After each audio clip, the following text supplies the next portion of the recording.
Welcome back, my family. Before we dive into tonight's creepy little journey, make sure to like the video, subscribe to the channel, and share this with someone who loves a good scare before bed. I would love to know where you are watching from and what time it is for you right now. So drop it down in the comments and hype me up a little on YouTube. Now, get comfortable, dim the lights, and let us step into tonight's story. The cops dug up 26 coffins under that holy barn and blamed it on some old preacher. What they never put in the report is the man who was still down there with me, smiling, breathing, and learning how to move under any floor. I'm not talking about a ghost story somebody's uncle told at a campfire. I'm talking about the place I almost died in the crawl space under a prayer barn on the side of an American highway with a man whose skin looked like candle wax stretched over bone, whose teeth were stained the color of dried blood, and who laughed every time my heart skipped a beat. You probably never heard about Briar Hollow Prayer Barn. That is because my town spent years pretending none of this happened.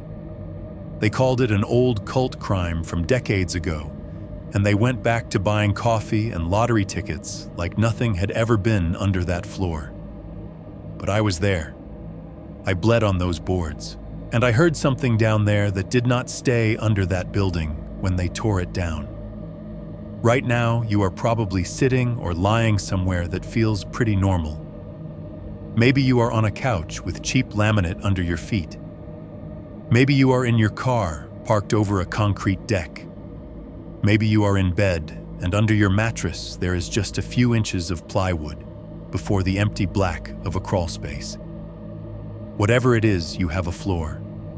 Something solid between you and the dark air underneath. That was all I had the night they lowered me through a trap door in that barn, 4 inches of old church flooring, between me and the man they forgot to mention on the news. I still remember the sound when my cheek touched the boards. Not just the dust and the splinters, the hollow. The way every knock from below rang up into my skull like somebody tapping a coffin lid from the inside. After I got out, the sheriff's office put on a show for the cameras, crime scene tape, shovels, white suits.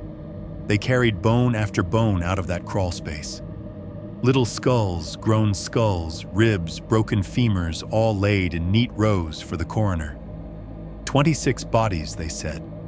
26 victims of some long-dead preacher and his flock. No living suspect identified. Case closed. Town cleansed. Praise God. They never asked me how the hell I got those cuts on my arm in straight, clean lines. They never asked why my wrists looked like somebody had tried to wire them to a box. They never asked who whispered my name from the dark while I listened to their boots walking right over my head. Because if they had asked, I would have told them there was a man still alive down there. A man who moved like a pile of bones wrapped in wet sheets, who knew the sound of every step above him, and who spent years learning one simple, horrible thing: floors are just lids, and lids can be moved. So before I tell you exactly what happened under that barn, and what has been happening under other floors ever since, I want you to do one thing for me. Notice what is under you. The boards, the concrete, the tiles. And remember that somewhere not that far from where you are right now, there is a thing that already knows how to crawl under all of them. 1.1. Night shift on the highway. Approximately 1,000 words. I am writing this in my head while I drive. By the time I actually sit down at some truck stop table and type it into an email, it will already have played out 100 times behind my eyes, stretched over miles of blacktop and yellow lines. That is kind of how this whole thing feels anyway, like a story that keeps replaying itself every time I pass the place where it started. I am 32. I drive nights for a regional distributor, and right now I am rolling east on the interstate through a stretch of highway most people only know as the spot with the new truck stop and the cheap gas. To me, it is still Briar Hollow. The cab is full of that low, steady hum you only really notice when you have been awake too long. The engine vibrates up through the floor and into the soles of my boots, into my bones. The heater is on just high enough to keep the windshield from fogging, to push back the kind of cold that creeps into your knuckles first. Out the windshield, the world is cut into pieces by the headlights. White dashes slide under me and vanish. The sodium lights along the highway throw a sick yellow haze over everything: exit signs, guardrails, the occasional mangled deer on the shoulder. When I pass under each light, the windshield flares and then goes dark again, like the road is blinking. The radio is turned down low, one of those late-night country stations that never quite comes in clear. An old song crackles in and out between patches of static. Some guy is singing about losing a house and a dog and a girl, like those are the only 3 kinds of pain a person can have. Beside me on the passenger seat, my phone lights up every so often with a soft beep from the GPS app. A little blue arrow crawls along the digital highway, like it has any idea what is actually sitting out there in the dark.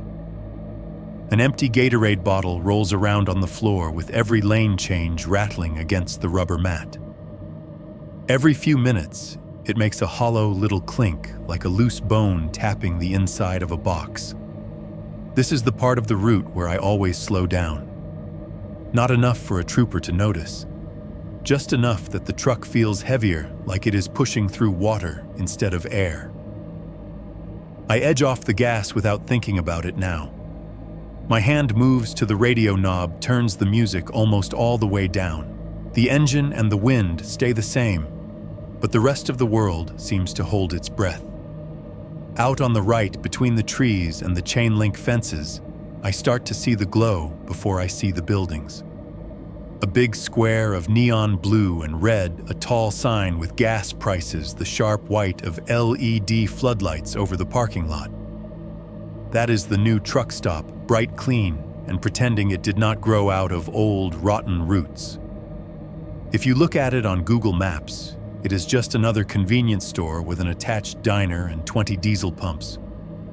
If you drive past during the day, you see semis lined up, families in minivans, guys in reflective vests smoking by the dumpster. You do not see the dirt underneath. You do not see where the ground was torn up, leveled out, poured over. You definitely do not see the little barn that used to sit right about where the diesel lot is now. The Briar Hollow Prayer Barn, white paint peeling like old scabs, a crooked cross out front, and under its floor, well, that is why I am telling you this. I should probably back up and say why I am telling you anything at all. I do not usually send emails to YouTube channels. I am not the kind of person who writes in to talk shows or comments on videos. Most nights, it is just me, the truck, and whatever voice is on the radio. But a few days ago, I was sitting in a diner, 2 exits back, half asleep over a plate of fries, when a story came on the local news loop they play on the mounted TV.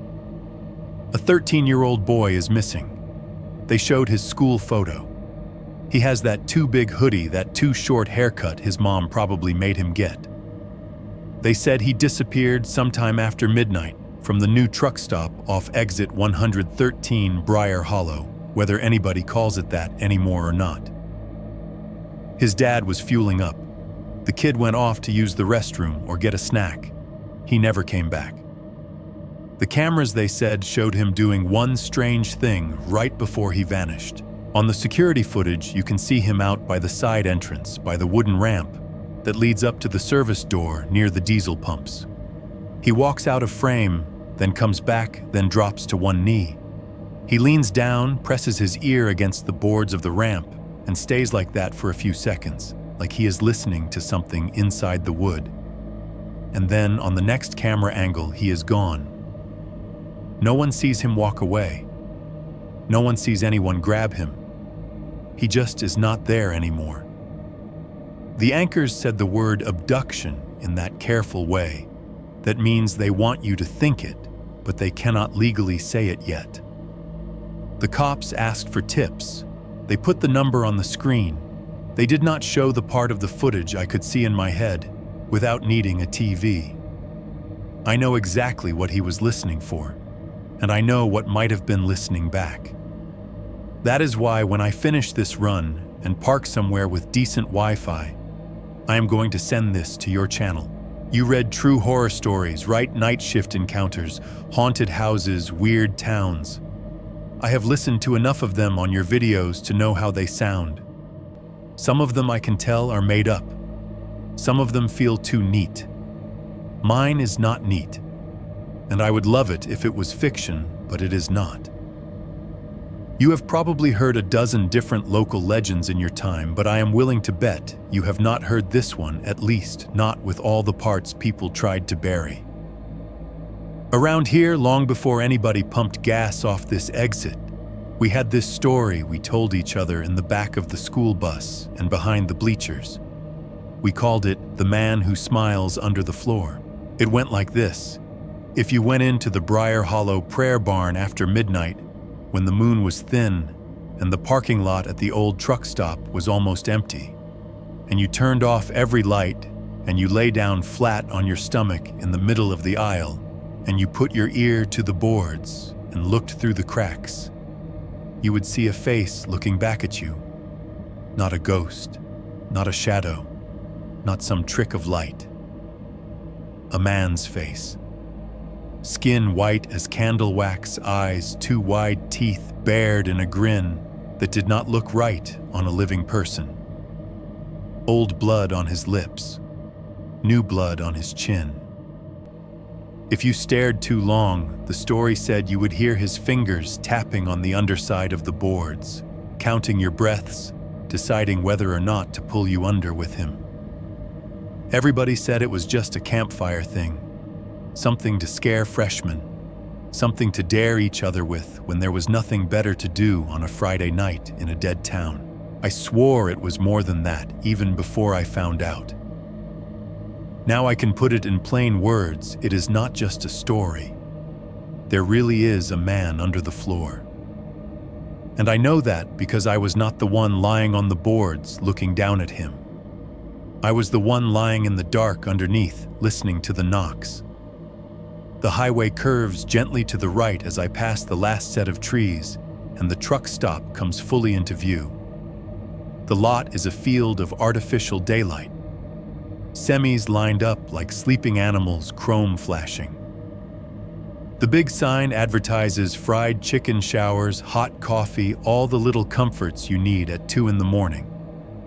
My front right tire hits a slight rise in the pavement, where some old patch job meets new asphalt. It is nothing a bump you would not even feel if you were not waiting for it.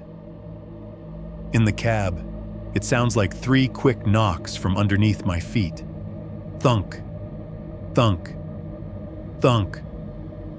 The steering wheel twitches in my hands. My heart jumps into my throat. For half a second, the cab is not a modern truck anymore. It is 4 inches of rotten wood over a crawl space full of coffins, and something bony is reaching up, tasting the distance between us with its knuckles. I let the truck drift a little, then pull it back between the lines. The engine keeps humming. The radio keeps whispering. Out the windshield, the sign for exit 113 flashes by. I tell myself it was just the road, but I take my foot off the gas anyway. 1.2. Growing up in the shadow of a barn, approximately 100 words. Before I ever went under that floor, I spent years driving past it. When I was 15, my whole world was a strip of highway, a Walmart, a Dollar General, and a trailer that shook every time a semi went by. My mother worked nights at the Walmart on the far end of town, stocking shelves in the grocery aisles until her back ached. My father had been gone so long that most days I did not even bother to be angry about it anymore. He was a blurry shape in a flannel jacket walking out the door in one of my earliest memories. And then he was just stories other people told when they thought I was not listening. Our trailer sat in a park right off the interstate, the kind of place where the gravel never really settled, and the mailboxes all leaned in different directions. The walls were thin enough that if the neighbor coughed in his sleep, you could hear it through the paneling. At night, lying in my bed with the cheap foam mattress sagging in the middle, I would hear trucks roaring past just beyond the tree line, their engines a constant low growl that never quite stopped. Sometimes the whole trailer would tremble for a second when a really heavy load hit a bump out on the road. I had a job at the Dollar General by the time I was old enough to bag groceries without dropping them. 3 or 4 nights a week, I would clock in after school and stand under the sick, buzzing lights, ringing up cleaning supplies, off-brand cereal, and the occasional cheap toy for a crying kid. The pay was garbage, but it was money that was at least technically mine, and I kept telling myself I was stacking it up for an exit. I did not know where I would go, only that it would be somewhere with fewer trucks and more lights that did not flicker. Every shift started the same way. My mother would drive me to the store in her tired sedan, the fabric on the ceiling sagging down like a collapsed lung. We would merge onto the interstate, and for a few minutes, we would be just another pair of headlights in the stream. She would keep both hands on the wheel eyes locked on the dark ribbon of road ahead, jaw tight in that way that meant she was counting bills in her head, not miles. About 7 minutes into the drive, the world on the right side of the car would open up for a moment, and I would see it. A small white barn sitting alone in a field of weeds right where the service road peeled off toward the old truck stop. A wooden sign out front, big block letters burned into it so deep you could read them even from the passing lane, Briar Hollow Prayer Barn. Jesus saves, blood cleanses. The first time I noticed that sign, I read it out loud and laughed a little at the dramatic way the words were stacked. My mother did not laugh. Her fingers tightened on the steering wheel until her knuckles showed white in the glow from the dash. "We do not go there," she said. "We do not even talk about that place. Keep your eyes on the road, Evan." I did not have my license yet, but I knew what she meant. I turned my face back toward the highway. After that, I still looked every time we passed, just not when she could see me do it. The barn itself looked like it was sagging into the earth, like the soil was slowly eating it. Wild grass and weeds grew up around the cinder block foundation, tall enough in places to brush the bottom of the windows. The paint had gone past peeling and into a kind of scabbed texture gray wood, showing through in wide streaks like exposed bone. There was a wooden cross planted in the dirt near the front door, taller than a man, but it leaned so far to one side that it looked like a drunk trying to stand in a windstorm. At night, the only light that touched it came from the sodium lamps in the truck lot across the access road. Those lights threw a dull orange stain over the front of the barn and left the windows looking like squares of pure, solid black. You could not see inside, not even a little. It always looked to me like the darkness behind the glass was thicker than the darkness outside, like the windows did not show the interior so much as they showed a hole into something else. In a town as small and bored as ours, a building like that was begging for a story. We got plenty. The adults were careful most of the time. If somebody mentioned Briar Hollow Prayer Barn in front of my mother and the other women, they lowered their voices, glanced around, and changed the subject. When the men at the auto shop or the diner talked about it, they did that thing where they laughed too loud and called it that old weirdo church. But there was a tightness around their eyes that did not look like amusement. What we got as kids were pieces. The barn had been used by some kind of revival group. Older folks called them holy rollers, newer folks called them a cult. There was a preacher who shouted a lot and made people throw their pills and their bottles at the altar. He talked about fire and blood more than about forgiveness. One story said he made his congregation walk barefoot over broken glass.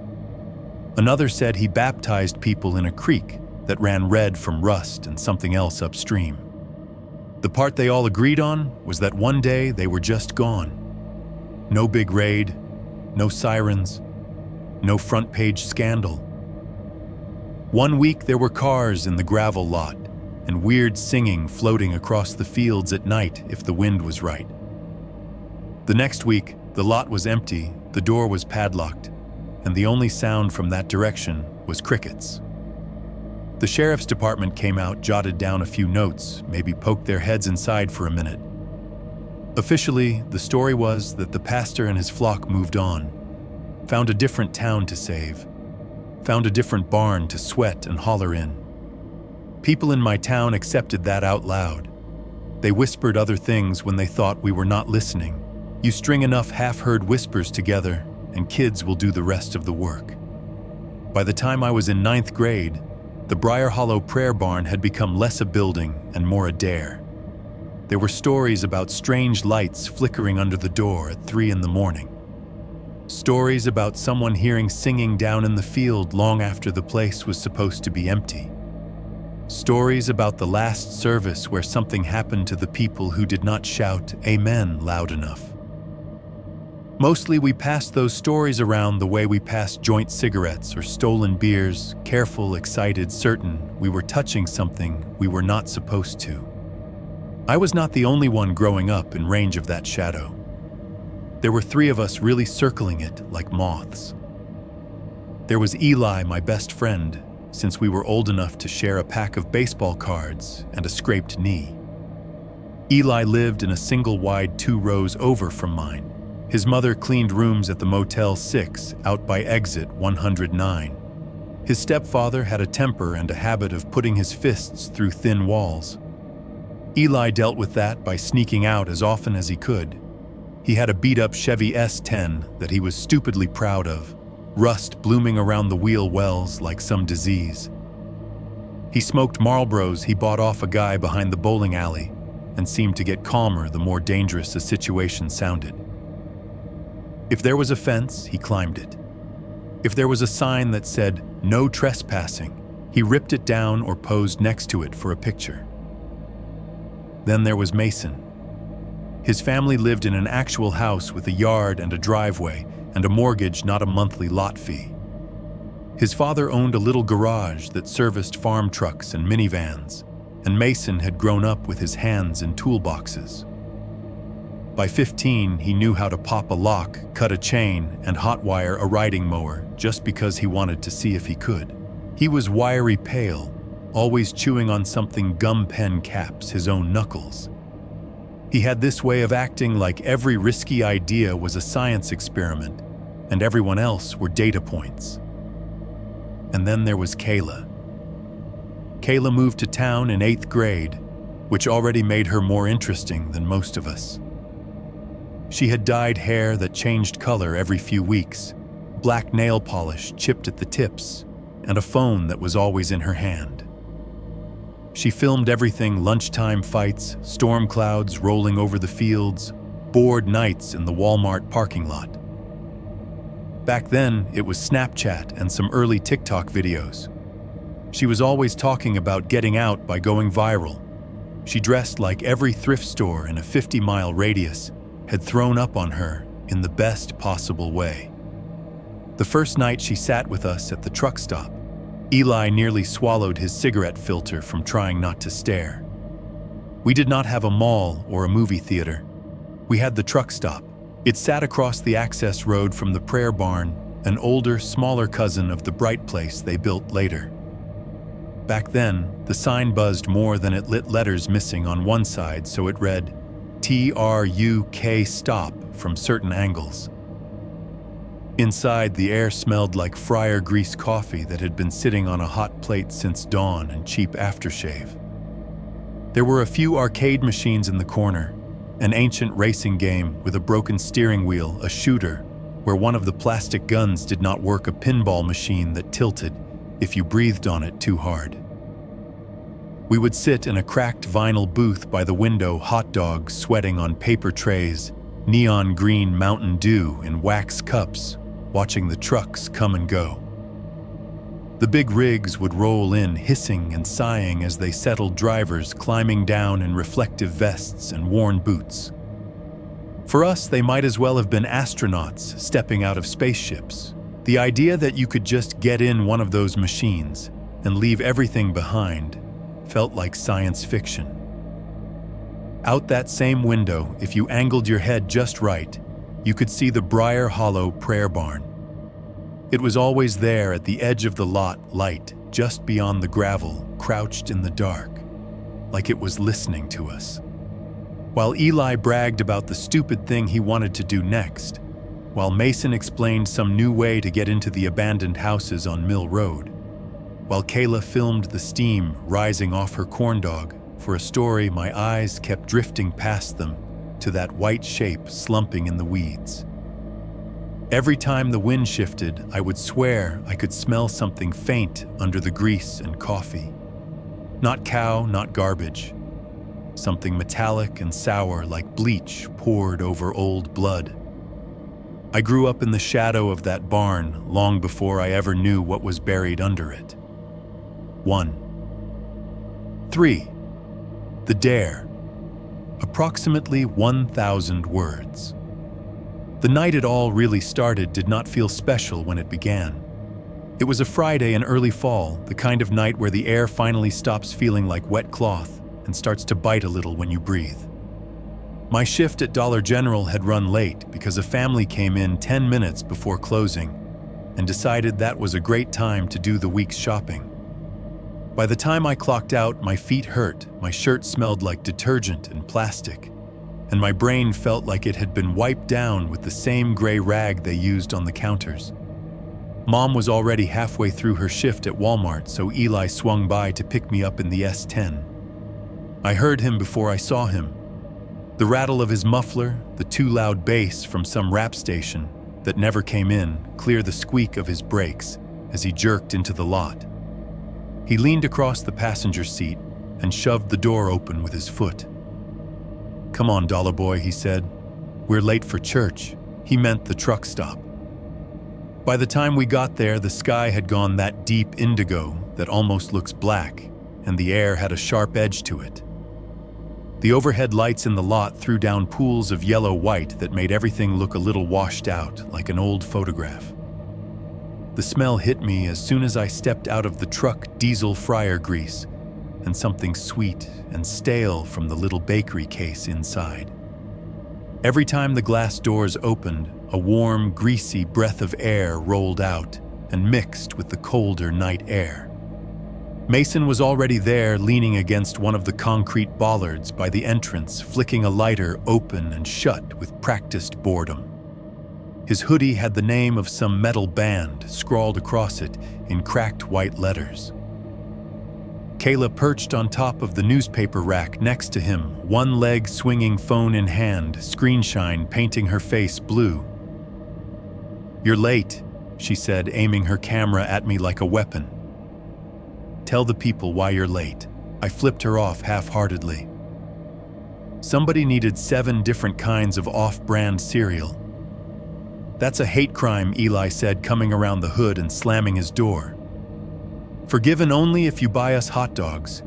We did what we always did, went inside, bought cheap food we could barely taste, and then drifted back outside to sit where we could see the parking lot, the highway, and just beyond the edge of the light, the shape of the Briar Hollow Prayer Barn.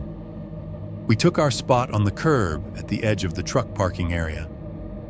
The concrete was cool through my jeans. The semi-lot stretched away from us, a flat expanse of asphalt and painted lines broken up by hulking shapes of idling trucks. One of them hissed as its air brakes let off a long pshhh that sounded like the truck was sighing in its sleep. Somewhere behind us, the freezer in the soda fountain area kicked on with a loud, rattling gasp, then fell quiet again. The glass doors to the store opened and closed on a loop, each time triggering the same cheerful ding-ding that felt increasingly out of place. It could have been any Friday night. If you turned your head away from the diesel pumps and looked left, though you saw it. The barn sat in the field like it always did. white paint glowing dull under the spillover from the lot lights. No lights of its own, no movement, just a rectangular black mouth where the double doors were, and the darker squares of windows where the glass had long since lost its shine. The cross in front of it leaned toward the highway, as if listening for something on the road. I caught myself staring and looked away before anyone could notice. The cinder block wall under the eaves of the truck stop was plastered with flyers and notices. Half of them were about Bible studies and 12-step meetings, some about yard sales, some about long-gone events nobody had bothered to take down. And then there were the others, the missing posters. They had been there so long, they were part of the scenery. Curled edges, sun-faded ink plastic sleeves yellowed and cracked. Teenagers' faces printed in grainy color staring out in their school picture clothes with the same lines underneath. Last seen near route, such and such. If you have any information, call. We did not read them anymore.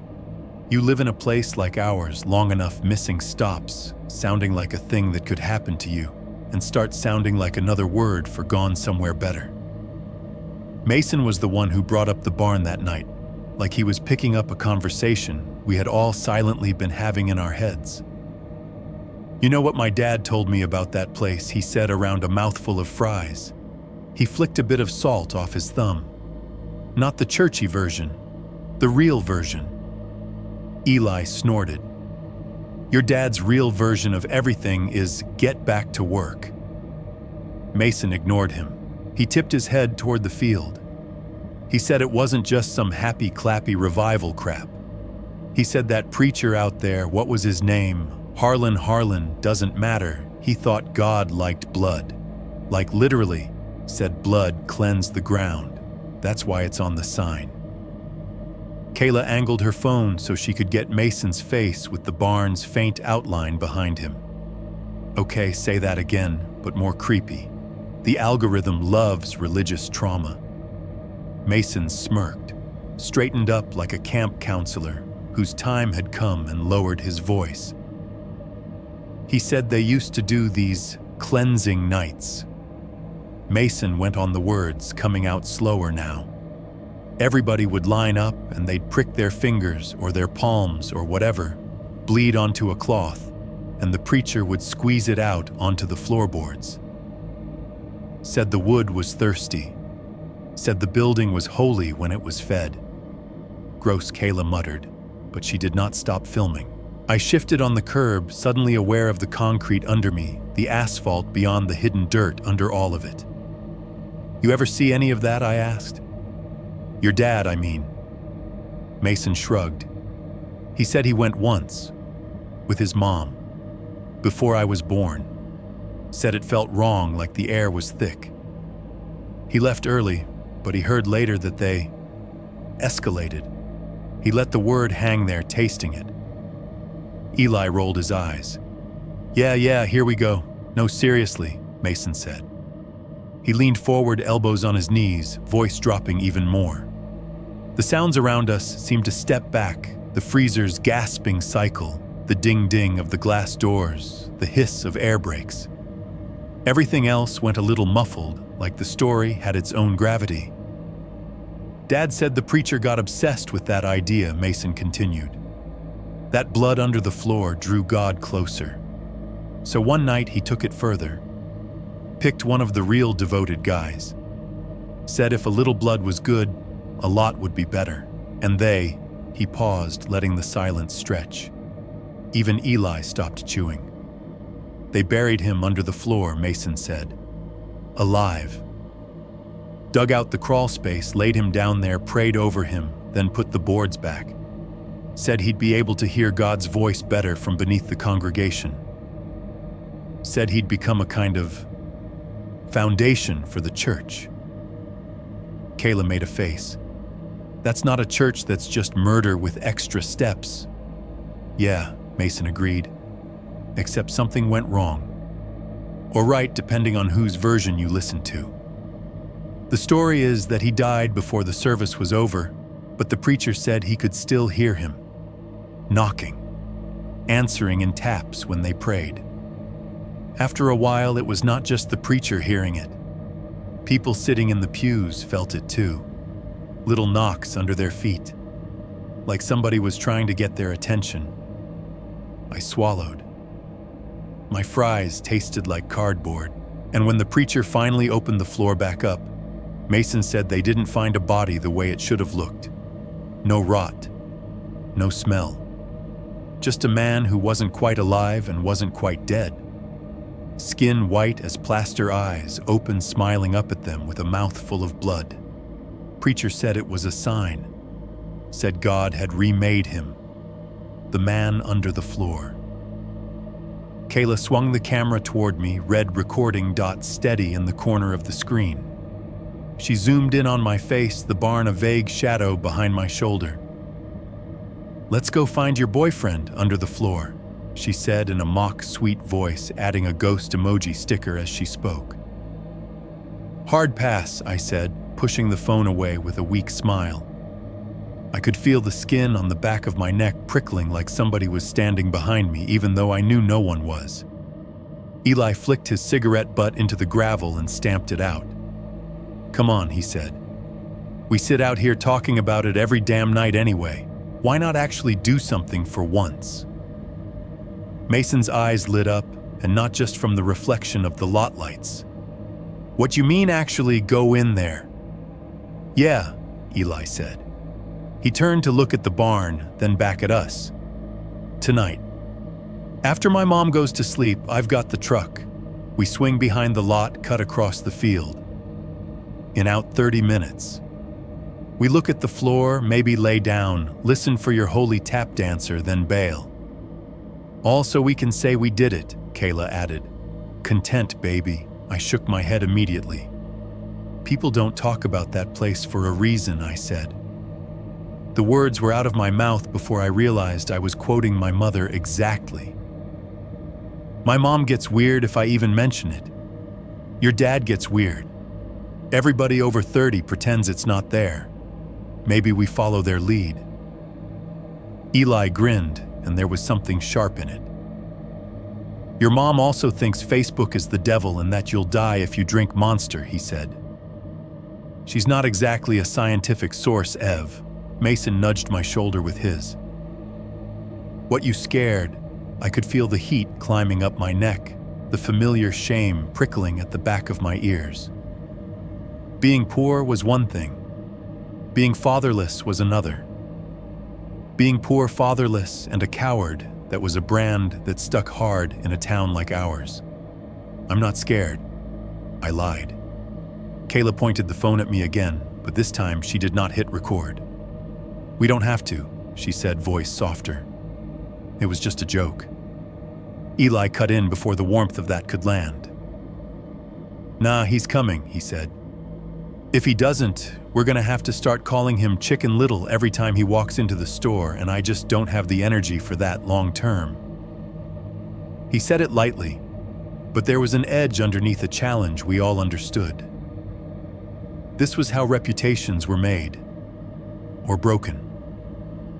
I looked past them across the lot to where the barn sat in its frame of weeds. For a moment in the half-light, it almost seemed like the black rectangle of its doorway had changed shape, like something inside had shifted closer.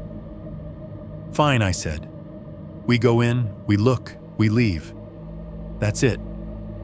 "Hell yes," Eli said, slapping his palms together once. "Here's the plan."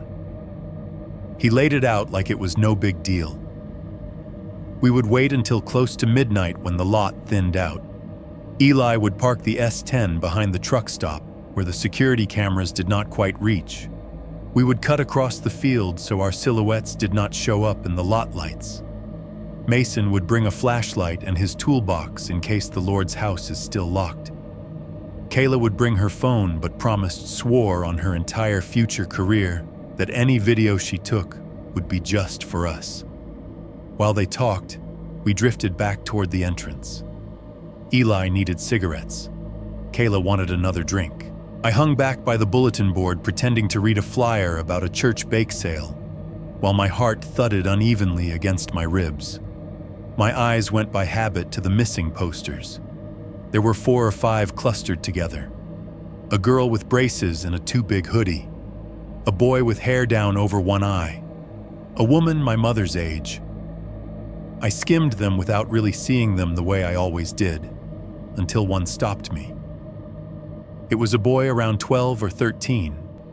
Dark hair cut short on the sides, freckles. He wore a Little League baseball jersey in the picture, the kind with the logo over the chest. The logo wasn't exactly ours, but it was close enough, same color scheme, same layout, that my brain flickered with recognition. Beneath his photo, the words, "Last seen near Route 17, outside Briar Hollow area." Kayla stepped up beside me, following my gaze. She blew a strand of dyed hair out of her face. "Maybe he's the one smiling under the floor now," she said lightly. "They've got to promote somebody to Foundation every few years, right?" She said it like a joke, but the sound of it lodged somewhere under my skin and stayed there. I stared at the boy's picture a second longer. The printer had blurred the detail in his eyes, but even with the cheap ink and the low resolution, there was something about the way he was looking at the camera. Not straight on, not fully relaxed. Like he had been in the middle of turning his head when someone said his name. Like something had just caught his attention a second before the flash. Years later, when I lay on my side in the dirt and saw a pair of pale gray eyes staring at me out of the dark space between 2 coffins, I would recognize that look. I did not know it then, standing in the harsh light of the truck stop doorway, with the ding-ding chiming behind me and diesel fumes in my throat. All I knew that night was that I had said yes to something I could not take back, and somewhere in a field of weeds beside a crooked white barn, the floor was waiting. 2.1. Breaking in approximately 1,000 words, we waited until the night felt thin. You learn living off a highway that there is a difference between 10 p.m. and midnight between midnight and 2. At 10, there are still families coming back from somewhere, minivans full of sleepy kids and fast food bags. By midnight, you mostly get truckers and drunks. Somewhere after that, the world itself seems to step back a little, like it is giving something else room to move. It was close to that time when Eli pulled the S10 off the interstate. He cut the headlights before we turned onto the service road, and for a few seconds, we were just a dark shape sliding along the edge of the world, the white lines and reflectors flashing by in ghost light from the truck stop behind us. The engine rattled in that familiar way, each pop and stutter louder without the radio on. No one was talking. Ahead of us, through the thin veil of mist hugging the low ground, the truck stop glowed like a small off-color sun. The sodium lamps in the lot threw off a soft, hazy dome of yellow that bled into the sky. Out here, a little removed to the side, that glow just turned the fog into a dirty halo. Eli turned off onto the narrow dirt lane that cut behind the truck stop toward the field. The tires left the smooth hum of asphalt and hit loose gravel. The sound changed instantly, crunch, crunch, crunch under us, little rocks popping like knuckles. It felt louder than it should have been, like the whole field could hear us coming. He rolled us along at a crawl, steering one-handed, his other hand drumming a jittery rhythm on the steering wheel. Nobody said what we were all thinking, that we were feeding this lane the exact story it had been waiting for. He parked in the shadow of a stand of scrubby trees, branches bare this late in the year, their fingers scratching faintly along the side of the truck as we pulled in. The truck stop sat a couple 100 yards away to our left, just out of full view. We could see slices of its light between the buildings and the trailers, the tops of the diesel pumps, like blunt tombstones in the glow. Ahead, and slightly to the right, the barn. Up close, without the distance of the highway and a car window between us, it looked less like a building and more like something half-rotten that had grown out of the soil. The 4 of us sat there for a moment after Eli killed the engine. The sudden silence rang in my ears. Without the hum of the truck, the rest of the sounds stepped into place. Crickets, a constant thin hiss around us. The distant rush of the interstate like someone holding a seashell to your head. From the truck stop faintly, the clatter of a dropped pan, a shout, the slam of a door, all smeared together by distance. And laying over all of that, the soft ticking of the S-10's engine as it cooled each tiny metal ping, sounding obscenely loud in the stillness. Eli opened his door. The dome light came on, cutting a little square of ugly yellow into the dark, then blinked out as he shut it again. The slam of the door cracked across the field. Mason and I climbed out after him. Kayla slid down from the backseat phone, already in her hand screen dimmed. For a second, we just stood there listening, letting our eyes adjust. The barn sat maybe 50 yards away, a pale rectangle in the field. The weeds and grass around it were high enough to brush the bottom edge of the siding. The paint that had looked chipped from the road was worse up close, whole sections of it, gone, exposing the old gray wood underneath. It gave the walls a mottled look like skin, with some disease eating it away in patches. The front doors were double with a narrow gap between them all the way down the middle. A thick, rusted padlock hung from the chain that looped through their handles. Even from where we stood, I could see dark streaks radiating out under the lock and chain, as if something had once spilled there and bled its way down the boards. Rust paint or something else, hard to say in the half-light. On either side of the doors, the windows were covered from inside with newspaper sheets, yellowed and brittle with age. The print had run in the damp and bled into blurs. In places, the paper had peeled away or been torn, leaving narrow, jagged gaps. Through those slits, there was nothing.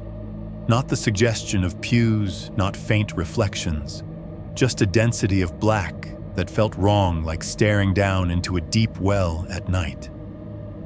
As we started walking toward it, a smell crept up, subtle at first, then clearer. Wet grass crushed under our sneakers. The sour, mushroomy scent of damp wood. Underneath that, just barely a ghost of bleach.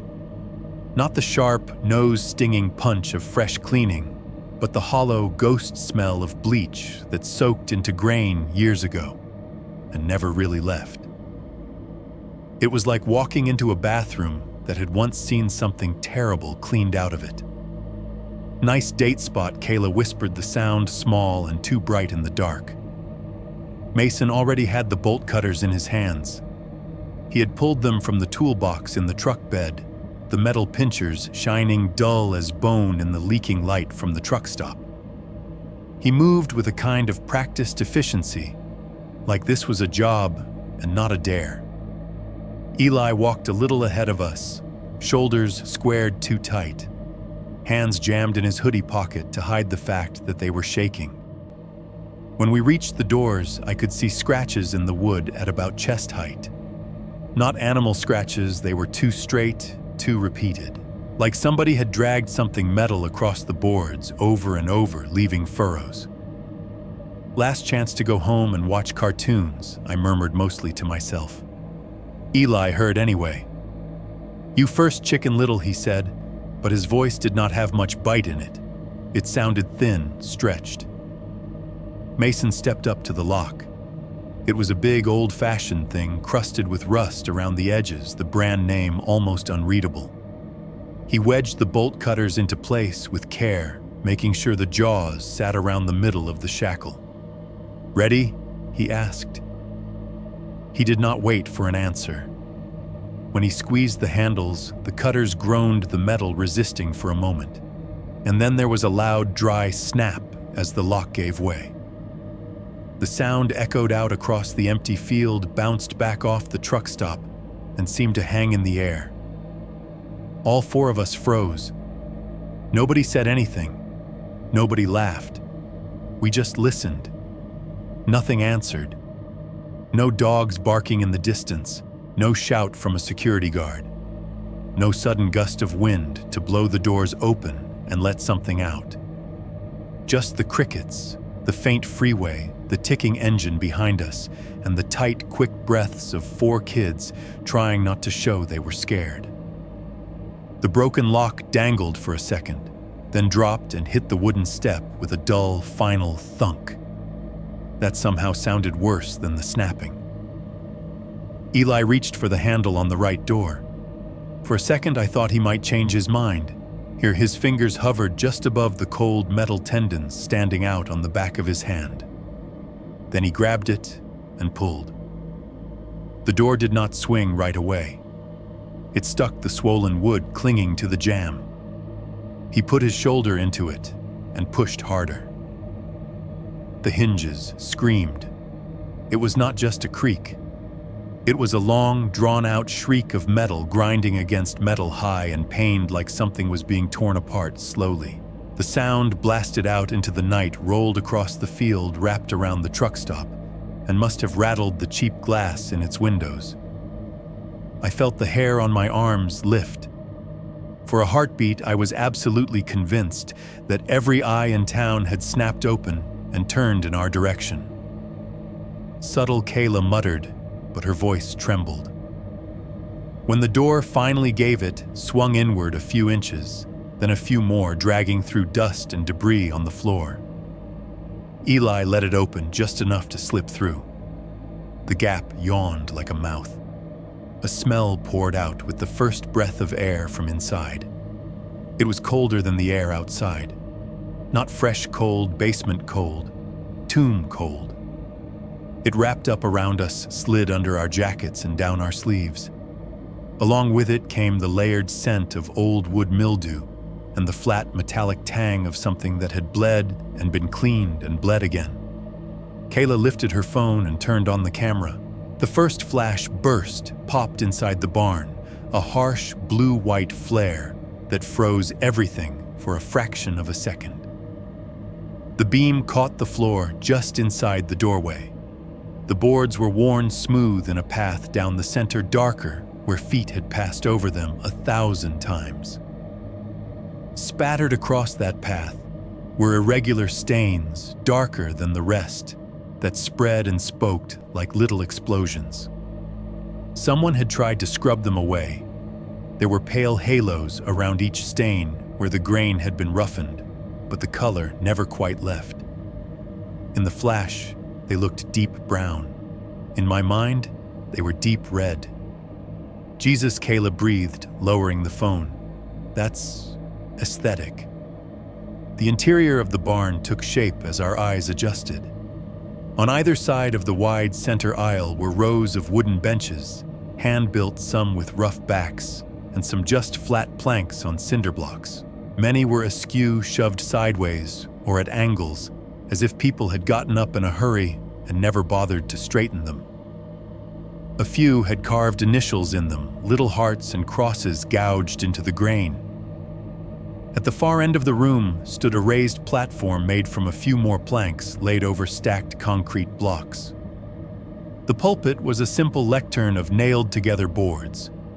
Behind it, fastened to the back wall, hung the cross I had seen from the road 100 times. Up close, it looked wrong.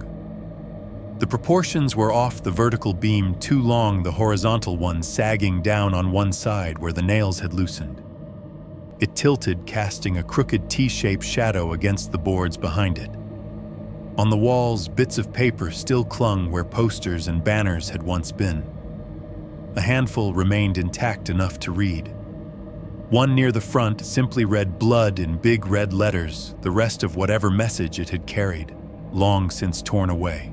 Another had the word "cleanse" underlined 3 times in black marker.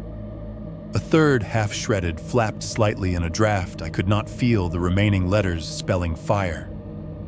Behind the last row of benches, tossed into a loose stack, were several plastic folding chairs, some with cracked seats, some with one leg bent. A couple of old plastic church pews lay on their backs, their hollow undersides open like shells gathering dust and spider webs. Cobwebs draped from the rafters and corners like rotten lace. When Kayla's camera flash went off again, it caught little beads of moisture clinging to them, making them glitter in a way that felt almost pretty until you remembered what you were standing in. Eli stepped over the threshold first. His sneakers left faint prints in the dust where he walked. Mason followed, bolt cutters dangling from one hand, toolbox from the other. Kayla came in behind them, phone lifting the little rectangle of its screen, an island of dull light. I hesitated on the step. From where I stood, with one foot still outside the barn, felt like a different temperature, a different pressure. It was not just that the air was colder, it was thicker. It felt like the space inside had been filled up with years of breath and shouting and something else, and that stepping into it meant taking that weight into your lungs. Behind me, the night was open. I could hear the freeway, the ding-ding of the truck stop doors drifting on the breeze, the occasional honk. In front of me, past the threshold, the sounds of the outside world seemed to dull, instantly swallowed by the wooden walls. "Come on," Eli said, looking back over his shoulder. In the dimness, his eyes flashed. I stepped in. As soon as my foot came down on the boards, they creaked under my weight, a low, complaining noise that seemed to ripple outward. I imagined it traveling through the planks into the joists, and then into the space under the floor. If there was anything down there listening, it knew we had arrived. 2.2. The first sounds under the floor, approximately 100 words. For a second, none of us knew what to do next. We just stood there in the middle of the aisle, 4 kids in jackets and sneakers, pretending we were not standing on top of a story we had all told each other at sleepovers. Dust motes floated in the beam from Kayla's phone like little ghosts. Somewhere up in the rafters, something small shifted, a bird or a bat maybe, but the sound died quick. Eli broke the stalemate. "All right," he said, clapping his hands once the sound flat and strange in the empty space. "Which one of you wants to kiss the floor first?" He said it like a joke, like this was just another night of doing something dumb for the sake of saying we did it. His voice did that higher show-off thing it always did when he was trying not to show he was nervous. Mason snorted. "You tell the story, you take the first hit, man. Science demands a control group." Kayla panned her camera between them. "I am just here to document the downfall of men," she said. "You go ahead. I will add a filter." Eli rolled his eyes, but he stepped forward into the center of the aisle. From there, he was equal distance from both walls, from the cross, from the doors. Right where the legend said you were supposed to lie down. We had all heard the rules over the years, the way they got passed along and embellished. Turn off all the lights. Lie flat on your stomach in the middle of the prayer barn. Press your ear to the boards. Look through the cracks. If you were lucky, you would just see dust. If you were not... Lights off, Eli said. Full experience, right before anyone could argue, he reached back and snapped the plastic cover off the closest little wall sconce and flicked the brittle switch below it. The weak light it had been giving out died, not that it had been doing much in the first place. Kayla, catching on, thumbed her phone screen dark, leaving just the tiny red dot of the recording light. Mason clicked his flashlight off. The barn swallowed the change like it had been hungry for it. Outside, the world did not disappear, but it got farther away. The distant rush of the interstate dulled like someone had shut a door on it. The ding-ding of the truck stop doors became a faint high chime that might have been in my head. The crickets were still out there, a thin thrum around the building, but even they sounded more distant now. Inside, there was just the thick dark and the sound of our breathing. No fridge humming in the corner. No HVAC kicking on. No vending machine rattling to life. The barn was too old, too simple for any of that. The silence in there did not feel like an absence. It felt like a presence, like the air itself was listening. I could hear Kayla's breath a little faster than usual, catching every few seconds. Mason's shifting his weight from foot to foot boards, creaking softly under his sneakers. Eli's a short, sharp laugh that died quick. "Okay," he said. "Witness this dumbness." I heard the soft thump of his knees hitting the floor, then the rustle of his jacket as he lay down full-length face turned toward the planks. There was a small pause as he adjusted, then a scrape as he slid an inch to get his cheek in the right place. "Romantic," Kayla whispered. "Shut up," he hissed back, but there was no real heat in it. We fell silent again. I could see him only as a darker shape in the dark, stretched out like a body at the front of a church. His hands were flat on the boards by his head. His sneakers pointed toward the doors. For a moment, nothing happened. He stayed still, cheek pressed to the wood, one eye peering along the grain, trying to line up his gaze with the tiny gaps between boards. The only sounds were the ones we brought with us. Our breath, the tiny tick of cooling metal from the bolt cutters on the floor. The shift of fabric when someone adjusted their stance. The barn itself gave us nothing. No settling groans, no pops. Just that dense, waiting quiet. "How romantic is it?" Kayla asked after what felt like a full minute. "Hush," Mason said. "Give him time to commune." Another long stretch of silence. Eli finally pushed himself up onto his palms, then into a kneel. The boards creaked under his shifting weight. In the vague light from the little sliver of truck stop glow sneaking through the cracks in the door, I could see his face. It was smudged with dust on one side, his hair ruffled. "Well," I asked, trying to keep my voice light. He snorted. Nothing, he said. Just dust and splinters. "Your boyfriend's a no-show." A little knot between my shoulders loosened half an inch. I laughed, and it sounded too loud, too high. "See," Eli said, getting to his feet and brushing off his knees. "Told you. Barn's empty. Story's a story. We can all go home and—" "Your turn," Mason said, turning toward me. My laugh died halfway out of my throat. "What scientific method, remember?" he said. I could hear the grin in his voice. "Peer review, multiple data points. Get on down there, Evan. Let the man under the floor see what kind of face you're working with." Kayla swung her phone toward me, the little red dot an unblinking eye. I almost said no. I almost said, "I'm good, we're done, we did it." But the word that came out of my mouth was fine. My legs felt hollow as I walked past them into the center of the aisle. The boards flexed under my weight, giving a little sigh. I lowered myself down carefully, one knee, then the other, then both hands. My palms picked up the fine grit of dust and whatever else had settled there over the years. "Make out with it," Kayla stage whispered. I took a breath I hoped none of them would hear shake, then lowered myself the rest of the way. The floorboards were colder than I expected. When my cheek touched the wood, the chill went straight into my skin, into the bone. The surface was not smooth, decades of shoes and scrubbing, and God knows what else had worn it down into a landscape of tiny ridges and splinters. They scraped against my jaw, against the side of my nose.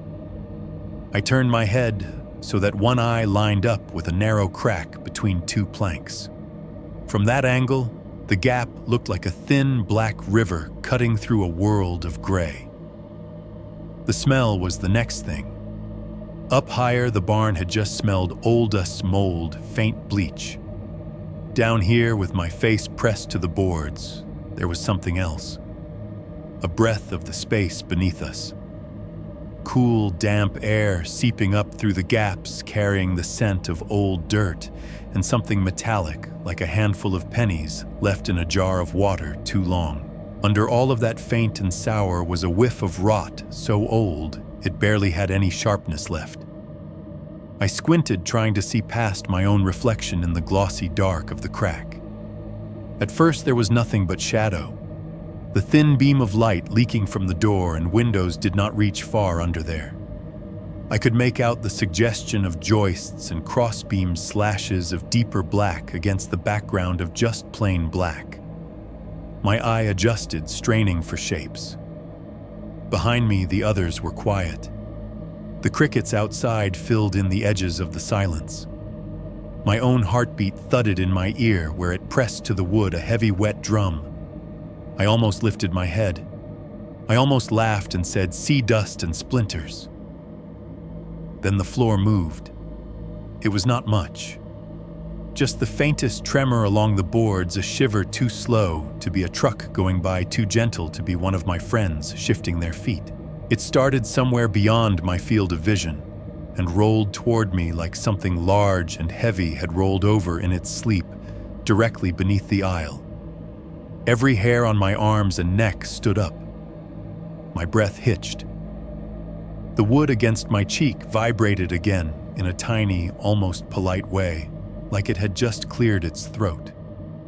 "Do you guys feel that?" I whispered, but my voice came out thinner than I meant it to. Nobody answered. I held my breath, listening.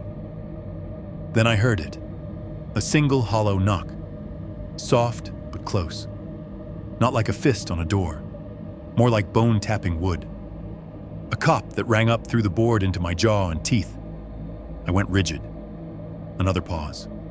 The silence swelled thick as water. Then came the scratching. It started far away, somewhere under the front pews.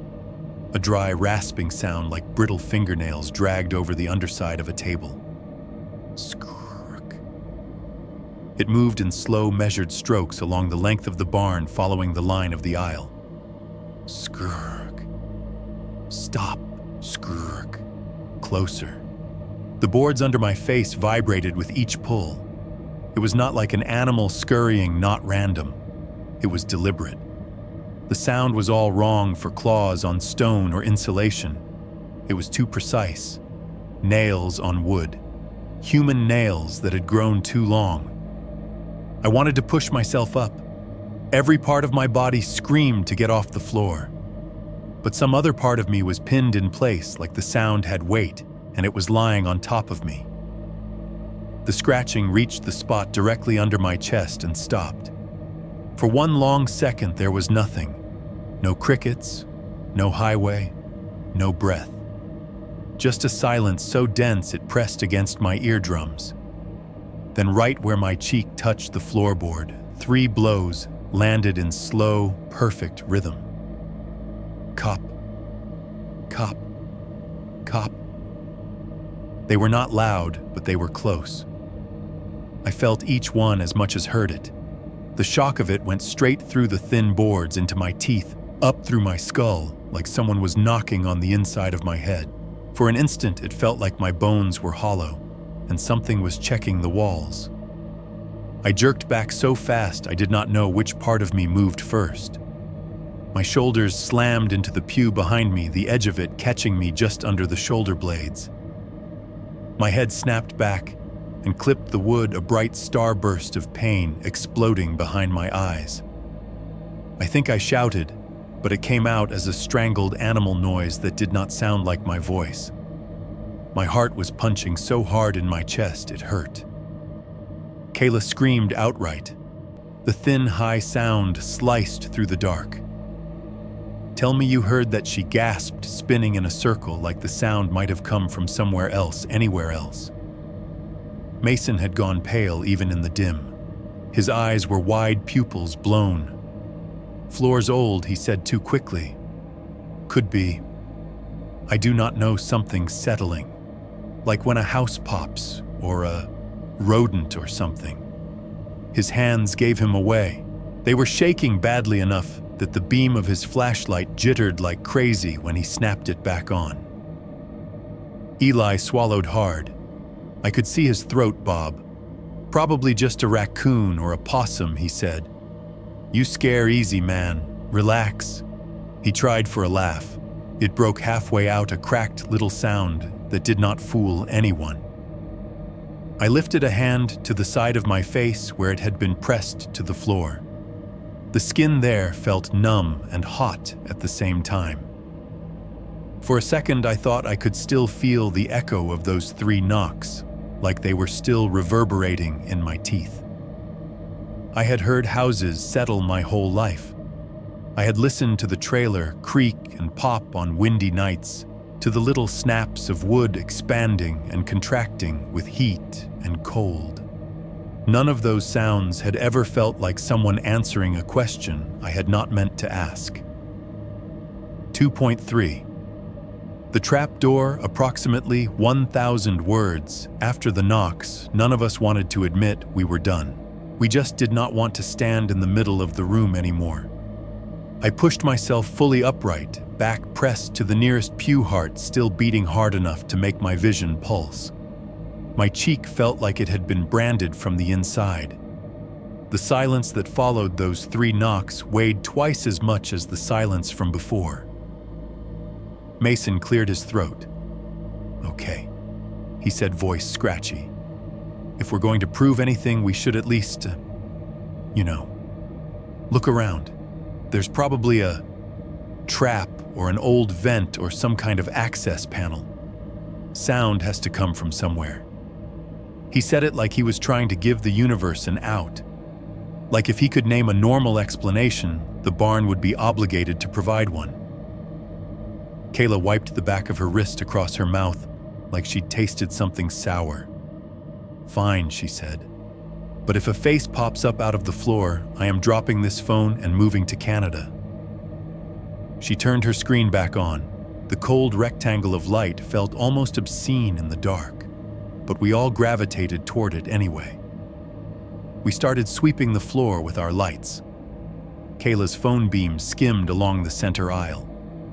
Mason's flashlight traced the edges of the pews, the corners where debris had gathered, old bulletins, candy wrappers, something that looked like a child's shoe half buried in dust. Eli walked slower now, one hand trailing along the backs of the benches, as if feeling for a seam. I kept my eyes pointed down. The wood grain looked different in certain spots. There were places where the planks were newer, where the stain did not quite match, but when we stepped on them, they only let out the same tired creaks as the rest. It was Mason who found it, of course. He had gone up toward the front near the pulpit, his light bouncing along the boards up there. Behind the pulpit, there was a little flat area barely big enough for a few people to stand on, and behind that, the floor dropped back down to the main level again.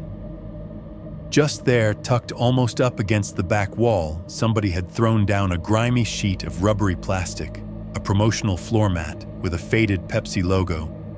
Edges curled the surface, grit-stained. "Hang on," he said. "What's this doing in a holy barn?" He towed the corner of the mat, then bent down and peeled it back. Underneath the floor looked wrong. The rest of the barn floor was long planks running the length of the building. Under the mat, the boards had been cut into a neat rectangle, the seams running perpendicular to the others. The edges were tight but visible, forming a clear outline about 3 feet by 4. One side of the rectangle had a thin gap a knife could slide into. Near that edge, half obscured by old paint and dust, was a metal handle almost flush with the wood. Mason knelt and wiped at it with the cuff of his sleeve. Dust smeared away, revealing raw metal beneath. "There you are," he whispered. Up close, I could see that the handle was not as old as the boards. The paint around it was chipped in fresh flakes. The metal itself was mostly dull, but along the underside of the grip, there were bright, silvery scratches, as if fingers or tools had scraped the oxidized layer away not that long ago. "Great," Eli muttered. "Because nothing bad has ever started with mysterious trapdoor and creepy church." Kayla leaned over Mason's shoulder, aiming her camera down. The light washed over the rectangle, the handle, the scuffed edges. "Tell me that was not already open when the cult was here," she said. "Somebody's messed with this." Mason wrapped his fingers around the handle. "Ready?" he said, looking up. "Wait," I blurted. I did not even know what I was asking for more time. A different life, but the word came out sharp. He hesitated for half a heartbeat. Then he pulled. The metal handle resisted, at first stuck to its groove by years of disuse. When it finally moved, it did so with a sound I felt in my teeth. A long, low screech of metal grinding against wood like a groan dragged out of something that did not want to be woken up. It started under his hand and spilled into the boards, vibrated through the floor and up into my shoes, up my legs. The edge of the hatch lifted. As soon as there was space, something colder than the barn air breathed out. It hit my face in a wave air that had been trapped for years in a space with no sunlight. It was several degrees colder than the room above, damp enough that it felt oily on my skin. It smelled like wet dirt and old wood and iron that had been left in the rain to rust to the core. Under that was the sweet, thick note I had smelled hints of before. Rot. Not the sharp stink of a fresh carcass, but the heavy, nauseating perfume of something that had broken down and been left to stew in its own gases for years. It was cut with a faint chemical tang, the ghost of bleach, maybe, or lime. Somebody had tried to fight the smell and lost. Kayla made a strangled noise and clapped her free hand over her mouth. "I'm going to puke," she mumbled through her fingers. "Don't," Eli said. "Not on the holy hatch." Mason pulled the door all the way open and let it rest against the wall. The underside of it was stained darker than the rest of the floor, like something had soaked through. The hole it revealed was a black mouth in the boards.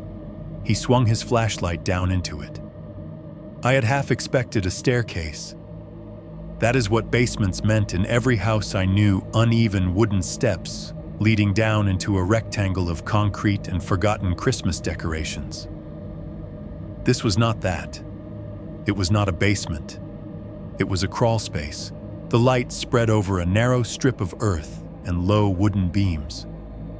The space between the bare dirt and the underside of the floor was maybe 2 feet 3 at most. You could not stand up in there, not even sit properly. You could only crawl or lie flat. The ground was hard-packed in places, loose and clawed up in others.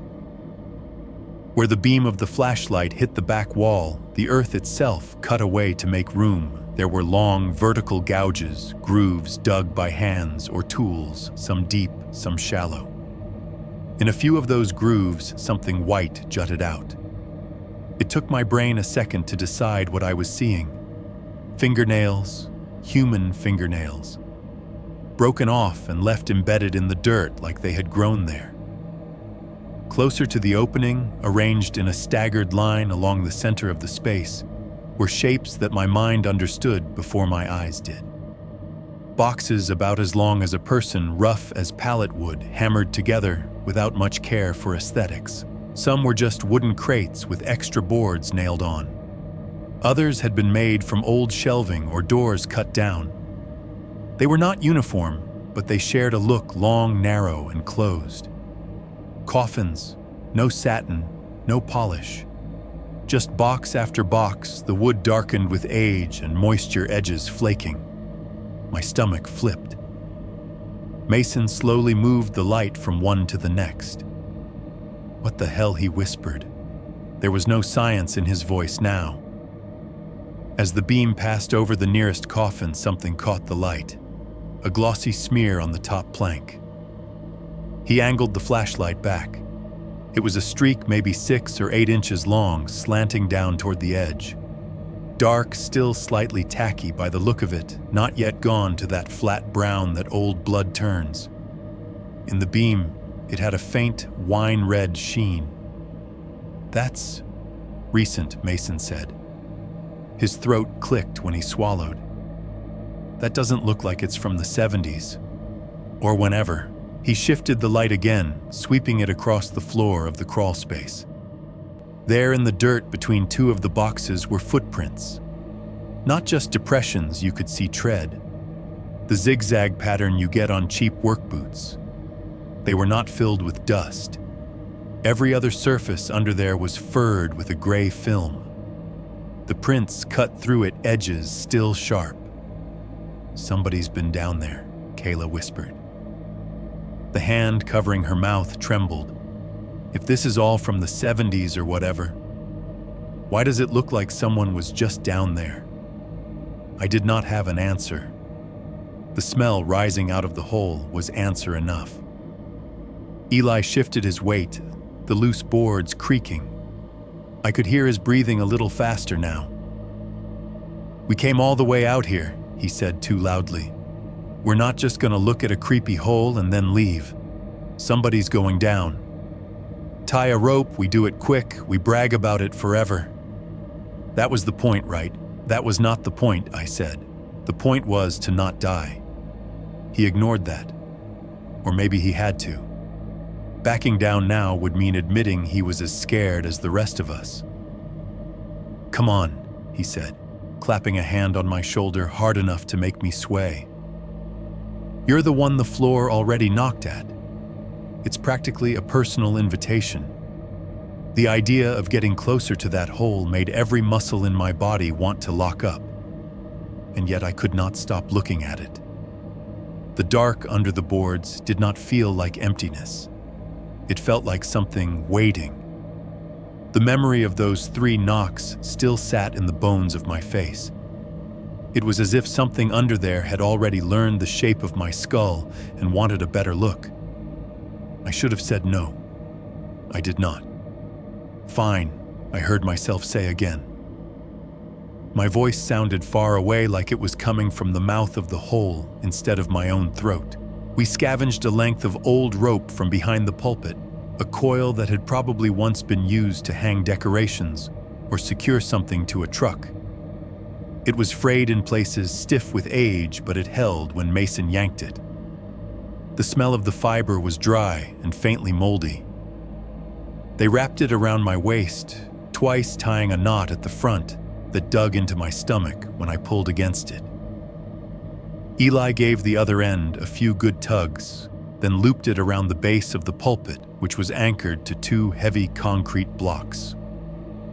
"If anything grabs you, we haul your scrawny ass back up," he said, comforting. I stepped closer to the opening and looked down one last time. Mason steadied the flashlight beam. It slid along the side of the nearest coffin across the warped wood and bent nails. In one place, the top plank had warped just enough to pull away from the side, leaving a gap the width of 2 fingers. In that gap for a second, the light caught on something curved and white, not plaster, not a rock. Smooth with the slightest suggestion of hollow sockets above. The corner of a skull peeking out like it was curious about us. The beam jerked away as Mason flinched, then came back. By then the angle had changed. All we could see was darkness between the boards. "Okay," I said, though my mouth had gone dry. There was a little ladder, if you could call it that, a narrow contraption nailed to the inside of the opening, just a few rungs made from 2x4s. It led down into the crawl space at a steep angle. I put my right foot on the first rung. The wood flexed under my weight, then held. My left foot followed. The air from below wrapped up around my ankles, damp and cold like hands. As I shifted my weight forward and started to lower myself in, every light in the barn blinked. Kayla's phone screen glitched, going from bright to black to bright again in a heartbeat. Mason's flashlight flickered, the beam's stuttering shadows leaping and collapsing around us. Whatever weak bulb still lived in that sad wall, sconce gave a dying sputter. For 1 second, everything went dim at once, plunging us into a gray, grainy half-dark, where nothing had clear edges. In that second, the sound came. A laugh, if you could even call it that. Low and ragged like air being dragged through a cracked throat. It did not come from the room, not from the door or the rafters. It came from beneath my feet, from inside the hole I was stepping into, close enough that I felt it in the bones of my legs. "One comes under it," rasped the words, scraping along my nerves as much as my ears. 3 stay above. That's fair. The lights came back full a heartbeat later as if nothing had happened. But my foot was already on the next rung and the dark under the floor was already opening its arms. Sands. 1. First coffin, first skull. Approximately 1,000 words, the first step down felt like stepping off the edge of the world. The little ladder shuddered under me. The wood was soft in places, edges rounded from age, the rungs slick with dust, and whatever had soaked the underside of the hatch. My shoulders brushed the sides of the opening splinters, catching in my jacket. For a second, I had the stupid thought that if I got stuck halfway, if I wedged there like a cork, maybe nothing underneath could reach me. Then my foot found dirt. It was not the loose, fluffy dirt from a garden. It was packed hard in some places, gritty and uneven in others. My sneaker landed on it and sank just a little enough to let me know it had been disturbed and tamped down again over and over by things heavier than me. I ducked my head and stepped off the last rung completely. The air hit me like I had walked into a different season. It was colder down there, yes, but not the clean cold of winter air or refrigerator aisles. It was the cold you get in old basements and root cellars, wet, clinging with no breeze to carry it away. It wrapped itself around my neck and slid down my spine. I had to crouch immediately. The space between the dirt floor and the underside of the barn was barely enough for me to stand hunched, spine-curved, head tilted. The joists above my head pressed down like low ribs. When I tried to straighten all the way, just to see if I could, the top of my hair brushed rough wood. "Watch your head." Mason's voice floated down, followed by the bobbing beam of his flashlight. It cut through the dark in a sharp cone, catching floating dust in its path and turning it into a swarm of tiny, glowing insects. "You good, Eli called?" His voice sounded wrong, muffled, like he was talking through a pillow. "What do you see?" Kayla added, her tone forced bright. It was like the dirt had swallowed half their words. The ends of their sentences softened and fell around me, as if the crawl space was listening and did not want them getting out. My own voice came out thinner than I meant when I answered. "Yeah, I'm here." I lifted my arm to shield my eyes from the flashlight, then took a better look around. The dirt directly under the hatch was whiter in the beam, an ashy color, like something had once pooled there and been scrubbed away or dried into the soil. Further out, the ground turned darker, blotched with irregular stains that spidered out in uneven webs. There were places where it looked damp, darker patches that caught the light differently, like the earth there had absorbed more than its share of liquid and never fully given it back. The smell was stronger down there. The rust iron tang I had caught at the floorboards sharpened in the confined space, wrapping itself around the back of my tongue. Under it, the rot smell thickened, sweet and cloying, like meat left too long in the fridge and then hidden in a plastic bag somewhere warm. Mixed in with it all was the old chalky scent of sawdust and splintered wood. "Move the light left," I said, squinting. "No, my left." Mason adjusted. The beam swung to the side and illuminated the nearest box. It was longer than I had thought from above, almost as long as I was tall. The boards were mismatched, some thicker than others, some with printed words still visible. If you looked close, half a milk company logo on one plank, the faded ghost of a beer brand on another. They had nailed whatever scrap wood they could find together, not bothering to sand or match anything. Nails stuck out in places bent at odd angles. The corners were reinforced with twisted wire, the kind used to hold fences together. Behind that one in the gloom, I could see more. 3, 4, 5. It was hard to count exactly how many from that angle. The flashlight's beam only reached so far, gliding over warped lids and uneven sides, like a hand brushing the tops of too many bodies under blankets. "Are those what I think they are?" Eli asked from above. He did not sound like he wanted a real answer. "They're boxes," I said automatically, because saying the other word too soon felt dangerous. But my chest had already tightened, my brain filling in the shapes the light couldn't fully show. I took a cautious step forward. The dirt shifted under my sneakers, crunching where it was dry, sucking lightly where it was damp. Near the wall, where the earth rose up to meet the floor, the flashlight caught vertical grooves carved into the soil itself. They ran in parallel lines, most of them 2 or 3 inches apart, clawed downward in long strokes. Some were shallow, just scratches. Others were deep enough that I could have laid 2 fingers in them side by side. The edges were crumbled and dry. Here and there, pale bits jutted from the dirt inside the grooves. Mason adjusted the beam and leaned in. "Is that?"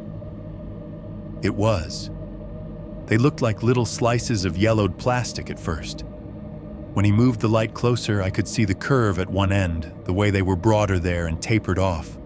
The faint, ridged texture on the surface. Fingernails. Human fingernails. Broken off at the quick, still caught in the dirt, as if the hands that had worn them had kept clawing until they came away. My stomach pressed up against my lungs. I turned away from the wall and toward the nearest box, the one closest to the hatch. The top was not fully flush. One end of the lid sat slightly higher than the other, warped up with age.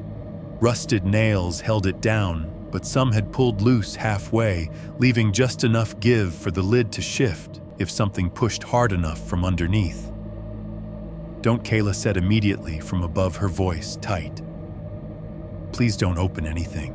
We need to know what's actually in here." Mason said, though he sounded like he was trying to convince himself. "Could be, I don't know. Could be props. Could be animal bones. Could be empty." "You heard the knocking, man," Eli said. "Something down there's not a prop." He was trying to sound superior, but all of his words came out quick, like he wanted to spit them away from his tongue.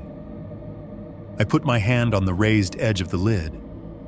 The wood was cold and damp, slightly slimy with whatever had condensed on it over the years. My fingers left faint streaks where they passed over grime. I wrapped my hand around the edge anyway, knuckles brushing a nail head, and gave it a cautious push. The board stuck. It did not want to move. For a second, I entertained the hope that it wouldn't, that I could tell them it's sealed and back away. Then the nail gave. There was a small, splintery crack as one of the old fasteners tore free of the side, followed by a low groan as the wood shifted. The lid jerked up 1/2 inch. Something rolled. I did not see it at first. I felt it. The lid jumped again under my hand, and something heavy and rounded came loose from where it had been resting. It hit the inside edge of the box with a hollow thunk, bounced, and then rolled toward me. The sound of it on the wood hard light, the kind of knock you get when bone hits planks, made every muscle in my body seize up. It slipped through the gap between the lid and the side of the box and dropped. It hit me on the side of the face first, just under the cheekbone. A hard, round impact that snapped my head sideways. It slid down, clipped my jaw, and thumped against my collarbone before landing in the hollow of my chest where I had fallen back. For a fraction of a second, I did not register it as anything but an object. A round weight. A rough texture. Then the flashlight beam swung down, catching it full on. It was a head, not a mask. Not a fake from some Halloween aisle, a human head. Most of the skin was gone, peeled away by time and insects and whatever else lived down there. What remained clung in stiff gray-brown tatters along the cheekbones and temples, like the last scraps of meat on a bone long boiled. In some places it had dried and cracked, curling away from the skull beneath. In others it was bunched up and shiny like wax that had melted and then hardened again. The eye sockets were pits of black shadow swallowing any detail. Something moved in the right one, a small, pale spider that crawled up out of the hollow like it had been disturbed from a nest. Its legs were almost translucent. It paused for a heartbeat on the jagged edge of bone, then scuttled down the side of the skull and disappeared into the dark of my jacket. The jaw hung crooked, the lower mandible shifted to one side. Several teeth were missing. The ones that remained were long and yellowed, some capped with metal that had tarnished. There were dark ridges between them, crusts of old matter that had dried and turned the color of dried blood and dirt. Around the hinges of the jaw, strings of something fibrous clung half-severed tendons or ligaments that had dried into pale cords. The skull rocked once on my chest. As it rolled, fragments of bone flaked off where it struck me. Tiny chips broke away and tumbled onto the dirt, making delicate tash sounds that seemed far too small for what they were, like fragile porcelain being dropped. I screamed. I do not know what it sounded like to the others. Down there in that cramped space, it sounded like it belonged to somebody else entirely.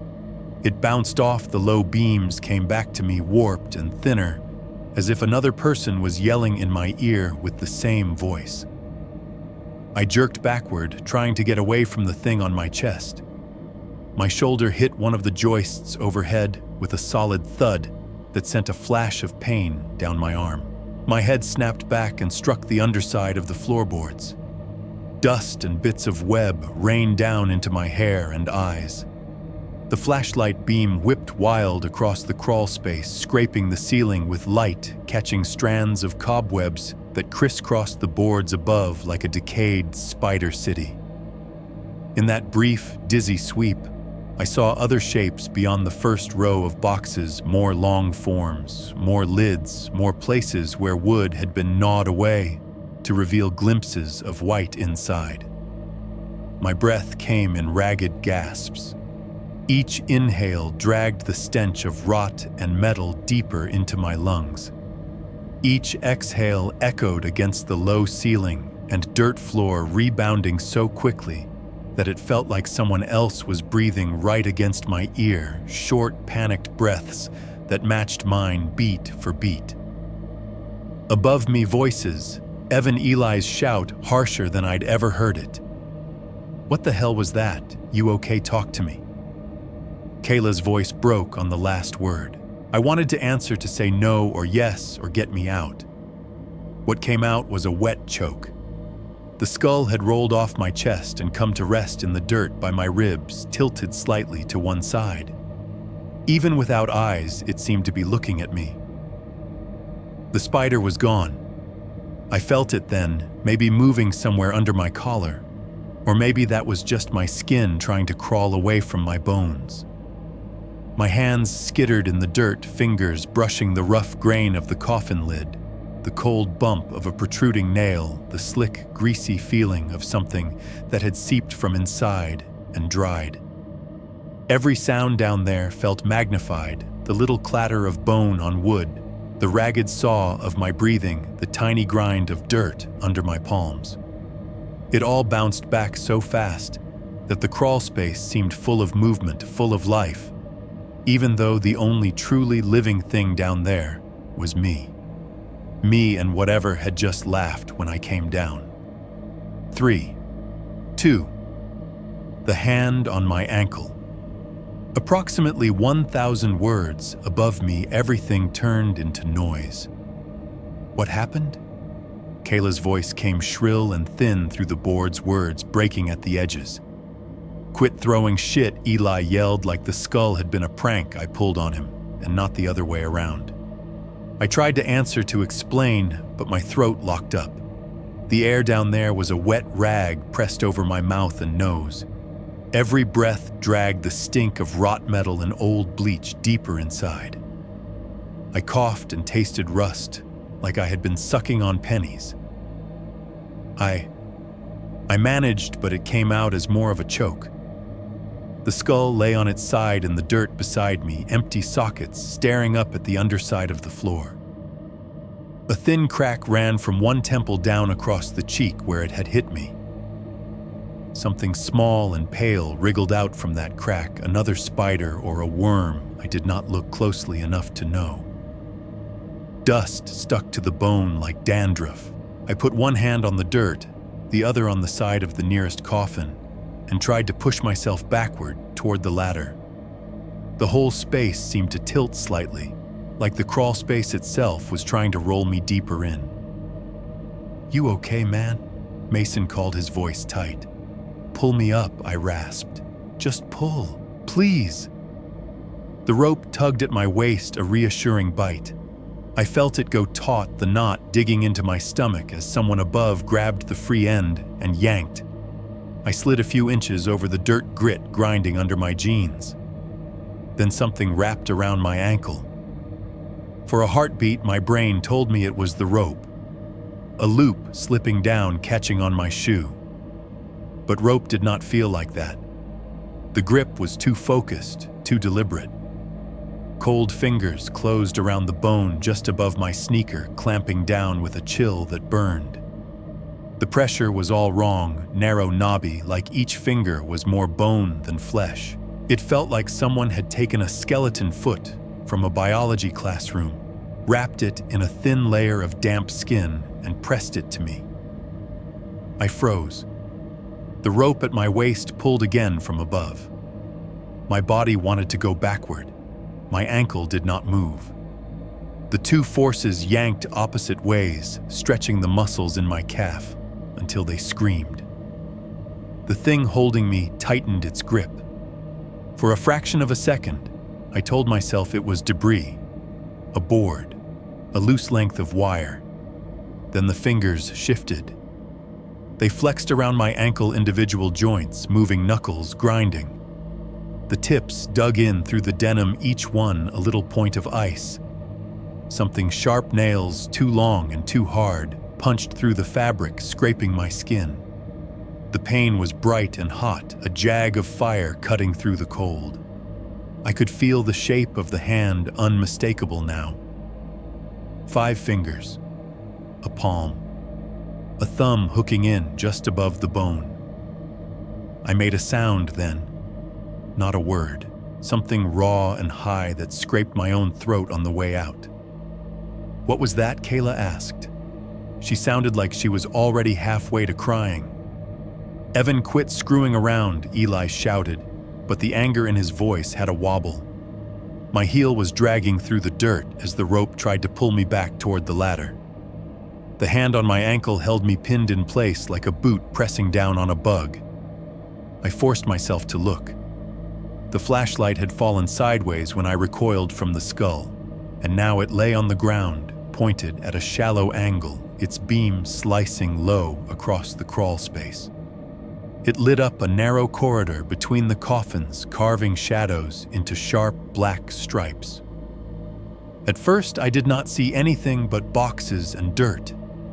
Then my eyes adjusted, and the shadows rearranged themselves into something else. Between 2 of the coffins, in a strip of space barely wide enough for a person to fit something, lay stretched out. He was on his stomach body, close to the dirt, long arms folded under his chest, like a sprinter ready to push off. His legs trailed back into deeper shadow. For a second, he looked completely still, a piece of the crawl space itself. Then his head moved. It slid forward out of the darkness with a slow, deliberate motion, neck extending across the soil. The movement was horribly smooth vertebrae stacked and flexing like a long, pale snake pushing its snout out of a hole. His body was too thin. Not just skinny wrong. His shoulders were narrow, his ribs visible even under the patchy fabric of whatever shirt clung to him. It was hard to tell where clothes ended and skin began. Everything had melted into the same grayish, diseased color. His limbs seemed 2 long joints placed a little off where your mind wanted them to be, like someone had put him together using a diagram they did not fully understand. The flashlight's edge caught his skin. It was the sick, flat white of candle wax, with faint bluish veins marbled under the surface. In places it looked almost translucent. Sores bloomed along his arms and the side of his neck, angry red circles crusted over wounds, with black center scars layered on scars, as if his body had been torn open and knit back together multiple times in the same spots. His hand, the one on my ankle, was visible now too. The fingers were long knuckles, knotted skin pulled tight over bone. His nails were yellow, thick, and ridged, curling at the tips, like they had grown unchecked for too long. Dark crescents of dried something clung under them. When he squeezed, I could feel each nail pressing through my jeans, little knives pricking the meat of my leg.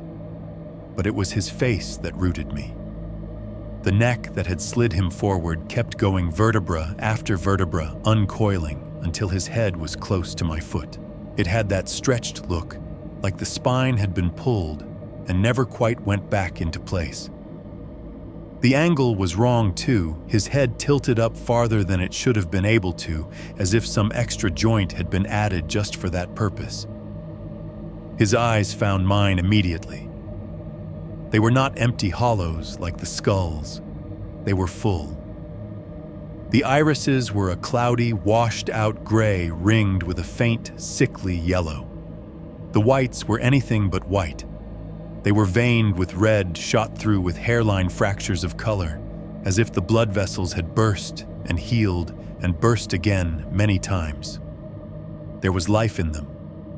Not the warm kind, but a stubborn, clinging awareness. He did not blink. He just stared the way someone who has been alone for a very long time looks at the first person to walk into their cell. The rest of his face had the same half-rotted, half-sustained quality as his body. The skin around his cheekbones was drawn tight, almost paper-thin, making the bone beneath look sharp enough to cut.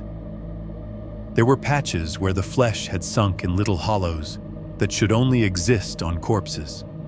And yet, when he breathed, his nostrils flared. When his chest moved, it did so with the slow regularity of lungs still doing their job. His mouth was the worst part. Any lips he might have had once were mostly gone, eroded or torn away.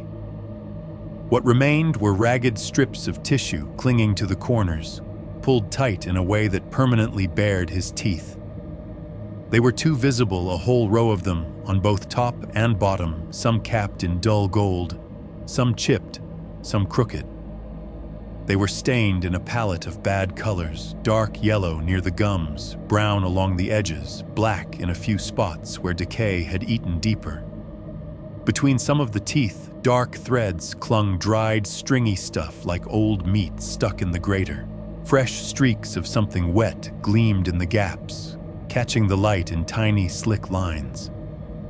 His gums were dusky, almost purple. His smile was stretched wider than it should have been, the corners pulled back farther than the flesh wanted to go. It was not a grin of joy or even of malice. It was a showing, a display. Like he was reminding both of us what he had and what I still did. As I watched, his chest rose and fell once in a shallow breath. When he exhaled, his teeth clicked together softly, a dry little lach, lach, as they met and parted with each tiny adjustment of his jaw.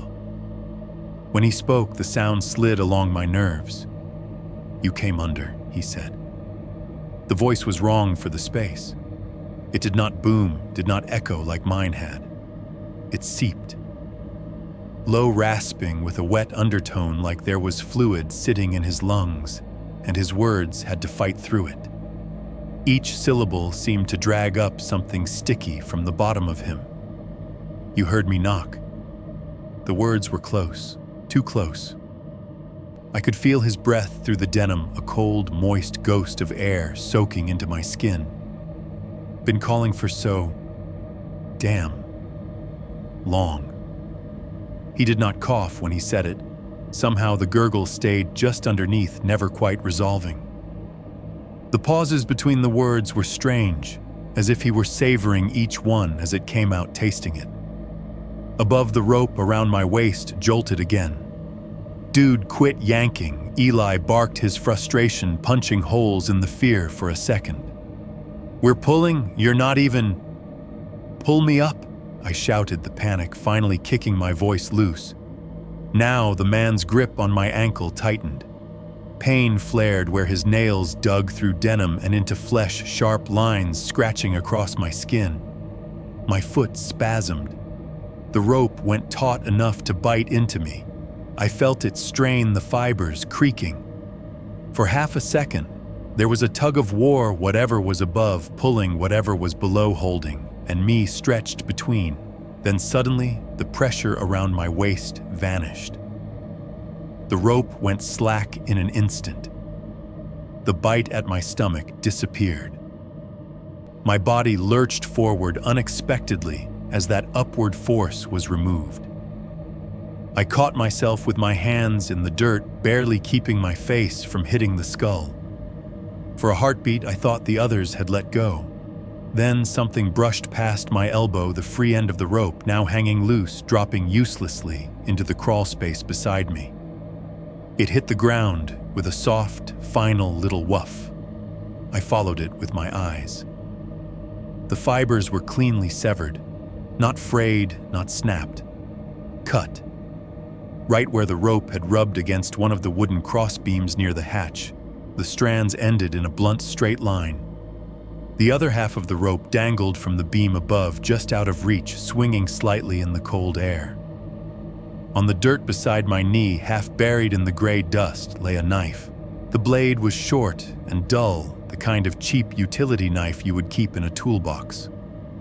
Rust blossomed over most of its surface in mottled orange blooms.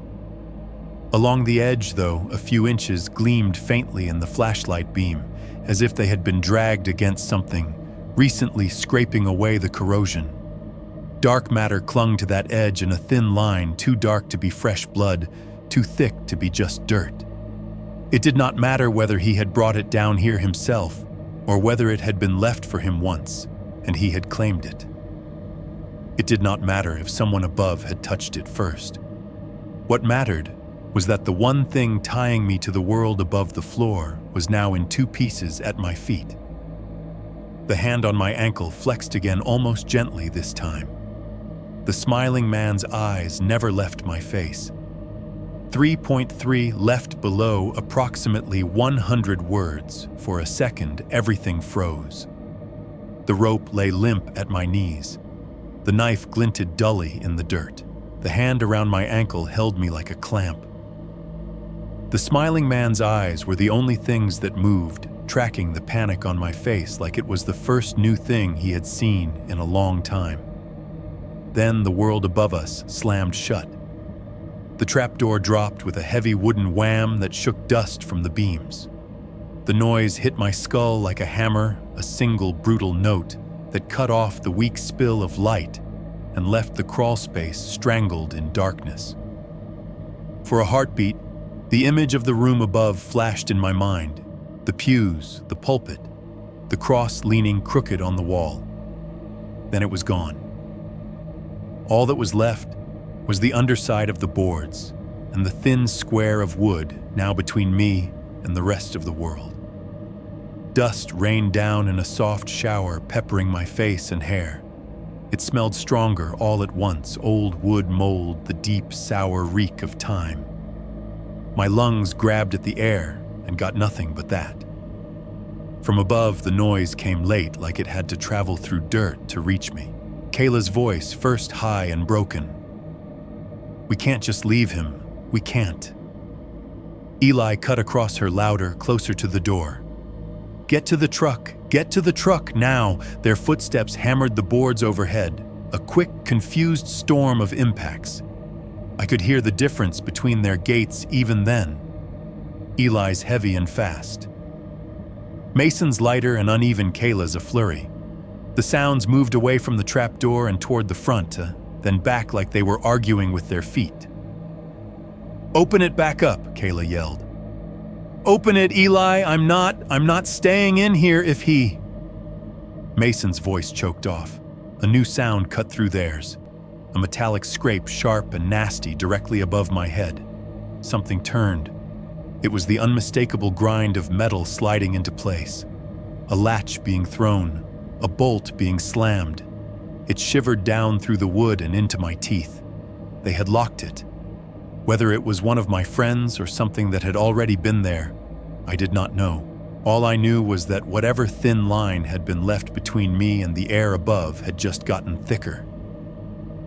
The footsteps retreated, quicker this time. The barn swallowed the noise than the field did. In moments, their voices were just smears of sound in the distance, losing words, then losing shape altogether.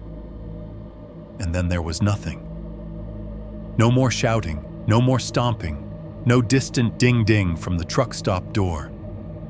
The highway was still out there somewhere far away, but its murmur barely reached me anymore.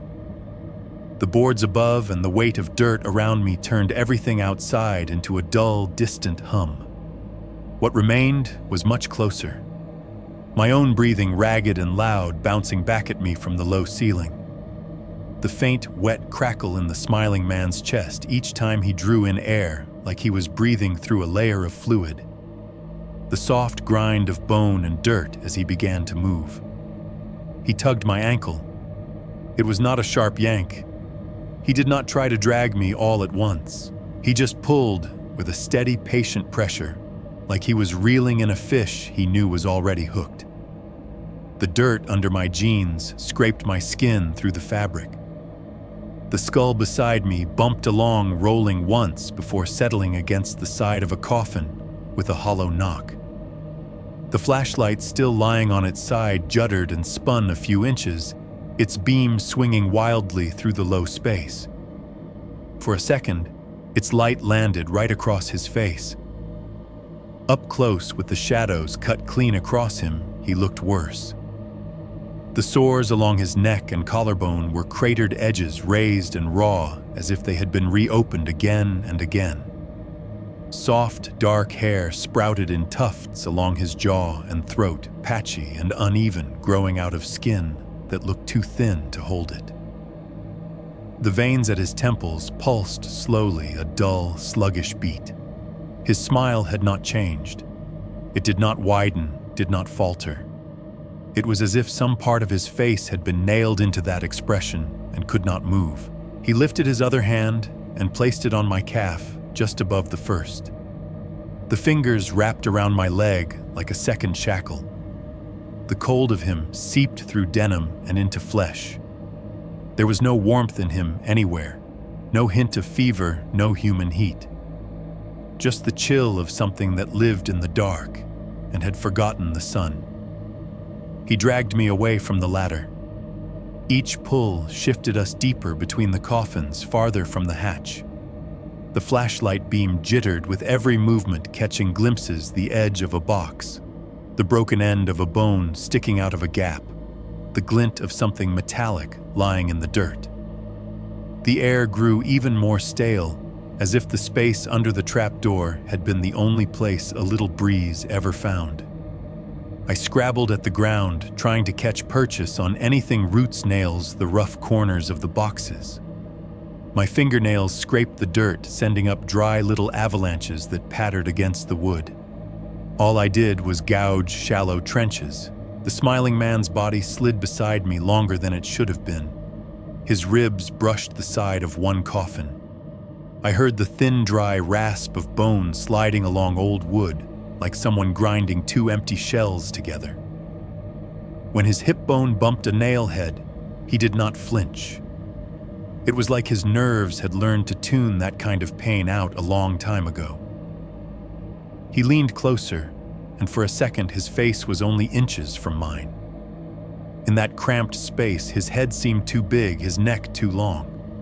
His eyes moved, flicking over my features with unnerving precision. It felt like he was measuring my face, distance between eyes, the line of my jaw, the shape of my mouth. Cataloging. He inhaled slow and noisy through his nose. The breath raked over my cheek, like a dog sniffing a stranger at a fence. "You're the one that stares at the barn from the car," he murmured. His voice came out as a whisper shaped by broken glass. The words fit in the crawl space as if they belonged there. The way he spoke made it sound like the hole in the floor was his throat, and the barn was his skull, and I was inside his mouth. "Your mama drives too slow," he went on softly. "She slows down right about there."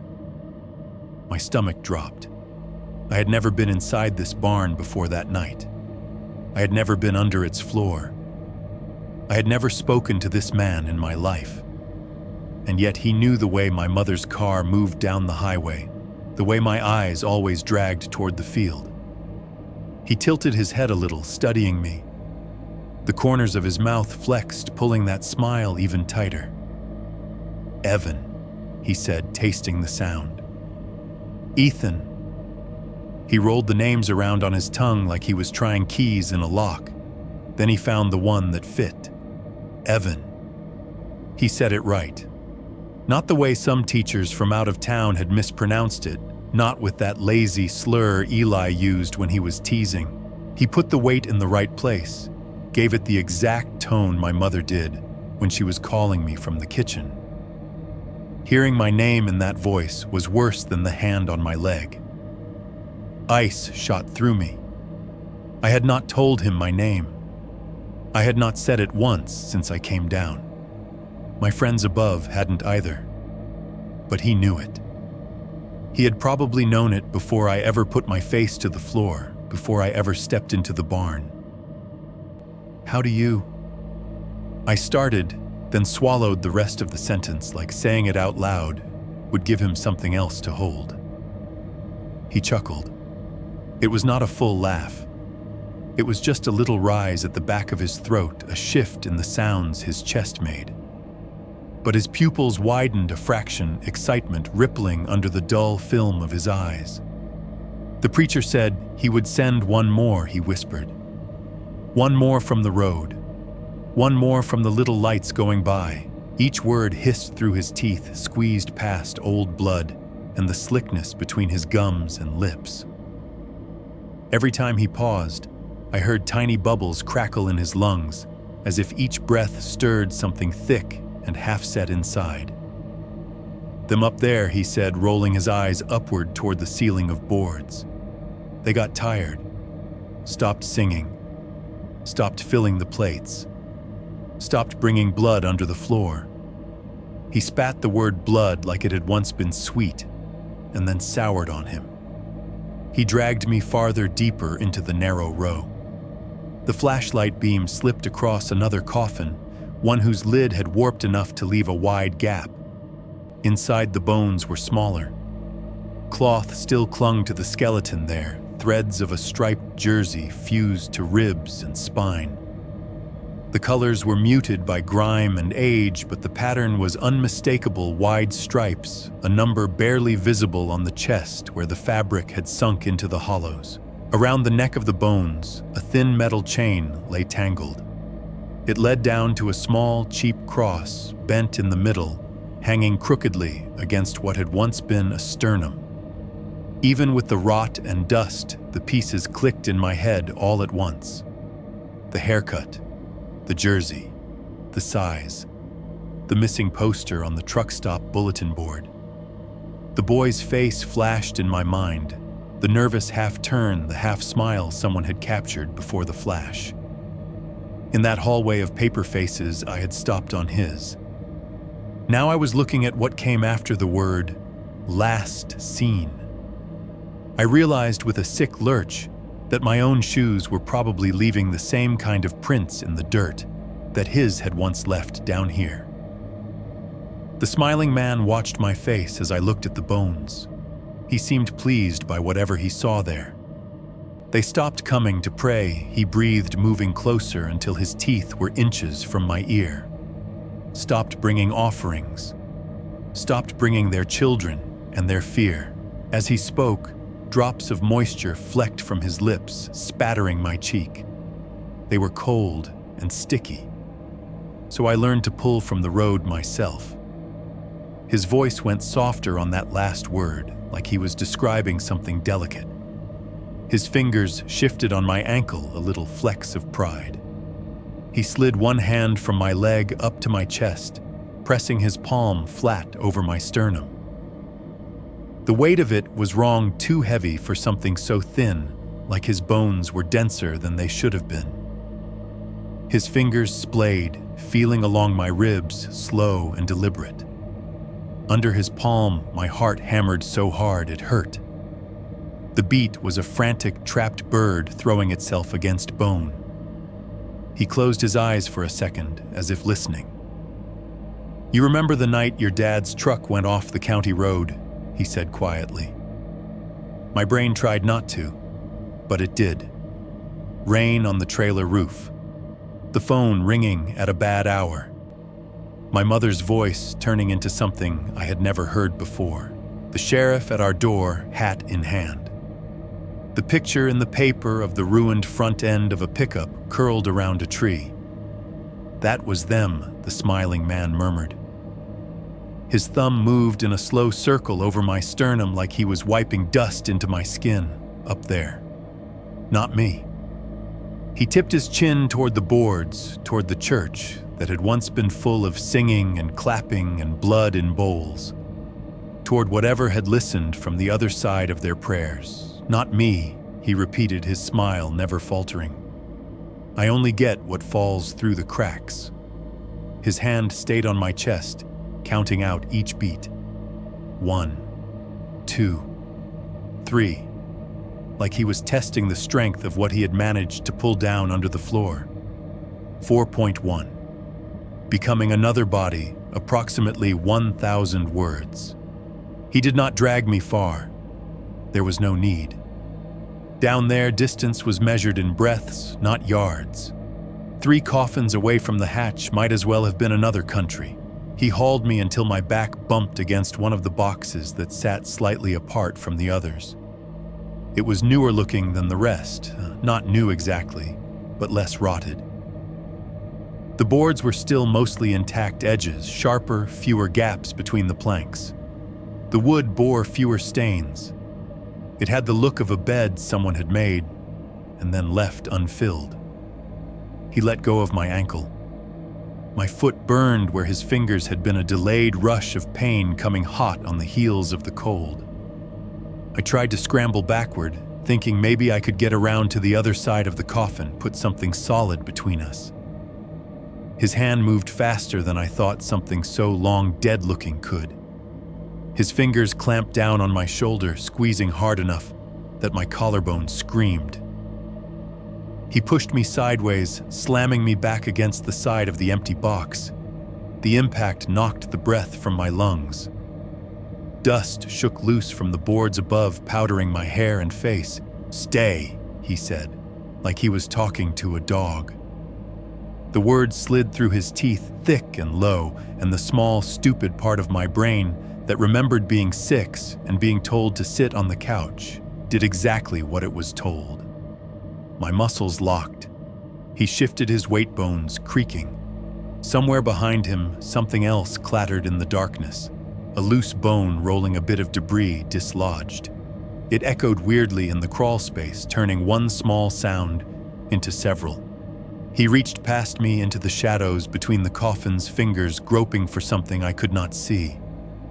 When his hand came back, it brought a length of rope with it. It was the same kind we had tied around my waist, coarse, fibrous, stained. The strands were stiff with old dirt, maybe old blood. At one end, a frayed knot dangled fuzzy where it had been pulled apart and retied too many times. He dropped it on my chest, and it felt heavier than it should have for something so simple. Then came the wire. He plucked it from somewhere by his knee. A coil of thin, rusted fencing wire looped around itself like a dead snake. It made a soft shink sound as it unwound, little flakes of rust falling like dirty snow. Even before he touched it to me, I could feel the bite of it in my head, imagining the way it would dig. My body finally remembered how to move. "Wait," I said. My voice came out hoarse, raw from breathing the crawl space air. "Please. I won't tell anyone. I'll get you help. We can go up. We can get you out of here." It was nonsense, but it was all I had, throwing words at him like they might stick somewhere soft. He tilted his head, considering me. In the half-light, the motion looked insect-like. Out, he repeated slowly, as if tasting the concept. Out to where they drive by and look away, his lips peeled back further, showing the dark hollows at the bases of his teeth. I was out. I was there. Then I went under. You came under. That's the only way it works. He shifted closer. The crawl space did not allow much room for posture, but he somehow managed to loom, his too long neck bending so his face hovered just above mine. We do not get to choose where we lay, he said. We only get to choose how we stay. He pressed his bony knee onto my forearm, pinning it to the side of the coffin. The weight was focused, sharp. His other hand grabbed my wrist, lifting it up and slapping it against the top edge of the box. The wood was rough and cold.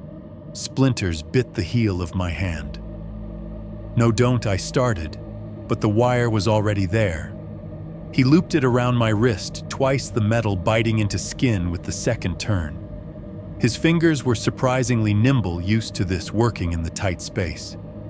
He twisted the ends together with the ease of someone who had done it many, many times, his thumbnails digging into the rust-softened metal. As he cinched the wire down, the edges dug into flesh. It was not a sudden cut. It was a slow, increasing pressure, like teeth pressing on your skin before they break it. The sharpness came a second later, thin and bright, as the rust-crusted metal finally broke through. The pain bloomed as warmth. I felt the first bead of blood swell under the wire, then break and run. It slid in a thin line down the side of my hand, over the tendons, and dropped pattering faintly onto the lid of the box. In the cold of the crawl space, that tiny patch of heat felt obscene. He did the other wrist next. He shifted his knee, moved his weight, pinned my other arm. I tried to yank it back, but he had leverage and practice. The rope did not come into play yet. The wire did. Around, around, twist, twist, the same rhythm as the knocks he had given me in the floor above. The second cut came quicker. My skin was already raw from clawing at the dirt. When the wire bit in it, found softened spots and opened them. Blood welled faster this time, the warmth seeping between my fingers and dripping onto the wood with a quicker tempo. Preacher said the sin lives in the blood, he murmured as he worked. He was not talking to me. His eyes were half-lidded, focused on the wire and his own fingers. It was like he was reciting something he had been told so often, it lived in his bones now. You cut enough, he went on. Maybe God sees you again. Maybe he remembers your name.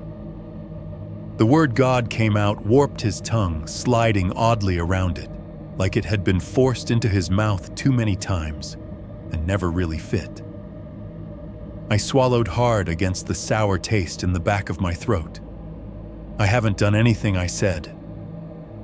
I could hear how pathetic it sounded, like a child protesting a punishment. I'm just a kid. I go to school. I stock shelves.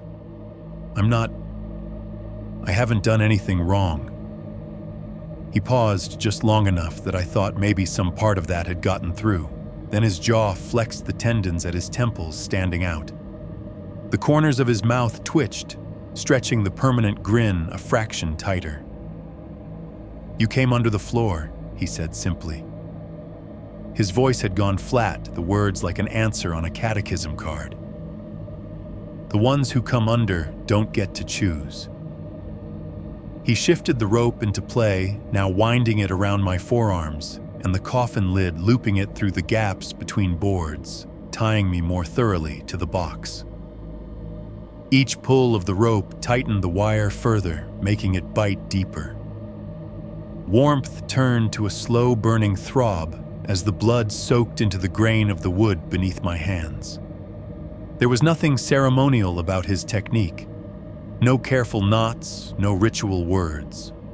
It was mechanical, efficient, the way you would secure cargo in the back of a truck or bind something that might thrash when it woke. He checked the tension by giving the rope a sharp jerk. My shoulders wrenched. The wire protested my skin with a hot spike. I could not move my arms more than an inch in any direction. The coffin pressed into my spine. The lid under my hands felt disturbingly like a chest I was lying across. He leaned back a little, looking me over. In that moment, he did not look at my face. He did not meet my eyes. He scanned me the way someone doing inventory might: hands, arms, chest, throat. His gaze lingered for a second on the places where the wire had already soaked dark, and then moved on, calculating. His expression did not change. I was not a person to him. Not exactly. I was material. Fresh enough, warm enough, full enough. Somewhere farther down the row of boxes, something moved. The sound was small, but in the oppressive quiet, it might as well have been a gunshot.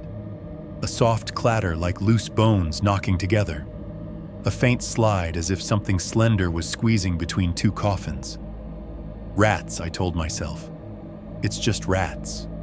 Or raccoons. Whatever. Things that live where people leave food and bodies. But the pattern of the sound was wrong. It did not have the random scurry of animals. It came in measured little bursts, spaced out like something testing how much room it had to move. A sprinkle of dirt sifted down from the beams above, catching in my eyelashes. Each grain landed with an individual impact. I could hear tick, tick, tick. On my jacket, on the coffin lid, on the exposed part of my wrists. My heart hammered loud enough that I could hear it in my ears, a relentless thud, thud, thud that wobbled in speed, too fast, then too slow, then stumbling. It felt like it could not find a rhythm it trusted. The smiling man seemed to hear it too, his head cocked slightly, listening. His hand rose and hovered near my chest again, not touching this time, just measuring the space between his palm and my ribs. Still strong, he muttered. Not like some of them. They come down soft. They come down already halfway gone. I tried to speak again. My mouth was dry. My tongue felt too big. My mom, I rasped. The words scraped out. She'll come looking. They will notice I'm gone. They'll notice your hole, your coffins. He did look at my face then. If there was pity there, I did not see it. If there was malice, I did not see that either. What I saw was something worse, complete resigned certainty. They never look where they should, he said. They look at the road, at the ditch, at the tree, at the bottle in the truck. They say, must have been an accident. They say, must have been a man. His eyes flicked up toward the floor above us, toward the unseen church. They do not say, must have been what they left under the floor, he said. Too ugly, too close. He lifted his hand, tapping his own temple with one knuckle. The nail made a little took against bone. Easier to think it was no one's fault, he whispered. Easier to sleep. He settled back on his haunches a bit, the bones in his knees popping softly, and turned his head as if listening to something far down the line of coffins. The crawlspace had gone utterly still again. Even the faint clatter from before had stopped. The only movement was mine shallow breaths, making my chest rise barely an inch. Tiny flexes of muscle under skin where the wire had cut. I could feel my pulse in the wounds now. Each heartbeat pushed a small, fresh surge of warmth out under the metal, then cooled quickly in the frigid air. The drops hitting the coffin lid had fallen into a rhythm. 1, 2. Pause. 1, 2, 3.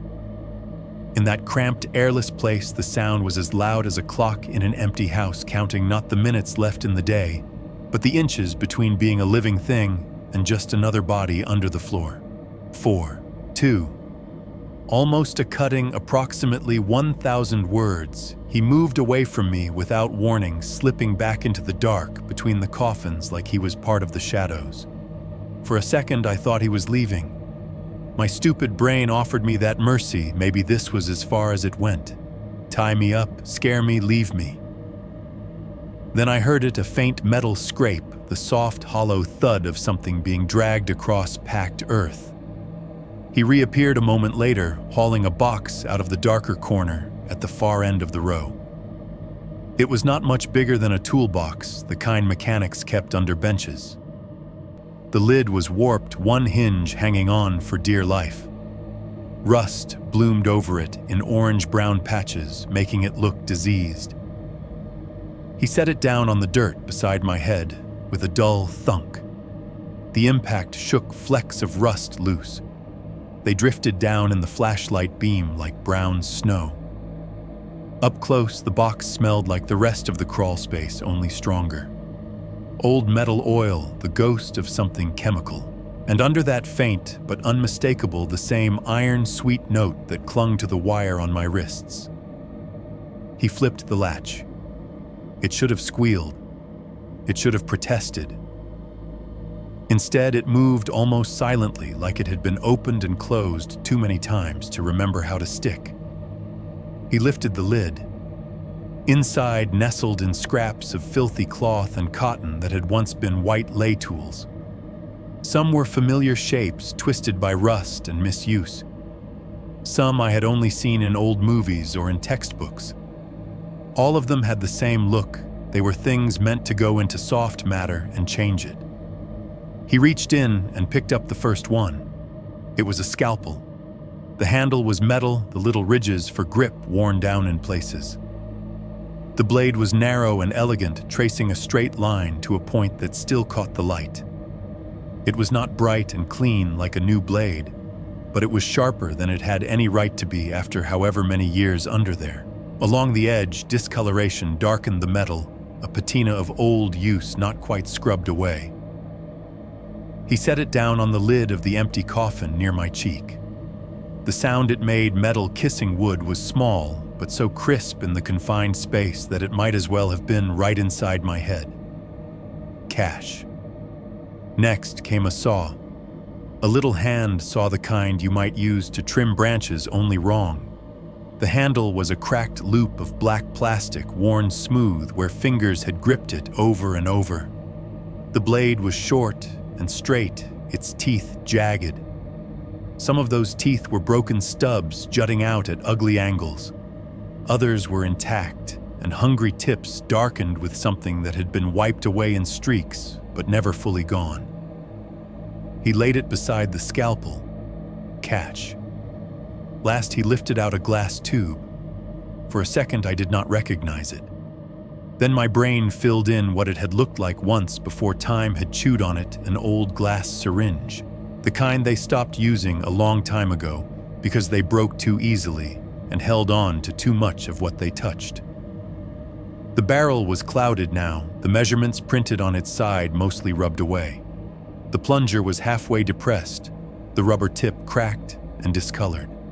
A metal needle lay alongside it, detached, as thin as a hair, and long enough to make my stomach flip. He placed the syringe down with more care than the others, as if it was fragile in a way the steel was not. Cash. Each little impact landed in the same place in my body, somewhere between my heart and my throat. He arranged them in a neat row where I could see them, almost like he was laying out silverware before a meal. His movements were precise, almost reverent. I turned my face away, pressing the back of my head into the rough wood. There was nowhere else to go. The ceiling was inches above. The coffin was solid behind me. The wire on my wrists dug in deeper if I pulled. He reached for my arm. His fingers clamped around my forearm just below the elbow, turning it with unsettling ease until the inside faced up. The skin there was paler than the rest of me, finer, the blue-green lines of veins visible under the surface. He used to pray first, the smiling man said conversationally. He did not look at my face when he said it.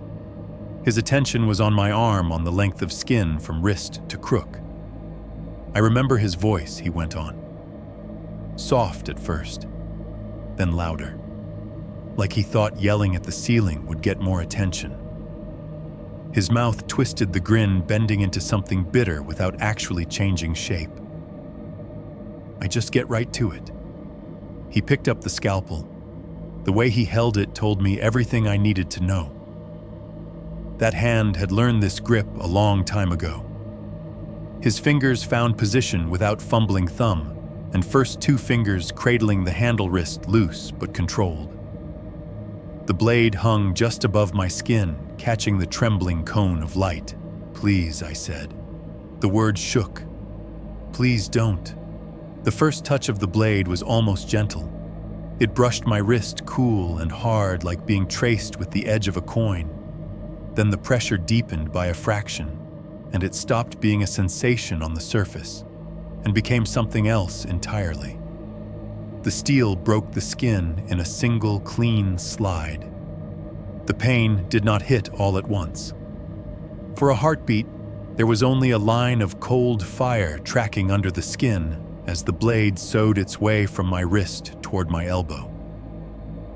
It was a thin, icy sensation, like the inside of my arm had been opened to the air in a place it never should have. Then heat rushed in behind it. A hot, stinging bloom flared along the path of the cut, radiating outward. It felt like he had poured something boiling into my veins. Every nerve the blade passed over woke up screaming, sending jagged messages up my arm and into my shoulder. I gasped. The sound came out thin and high, snatched away by the low ceiling, and rushed back at me in pieces. The scalpel finished its journey just shy of the crook of my elbow. The smiling man lifted it away with a surgeon's neatness, careful not to widen the wound more than he meant to.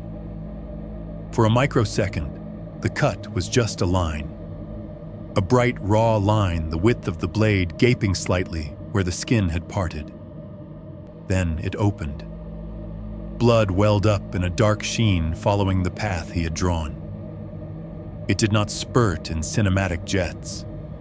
It poured thick and eager, a steady, glossy ribbon that filled the groove the blade had made and spilled over. Gravity did its job. The first drops slid sideways along the slight slope of my forearm, then began to fall. They pattered onto the dirt below each impact, making a soft, damp pit sound.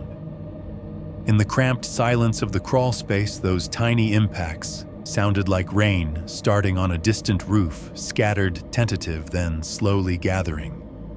Drip, drip, drip, drip, drip, drip. Some of the blood did not make it to the ground right away.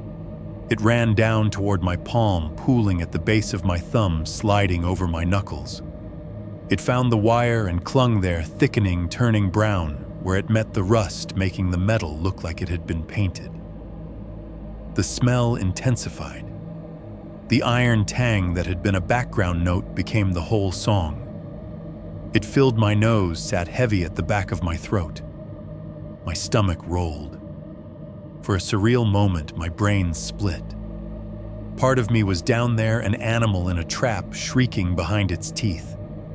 The other part stepped back, floating, thinking stupid sideways thoughts like, this is the part you could drop the sound for.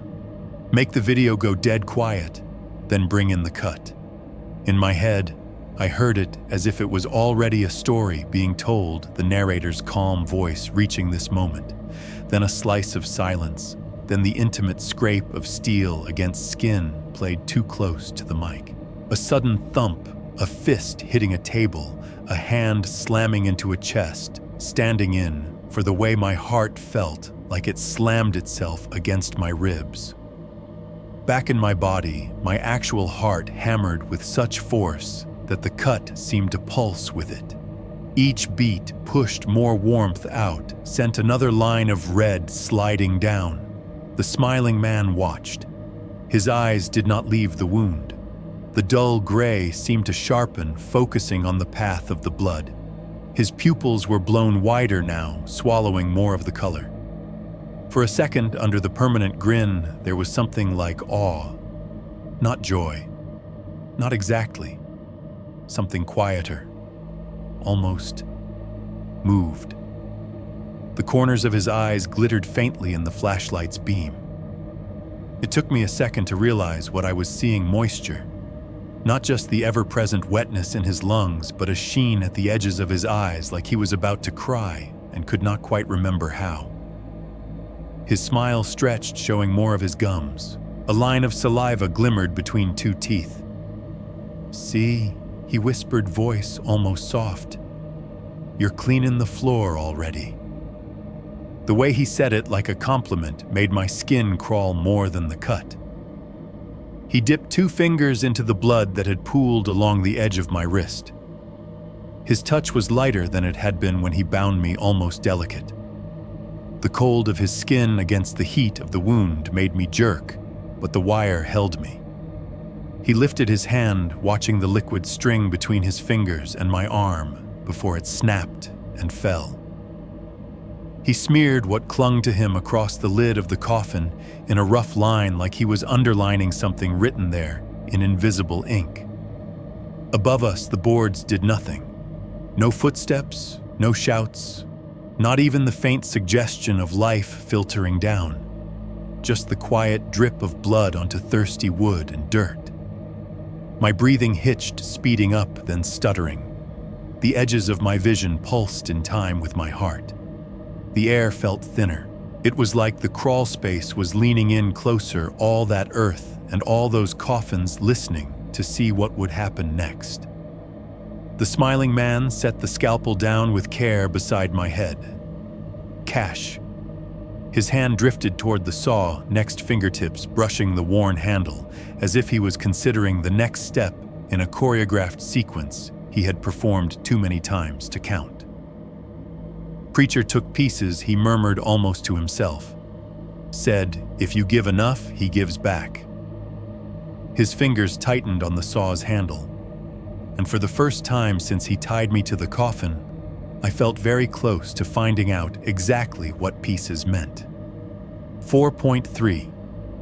Voices above, silence below, approximately 100 words.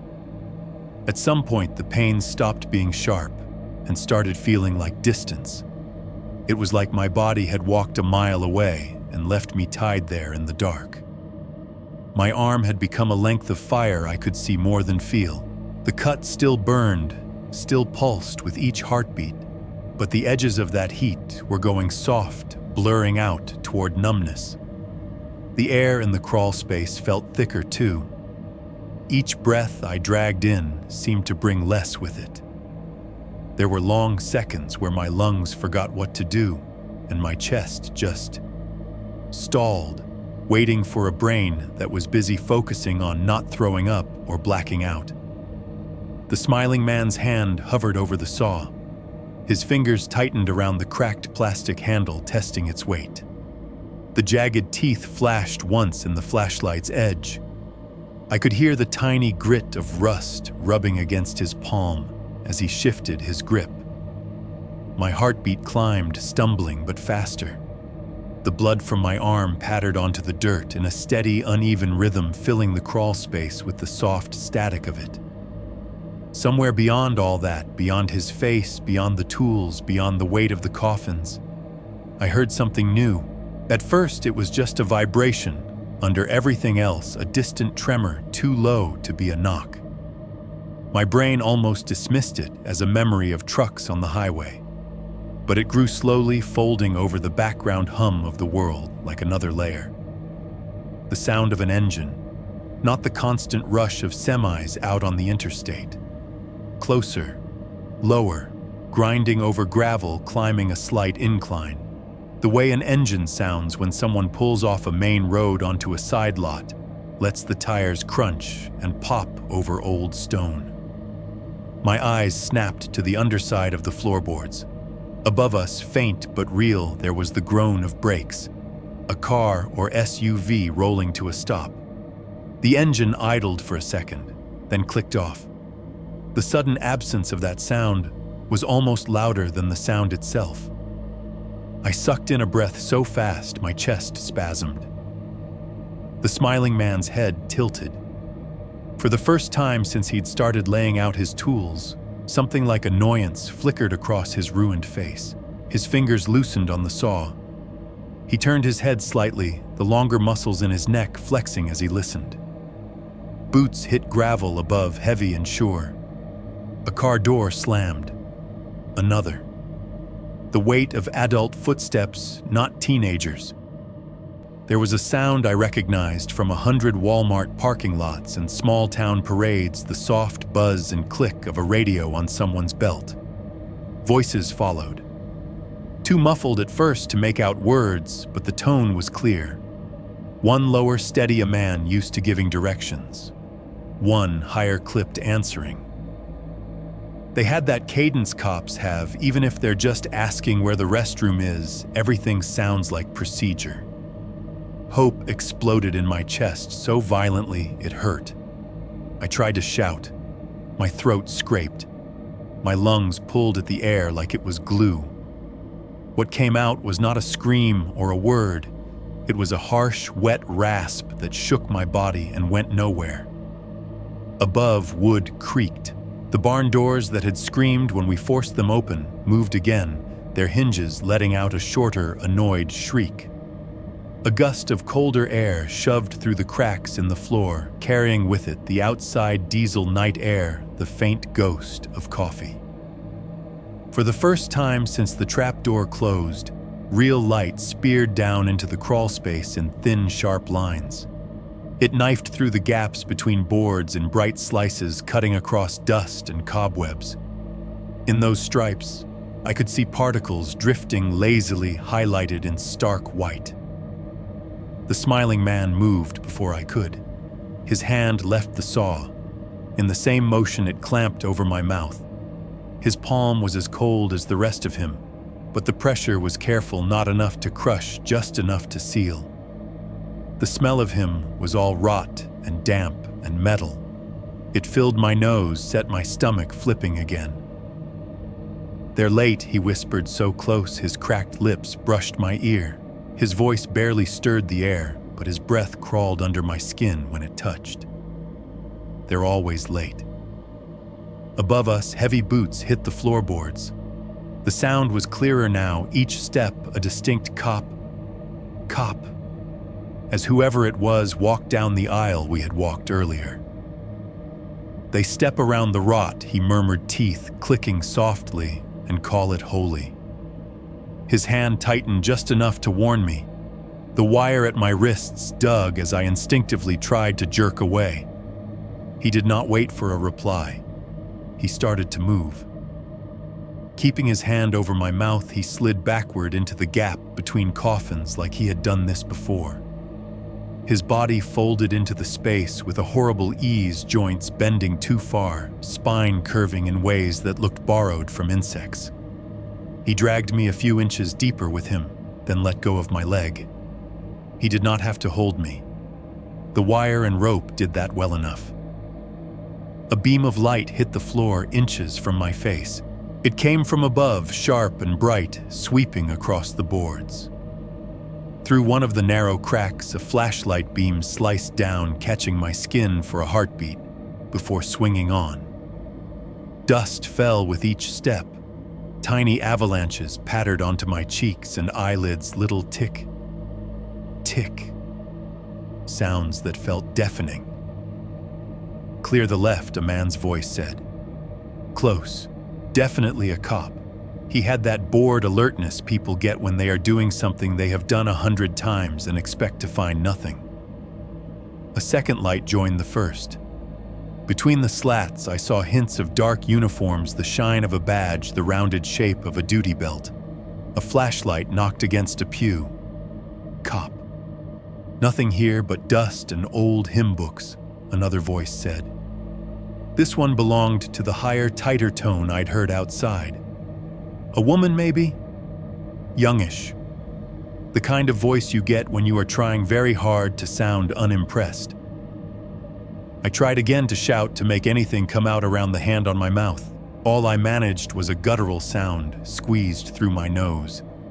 It hurt more than the cut on my arm.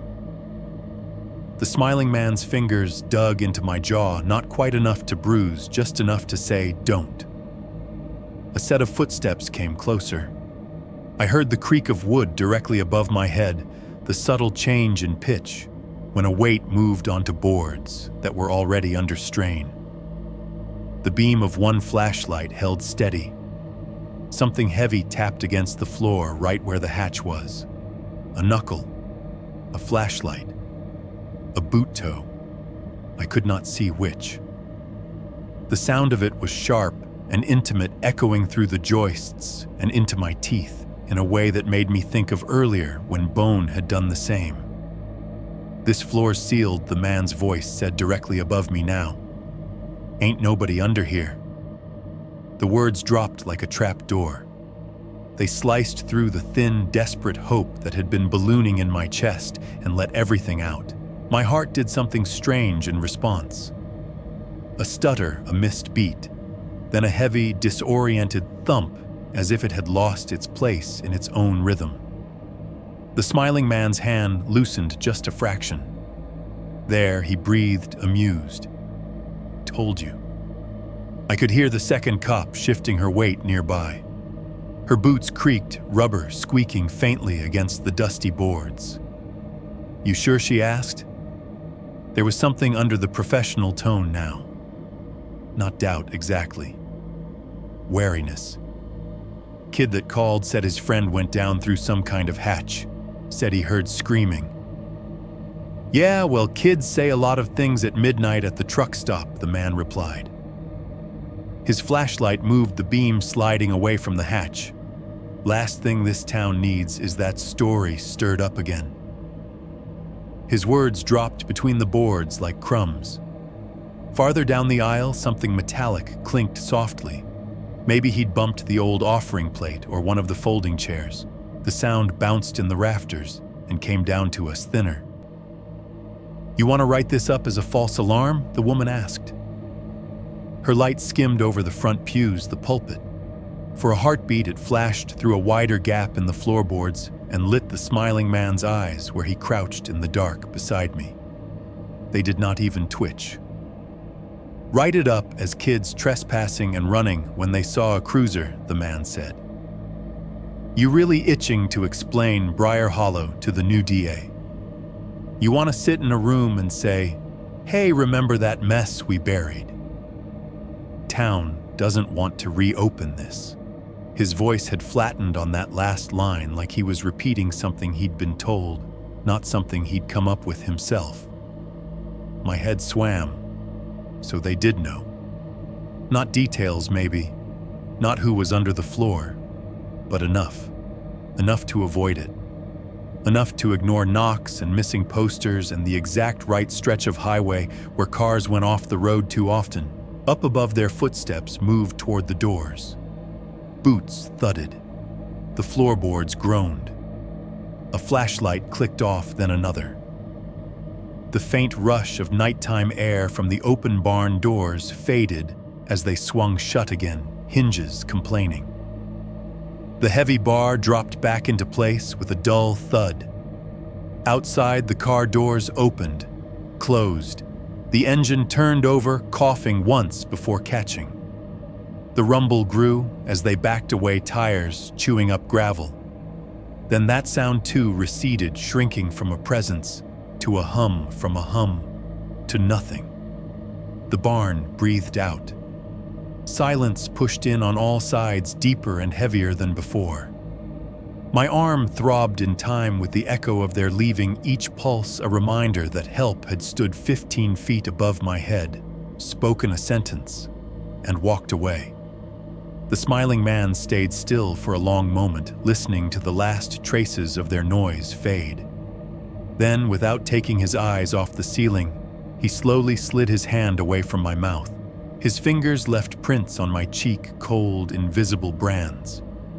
"See," he whispered almost gently. "They look right at the boards and never wonder what's under." He turned his head toward me, that impossible grin still carved into his face. "Just you and me now," he said softly, voice almost affectionate. and all the ones they let stay. He reached for the saw again. Above, the world went on.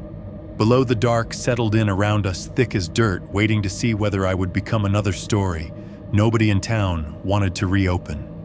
5.1 Crawling out of a grave. Approximately 1,000 words. Time stopped being numbers and turned into beats. Not hours, not minutes. Just the things that kept happening over and over, the drip of my blood, the ache in my arm, the way my heart pounded, stumbled, then crawled.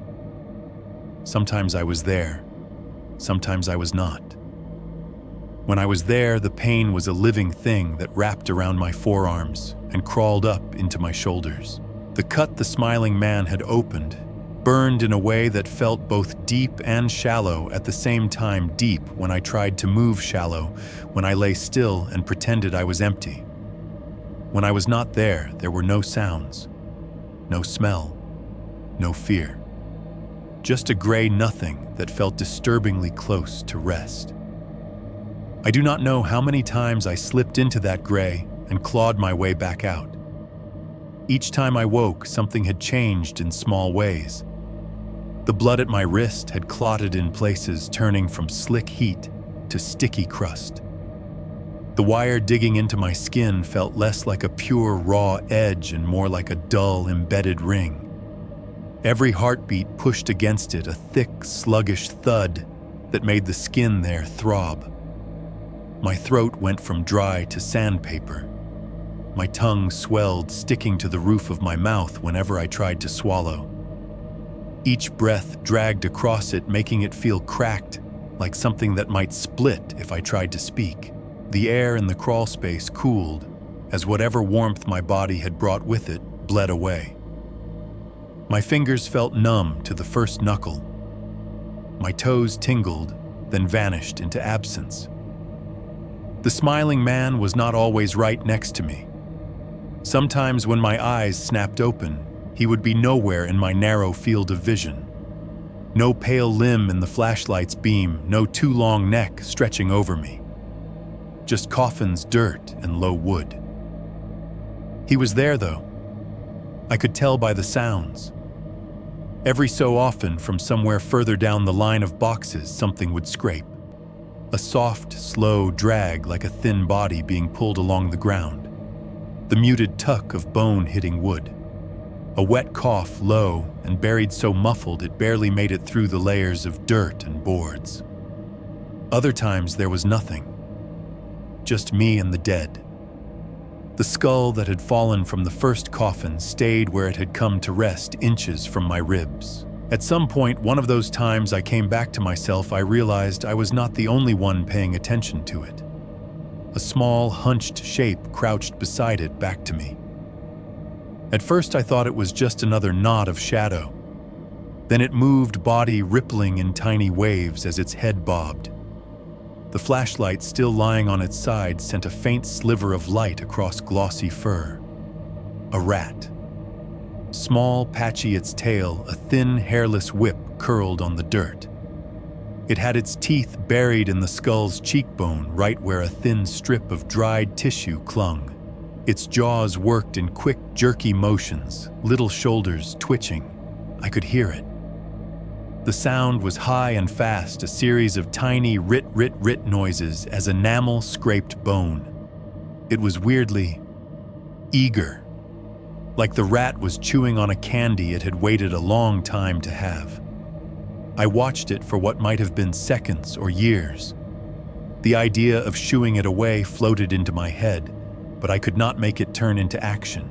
My arms were dead weights nailed to the coffin. My voice was a dry scrape that would not rise. For a surreal moment, I felt sorry for the skull. Not for the person it had belonged to, that horror was too big and far away and old. Just for this thing that used to be a face, now reduced to a chew toy, for something small and hungry. My eyes drifted shut. When I came back again, my neck had twisted at some point. I was turned more toward the opposite side, my cheek pressed hard into the splintered lid beneath my hands. My fingers brushed something hard. It took my fogged brain a second to understand that the wood under me had changed shape. There was a dip where my palm lay a hollow cut deeper than the other knots and grooves. I turned my head a fraction, fighting the stiffness in my neck. My hand had slid sideways onto the coffin next to the one I was tied to. Its lid had rotted away more thoroughly, leaving a larger gap near the center.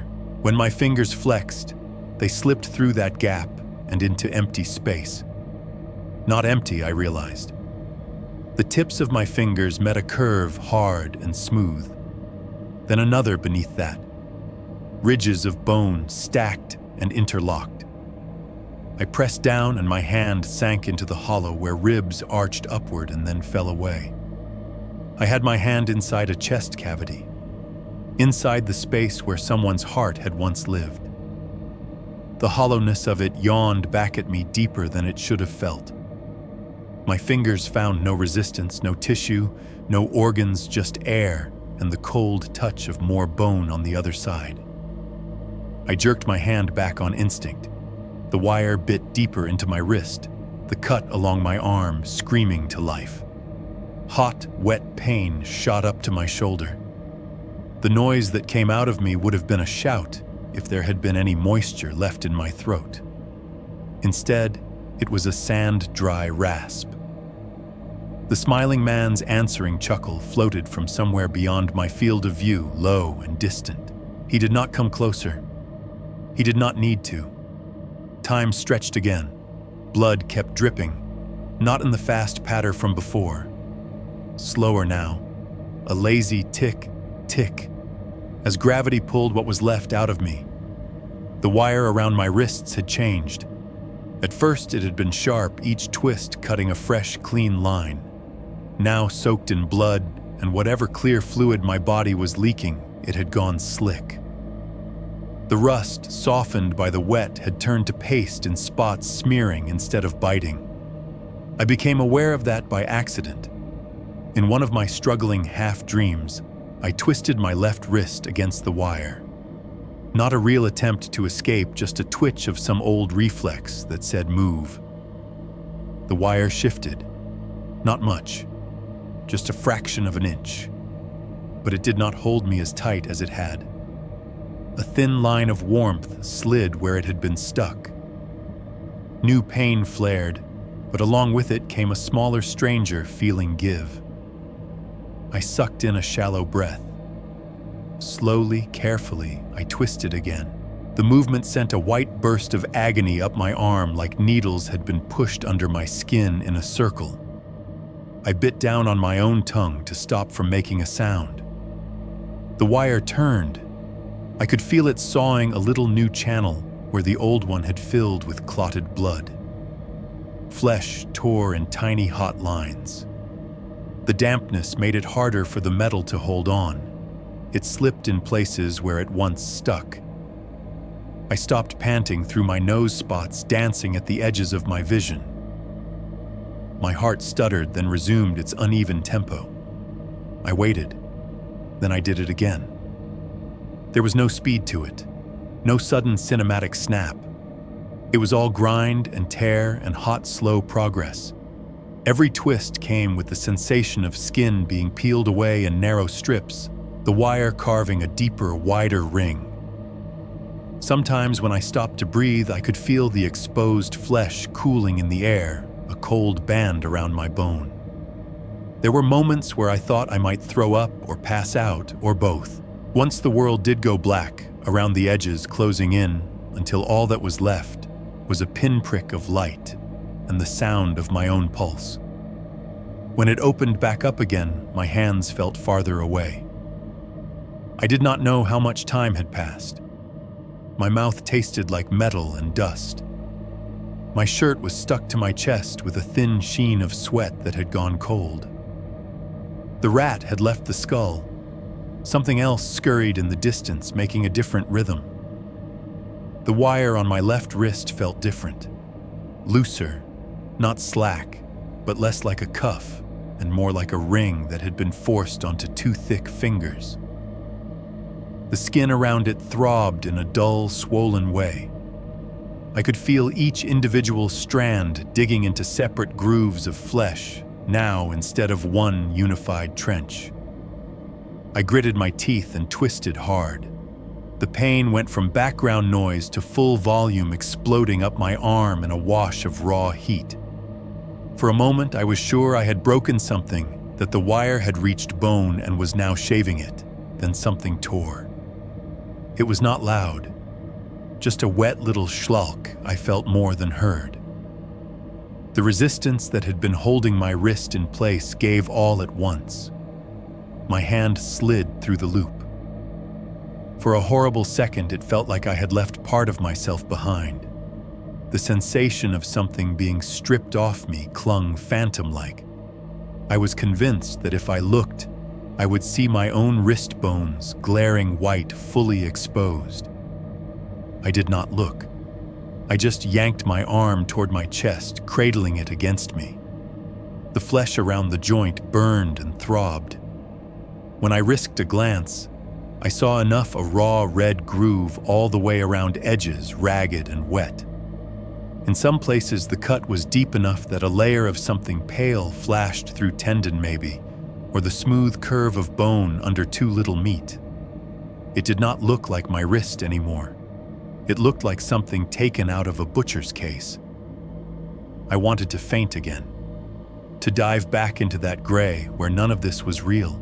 Instead, I sucked air into my parched lungs and wrapped the fingers of my free hand clumsily around the wire still binding the other. The smiling man was quiet somewhere in the dark, listening. I did not know if he was asleep or waiting.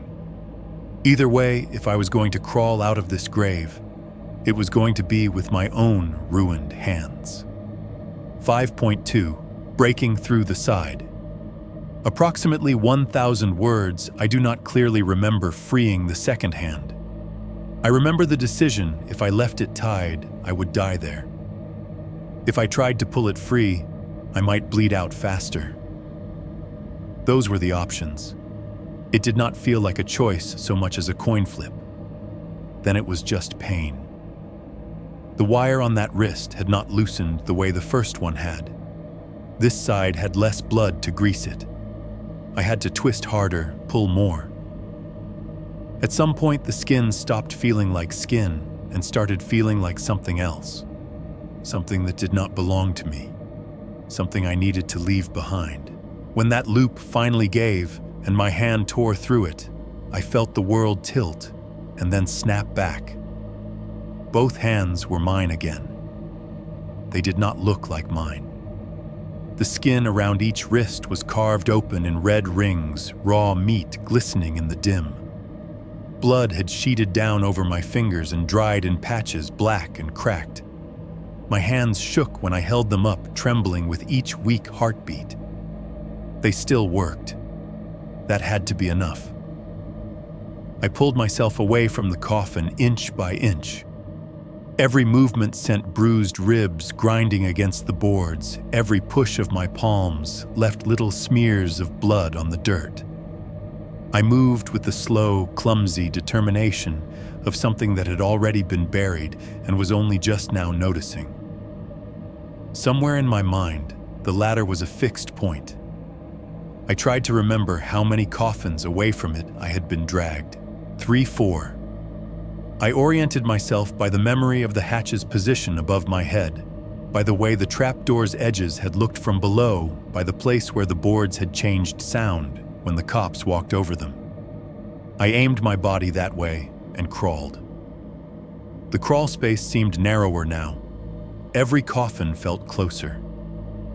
The lid edges caught my shoulders as I squeezed past the corners of warped boards, jabbing my ribs, catching my torn wrist, and sending fresh flares of pain up my arm. I dragged myself over humps of packed earth through shallow depressions where water had once pooled and then dried, leaving a thin crust of mineral that crackled under my weight. In the dark, my sense of direction frayed easily. Twice I reached out, expecting open space, and hit another box. Once my hand sank wrist deep into soft dirt against the wall, sending a small avalanche of dust down over my face. Bits of it stuck to the blood on my skin, turning it to paste. My head swam. The cut on my arm burned like a stripe of fire. Every few movements, my vision narrowed down to a tunnel, then widened again, like I was looking through a camera that someone kept zooming in and out. Eventually, my fingers found wood overhead that felt different. Lower. Solid. No gaps.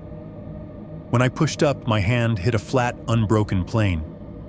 My knuckles rapped against it, and the sound that came back was familiar, the thick, dull thunk of the trapdoor. I let out a sound that was half sob, half laugh. I balled what was left of my fist and hit it. The impact sent a spike of white-hot pain up my arm through my shoulder into my neck. The skin over my knuckles split anew where dried blood cracked open. The noise that came back through the boards was flat and close, vibrating in my bones. Thud. Help, I tried to shout. It came out as a dry croak that barely reached my own ears. I hit it again. Thud. My shoulder howled.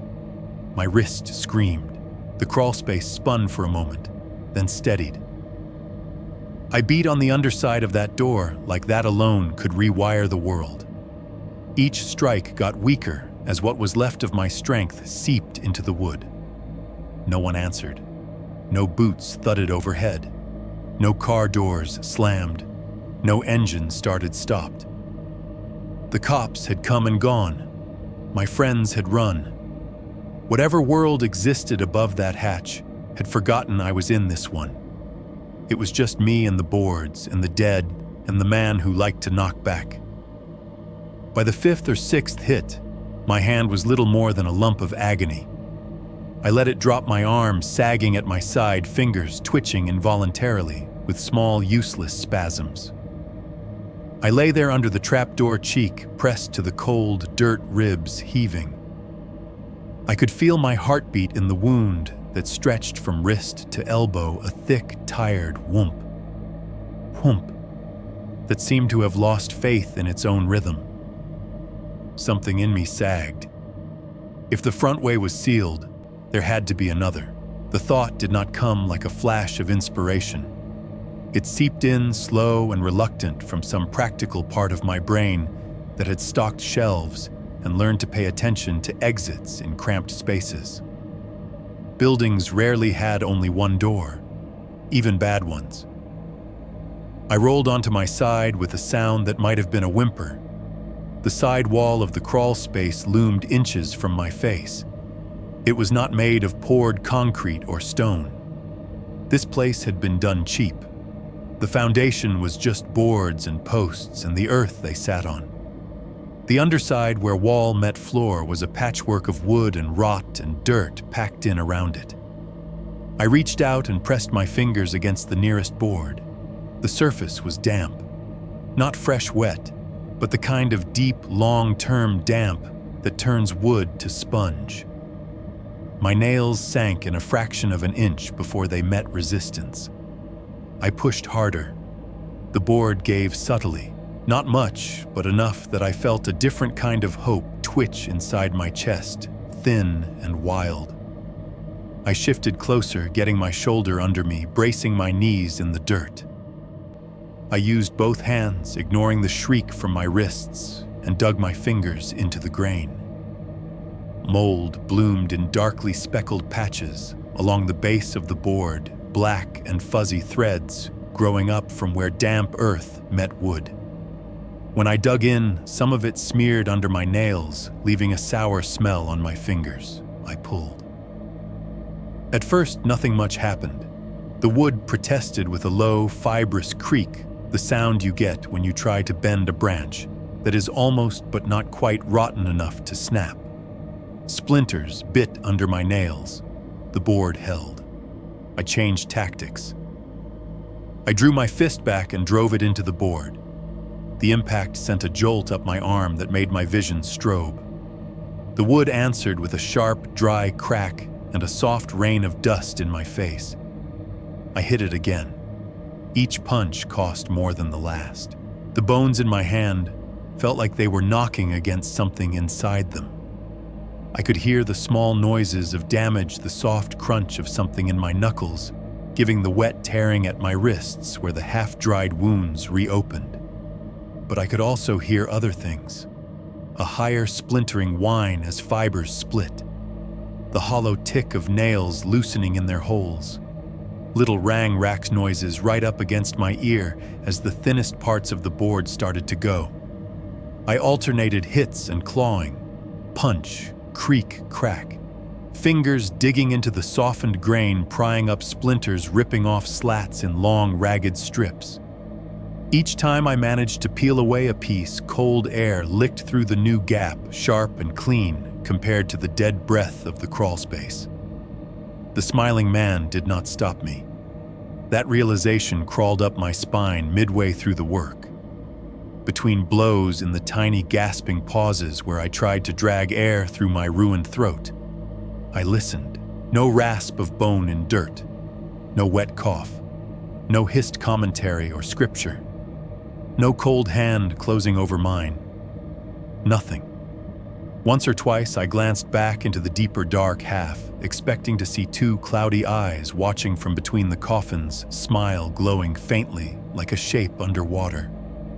I saw only black.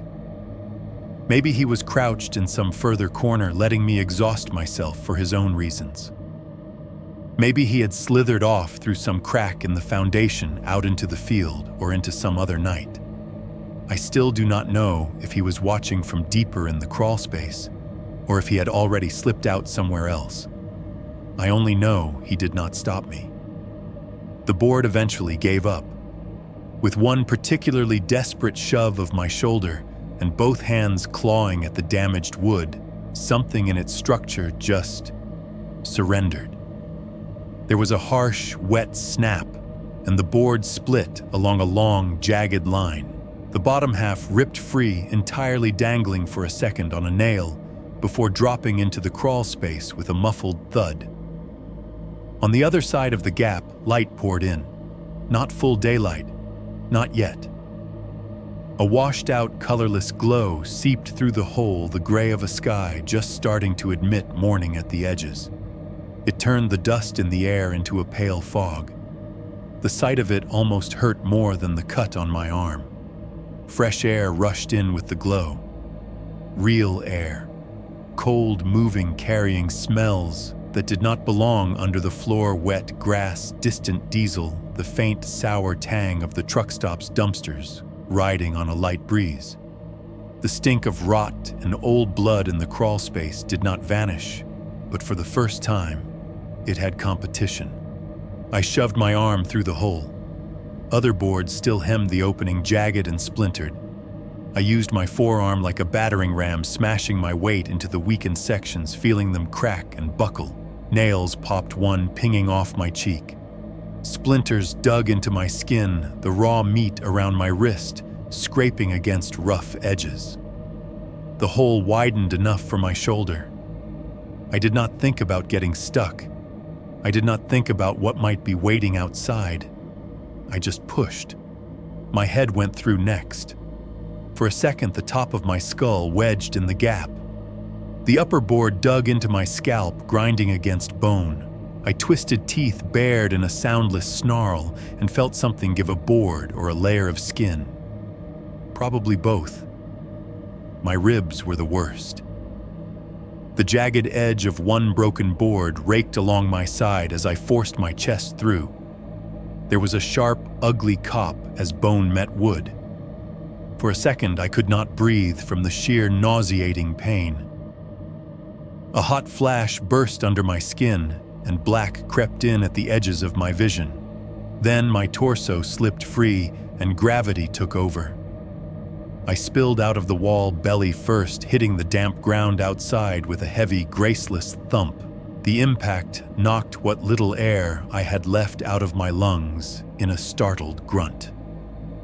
For a second, I lay there, half in, half out, legs still tangled in the hole, the barn's wooden ribs clutching at my ankles. I kicked weakly until they let go.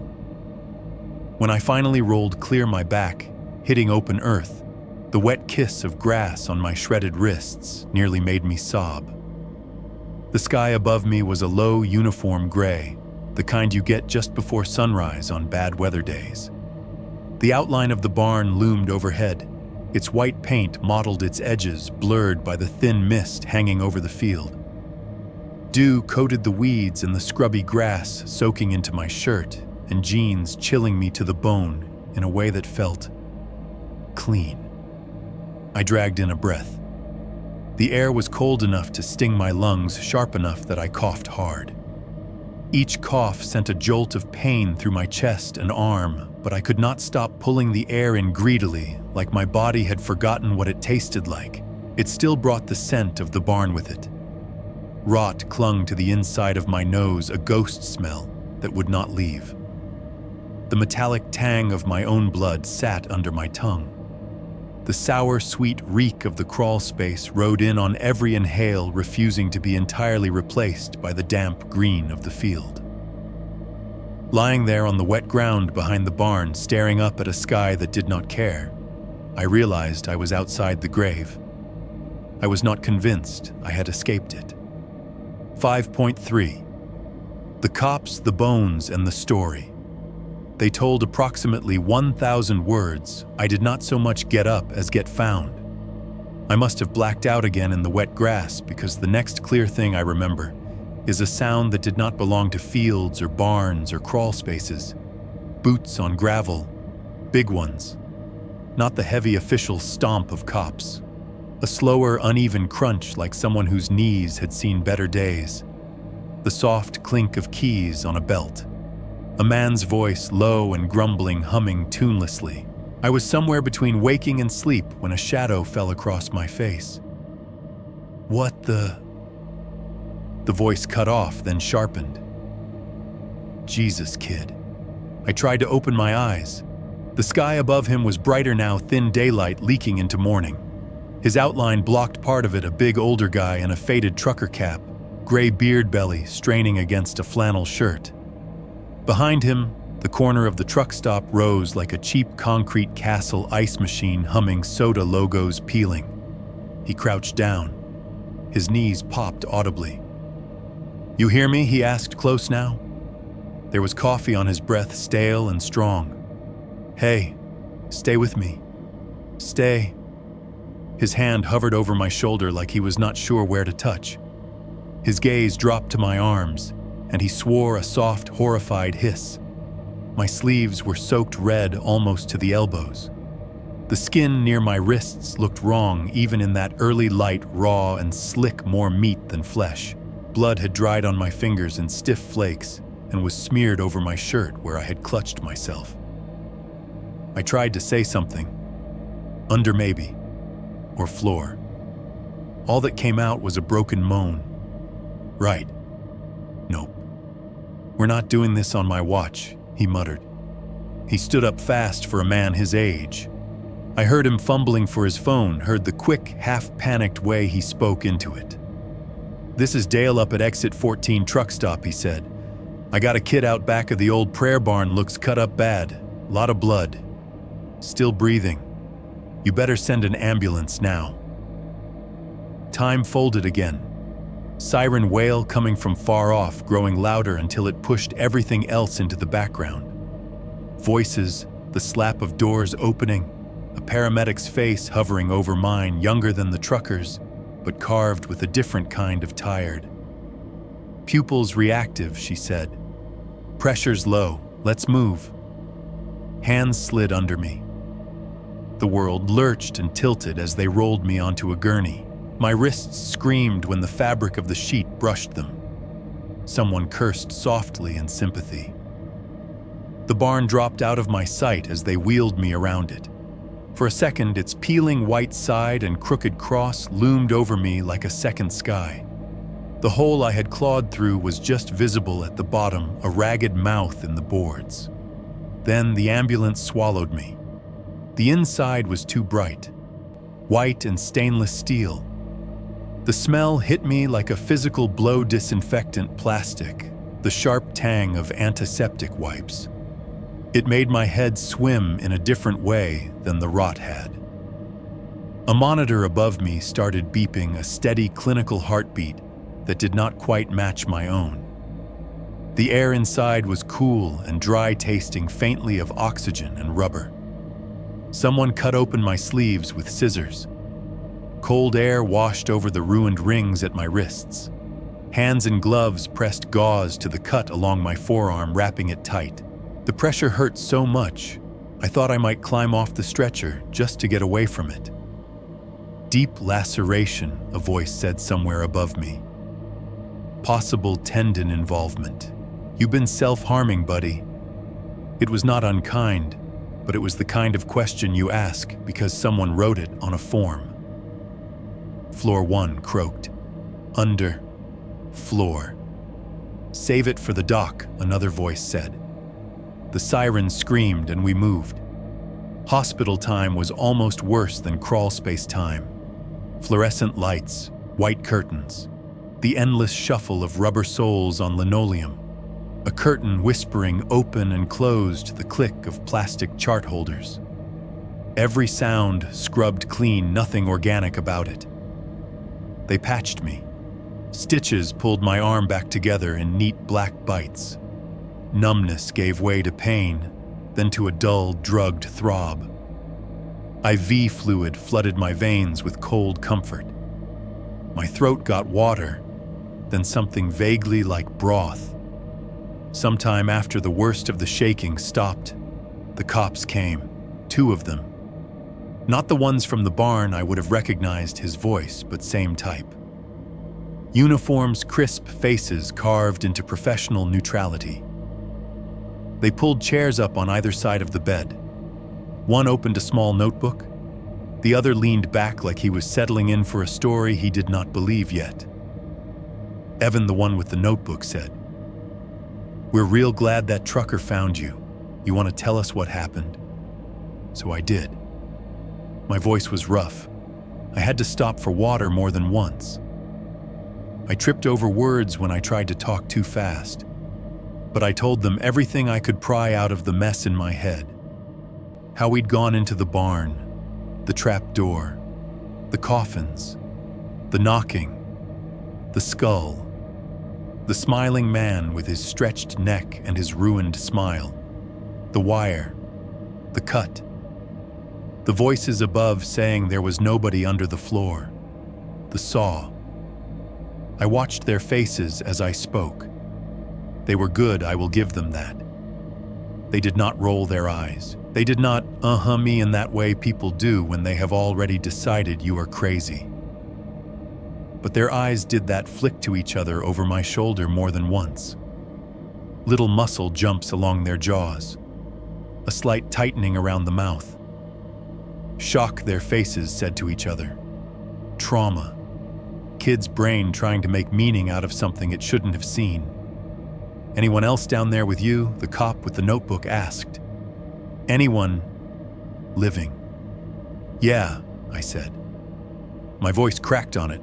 He was holding me down. He cut me. He talked to me. He knew my name. Describe him again. The other said pen uncapped but not moving much. I described him again. The skin, the eyes, the teeth. The voice like rotten lungs. The pen moved eventually, leaving little chicken tracks on the page. Okay, the note-taker said finally. We're gonna send some people out there. We'll take a look under this floor you're talking about. He said it like a promise, and for a second, that was enough. When they came back the next day, it was with different faces. Not the same 2. New uniforms, new notebook, same practiced calm. They told me they had gone in with a team CSI techs deputies, all the tools. We did find some things, one said carefully. Bones, a lot of them. The words slid into the room and sat on the bed with us. He went on. They had pried open the trap door, dropped floodlights into the crawl space, opened coffins, photographed everything before they touched it. More than 24 sets of remains, he said. Some small children, some bigger, age ranges, both genders, all of them in various stages of decomposition. Some just bones, some still with shreds of flesh clinging in places that had not fully dried. On several there were marks, clean circular cuts on long bones, places where sections had been sawed away in neat rings, edges smooth under the rust, like someone had taken pieces of them out on purpose. They found a Little League jersey on one of the smaller skeletons. They found a bent metal cross on a chain. They found evidence of bindings grooves on wrist bones that matched wire, some of them still bearing twisted rust rings. They found, in other words, proof that I had not just hallucinated an entire graveyard. What about him, I asked. The man under the floor. The one that no living suspects were found on scene, the cop said carefully, like he was reading. Based on the state of the remains and the condition of the space, we believe these crimes were committed decades ago. Likely around the time that group was active. He did not say cult, but the word hung there anyway. The news will say more, he added, like that would help. They did. The local station ran it as their lead that night. I watched it on the little TV in my hospital room. Volume down low, my mother asleep in the chair beside my bed, with her hand on my uninjured arm. Images flashed the prayer barn from the outside crime scene tape flapping in the wind. A deputy standing guard by the doors. A white tent erected nearby. Body bags mercifully blurred. The crawlspace shot was just a glimpse long enough to show the line of rough wooden boxes, the edge of a skull, the beam of a flashlight cutting through dust. The anchor's voice floated over it. Authorities in Briar Hollow have uncovered what they're calling a mass grave linked to a long-abandoned religious group, she said. No living suspects have been identified. Investigators believe the killings occurred decades ago. No mention of a pale man still moving under there. No mention of boys going missing in the last few years. No mention of the fact that I had been tied up with fresh wire to an empty box waiting its turn. They wrapped it in nostalgia and horror and distance. Old cult, old crimes, bad people who were gone now. The town shaking its head and saying, "We had no idea." My friends helped with that. I found out later, overheard through thin walls, caught in the half-whispered gossip that seeps through small hospitals, that Eli Mason and Kayla told their own story. They said they had gone up to the barn but stopped at the door. Said they got spooked by the place, the stories, and decided not to go in. Said they turned back toward the truck stop, and that was when they heard me shout. Turned around, saw me stumbling from behind the barn, already bleeding out of my mind. They called for help, ran to get someone. They never once mentioned trap doors or ropes or skulls or wires around wrists. They left out the part where they watched me go under the floor. They left out the part where someone cut the rope. In their version, I had found some kind of hole back there on my own, fallen and gotten hurt. A stupid dare gone wrong. A freak accident. It was easier that way. For them, for the cops, for the town. I was the crazy kid who crawled somewhere he should not have, not the witness, to something that refused to stay buried. I might have believed that narrative myself eventually if it had not been for what I saw in my own house a few weeks later. My mother got a job at the clerk's office after she took leave from Walmart to sit by my bed. Paperwork piled up there, forms, reports, photocopies of things no one wanted to think about too hard. One night, she brought a stack home to catch up on dropping it on the kitchen table with a tired sigh. After she went to bed, I made myself a sandwich with one hand and sat down in her empty chair. The folder on top was stamped with the county seal. I should not have opened it. I did anyway. The report inside was familiar dates, names, phrases I recognized from the news. Recovered remains. Evidence of ritual activity. No living suspects. My own name in one corner labeled victim/witness, near the back on a photocopied page that summarized public communications guidance, a line had been underlined. Emphasize historical nature of the crimes. Avoid speculation about ongoing threats. In the margin, in a different slanted handwriting than the typed text, someone had added a note in pen. We warned them about stirring this up again. Some things are better left under the floor. The ink had bled slightly, turning the words soft at the edges. I stared at that sentence for a long time. It was not the voice of some outsider journalist. It was not a quote. It was a comment. A reminder from someone inside the machine to someone else who already knew what lay under that barn. They had known in some way for a long time. They just chose to leave it there, chose to let the man who knocks under the floor keep whatever he could reach from the road, just so the rest of town could sleep a little easier, telling themselves all the bad things had stopped decades ago. 6.1. Scar's night, noises, and silence, approximately 1,000 words. The scar never grew with the rest of me. The rest of my body filled out over the years, shoulders broader, face less boyish, a little bit of that gut every guy in this town seems destined to get. But the line from my wrist to my elbow stayed the same, just longer relatively. Thinner, like some pale centipede frozen under my skin. It starts as a knotty ring around my wrist where the wire chewed deepest.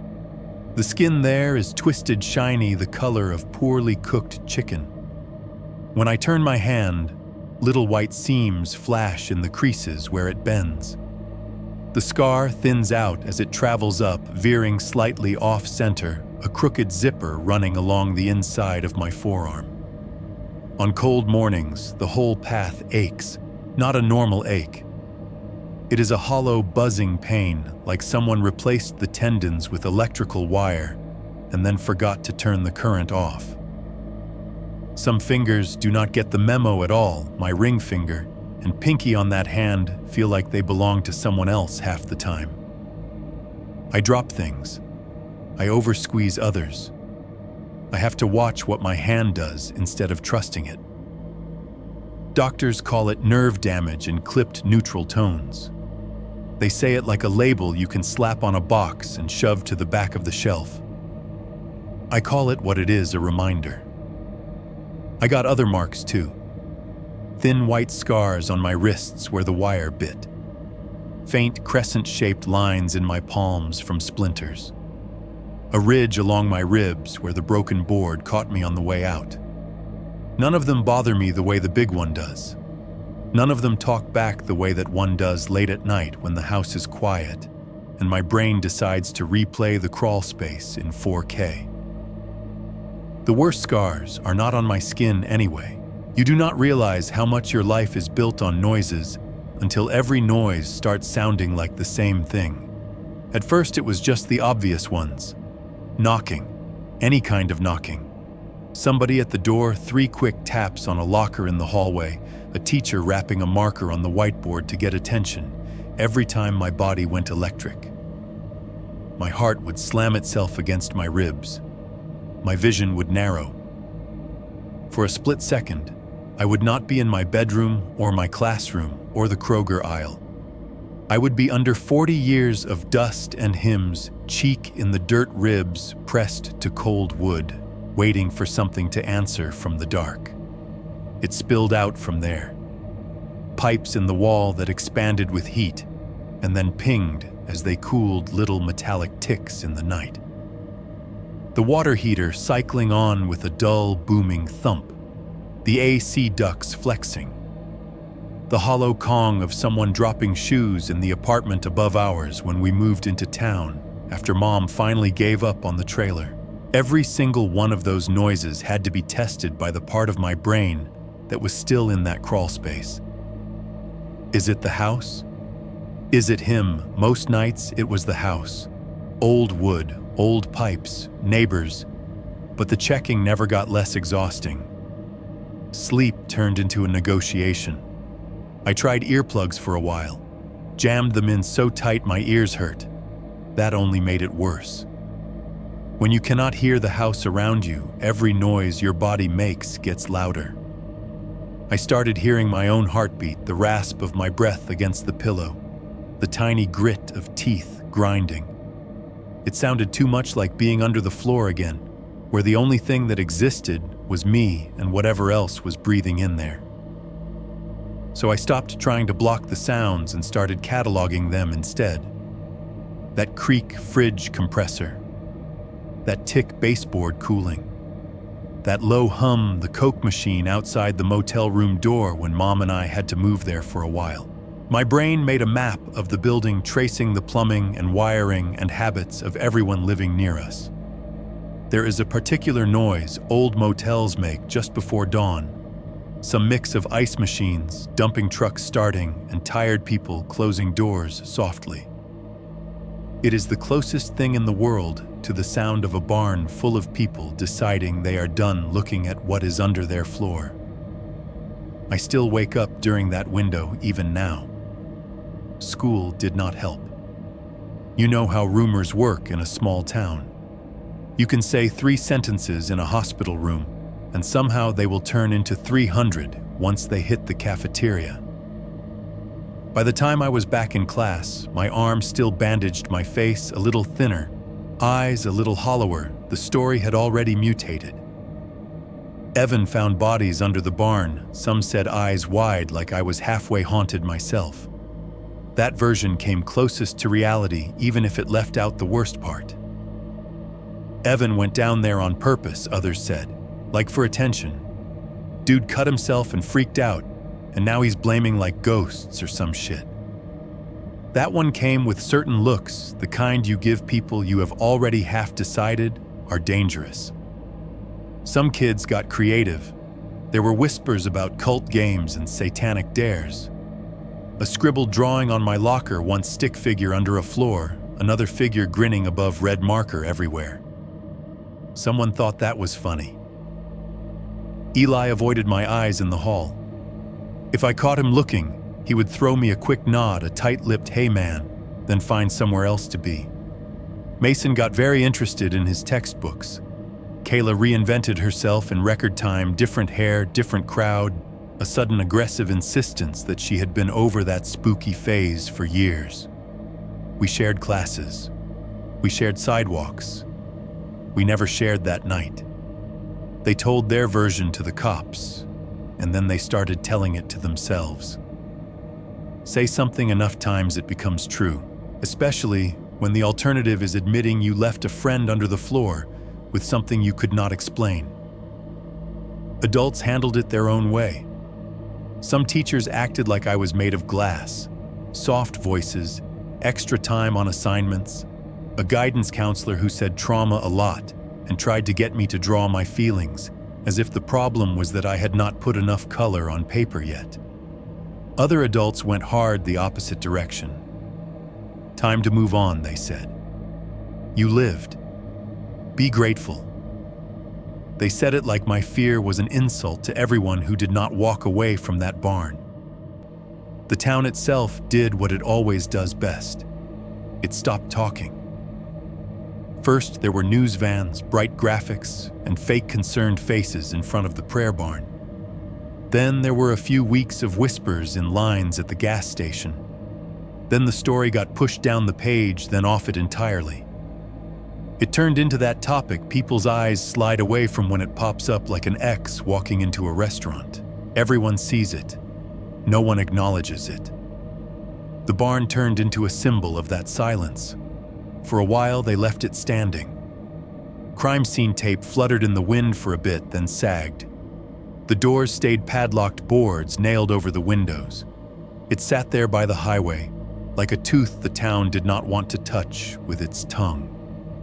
Then one afternoon, a few months after everything, I came home to find Mom already sitting on the couch, the TV remote forgotten in her hand. "You need to see this," she said quietly. On the screen, the prayer barn was dying. A yellow excavator loomed over it, its arm arched the bucket like a blunt set of teeth. each time it swung, the bucket bit into the white siding, shredding boards, sending splinters flying. The little cross out front had already gone down, lying broken in the grass, like someone had knocked a cheap prop off a stage. Dust billowed in slow motion as walls folded inward. The reporter's voice tried to layer optimism over the footage. "Today marks the beginning of a new chapter for Briar Hollow," she said brightly. The long-abandoned prayer barn, the site of a recently discovered mass grave, is being demolished to make way for a brand-new truck stop and convenience store. Officials say the redevelopment will bring jobs and much-needed business to the area. They cut to a county official in a reflective vest, hard hat perched on his head like a costume. He smiled and said words like redevelopment and healing and moving forward. Behind him, the excavator chewed through the roof. The camera caught for a second the dark hole left where the trapdoor had been just before it collapsed under falling beams. To anyone else, it was just shadow. To me, it was a mouth finally getting covered up. I watched the bucket slam down again and again, felt each impact in my arms and ribs. It did not look like justice. It looked like erasing the evidence in wood and leaving the rest of it in the dirt. Mom muted the TV at some point. The image kept moving anyway. Machines grinding, clouds of dust. Men in neon vests walking through the rubble as if all they had found under there were old pews and hymnals. I realized my hands were gripping my knees hard enough to make my knuckles ache. In the reflection on the black TV screen after the segment ended, I saw myself sitting there, older, taller, but with the same scar, pulling my arm, crooked, the same angle to my shoulders as the night they pulled me out. They had knocked the barn down. They had not touched the part of it that lived under my skin. 6.2 Friends' Fates, approximately 100 words. The older I got, the more that night started to feel like a bad sinkhole we had all skirted in different ways. For a while, it seemed like distance worked. Eli was the first to really leave. Not just moving across town or renting a different trailer, he was gone. One day after graduation, he loaded what little he owned into the back of an ancient F-150, hugged his mom in the parking lot of the Dollar General, and drove toward the interstate like it was a finish line. He posted from other places after that, photos of gas stations I did not recognize. Him in a uniform shirt with a different logo on it. Grainy shots of rental houses and busted couches and new crew, new town captions. He bounced through a couple of states chasing jobs and cheap rent the way people like us chase anything. Mason lasted a little longer. He talked big about getting out, but it took him an extra year. Then he finally snagged a spot in a trade school 2 states over. Welding, I think. Something with sparks and heavy equipment. He sent one group text when he left, headed north, later losers, and that was that. Kayla left in stages. First it was weekends in the nearest city with some older guy she'd met online. Then weeks. Then her side of the snap streaks dried up. By the time I saw a picture of her in a high-rise apartment, hair done holding a ring light instead of her phone, she might as well have been living on another planet. I stayed. Partly because we did not have the money for me not to. Mom's hours were whatever she could cobble together from the clerk's office and part-time shifts at the Dollar Tree. The trailer had been traded for a strip of apartments near the highway, each one a copy of the next, beige walls, thin carpet, the constant hum of AC units hanging in narrow windows. Partly because I did not trust the ground anywhere else more than I trusted the ground here. People laugh when I say that. They do not understand that asphalt is one of the only surfaces that make sense to me now. You pour it, you pack it, you seal it. No hollow spaces, no crawl spaces, no hidden churches rotting underneath. That is how I ended up driving. At first it was deliveries for a pharmacy, then for a hardware store. Eventually, I moved up to overnight regional runs for a shipping company. Nothing huge, not 18-wheelers, but box trucks with enough weight to feel solid under you. I learned every mile of interstate between 3 states. I knew which rest stops had good coffee at 2 a.m. and which ones had bathroom doors that did not quite latch. I liked being in motion. If the ground was going to open up anywhere, it would not be under the part of it the truck owned for that second. Years went by. We all lurked on the edges of each other's lives the way people do now, occasional likes, random birthday comments, the first picture of someone's kid or dog. I did not talk to Eli directly more than a handful of times, and when we did, we both steered hard around the barn. It was like we had an unspoken rule, do not say under the floor, and maybe the floor will leave you alone. It did not. The first news came in the middle of a layover. I was parked behind a distribution center in another state eating a microwaved burrito that tasted like cardboard and fatigue. The sun was still up, painting everything in that flat, late afternoon glare that makes the world feel fake. I mindlessly scrolled through Facebook. Eli's name popped up in a way it never had before, tagged by his sister in a post with too many crying emojis. At first I thought it was a joke, one of those fake death posts people make when someone deletes their account. Then I saw the link to a local news article. "Local man found dead in rental home," the headline said. I clicked. The article was short. They always are for people like us. It said things like no foul play suspected and accidental death. It mentioned that he had been found by a landlord doing a welfare check after neighbors noticed they had not seen him in a few days.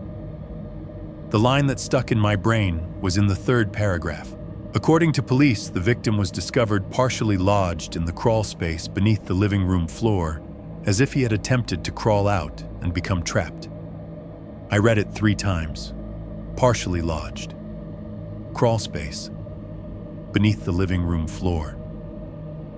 They did not know it, the reporter typing that up, but they had basically written the same epitaph Briar Hollow should have given him years before. My stomach knotted so hard I thought I might be sick. The truck cab felt suddenly smaller, the air thicker. The idea of the space under that rental house filled in on its own beams, dirt spiderwebs, and something between them that knew his name. I stared at the phone until the screen dimmed and went black. When I finally locked it and tossed it into the passenger seat, the burrito in my hand had gone cold. I told myself it was a coincidence. Old houses have crawl spaces. People do dumb things in them.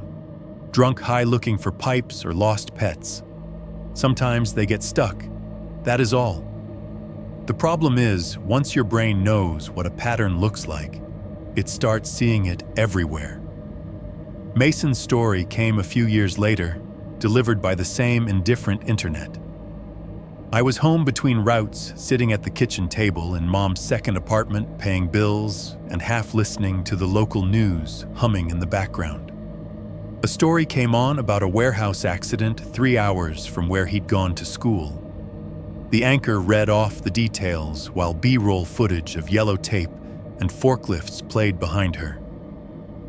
A worker was critically injured today at a regional storage facility when a loaded pallet fell from an upper rack, she said.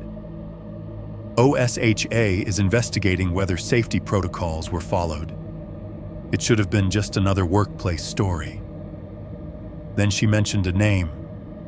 My head snapped up so fast my neck popped. They mangled the last name a little, but it was him. Mason. Same age as me. Same county of origin. Same stubborn streak that had driven him into a job where everything was heavy and dangerous and predictable. I went digging for more details later because I'm an idiot that way. An article from a small local site had a quote from another worker. Just one sentence buried at the bottom like an afterthought. Guy said he heard 3 knocks from the floor up above, like someone stomping from up there, right before the pallet came down, the worker said. We figured it was just the building settling or something. 3 knocks, not random creaks, not a slow groan or a single pop. 3. I sat there in the glow of my laptop screen, the scar on my arm buzzing like someone had plucked a string inside it. My head filled with sounds, the knocks under the barn floor, the ones right under my cheek, the ones that had rattled my teeth. I could see that warehouse in my mind without ever having been there. The high racks, the concrete floor, the lattice of beams overhead. Somewhere in that web, something had reached down with sound and taken Mason's footing away. Kayla's turn did not come via news. It came via the filtered, curated window she liked best. By then, she had carved out some kind of minor internet life. She was not famous, not really, but she had enough followers to call herself a content creator without anyone laughing. Her videos were mostly lifestyle stuff, makeup, clothes, apartment tours. A long way from the girl joking about finding your boyfriend under the floor with a ghost filter on. One night on a layover, I was killing time in a motel off I-65, scrolling through my feed, because there was nothing else between me and the buzzing AC unit. Her face popped up. She was in some studio space now, all exposed brick and big windows and intentionally ugly plants in intentionally pretty pots. The caption said something about late night editing session, new video soon. The video itself was a shaky selfie shot, like a quick story she'd thrown up to keep the algorithm happy. "Does anyone else hear that?" she whispered, half laughing into the camera. Her eyes flicked off screen. "I swear there's something moving under this floor, and my landlord says there's no basement. So that's comforting." She angled the phone down mid-sentence. For half a second, the camera caught the floorboards, wide old planks, scuffed and paint-stained. The mic picked up a faint noise, something like a knock, but thinner. A little toque from below, delayed, followed by another and another. 3 of them. Even through the terrible audio, I knew that pattern. She laughed it off, of course. Made a joke about studio ghosts and old building things. Rolled her eyes. Promised a ghost hunting video if the noises kept up. I watched it 3 times in a row, heart crawling into my throat. When I checked back the next day to show someone, the video was gone. Not just that story, whole chunks of her profile had been scrubbed. The most recent post was from a week earlier, something about a brand deal. No mention of sounds, floors, or ghosts. I DM'd her. Just a simple "you okay" that sat on scene for 3 days and then disappeared when she switched her account to private. I could have told myself all of that was coincidence too. Old buildings make noises. People get hurt on job sites. Renters in crappy houses fall through rotten boards. The world is full of patterns that only become sinister if you stare at them long enough. But I knew better. Because there is something the news stories never put together that the cops pretended not to see, that my friends refused to say out loud. The thing that lived under the floor in Briar Hollow was not trapped there by the barn. The wood was just the skin it started in. Once it learned how to reach up through boards, once it learned the taste of blood and the way sounds move through houses and warehouses and studios and rental homes, I do not think it stopped at one foundation. I think it found others. Found people who tried to leave it behind and followed them instead, through states, through jobs, through whatever life they thought they were building on top of different floors. I watched Eli's obituary, Mason's accident report, Kayla's shaky video, and started to understand something horrible. The barn had been demolished. The thing under the floor never was. 6.3. The new floor, same knock, approximately 100 words. I did not plan on becoming a night driver. It just fit the shape of what was left of me. Day jobs meant people, fluorescent lights, co-workers who wanted to make small talk at break and ask, Hey, weren't you that kid with the barn thing? Or worse, pretend they had never heard of it at all. Nights meant roads. By my mid-20s, I had lucked into a steady gig with a regional distributor. Not the big rigs, no 18-wheelers, no cross-country hauls, but mid-size box trucks, white and anonymous, full of the stuff that keeps the interstate alive. I hauled pallets of soda and chips to convenience stores with flickering neon signs.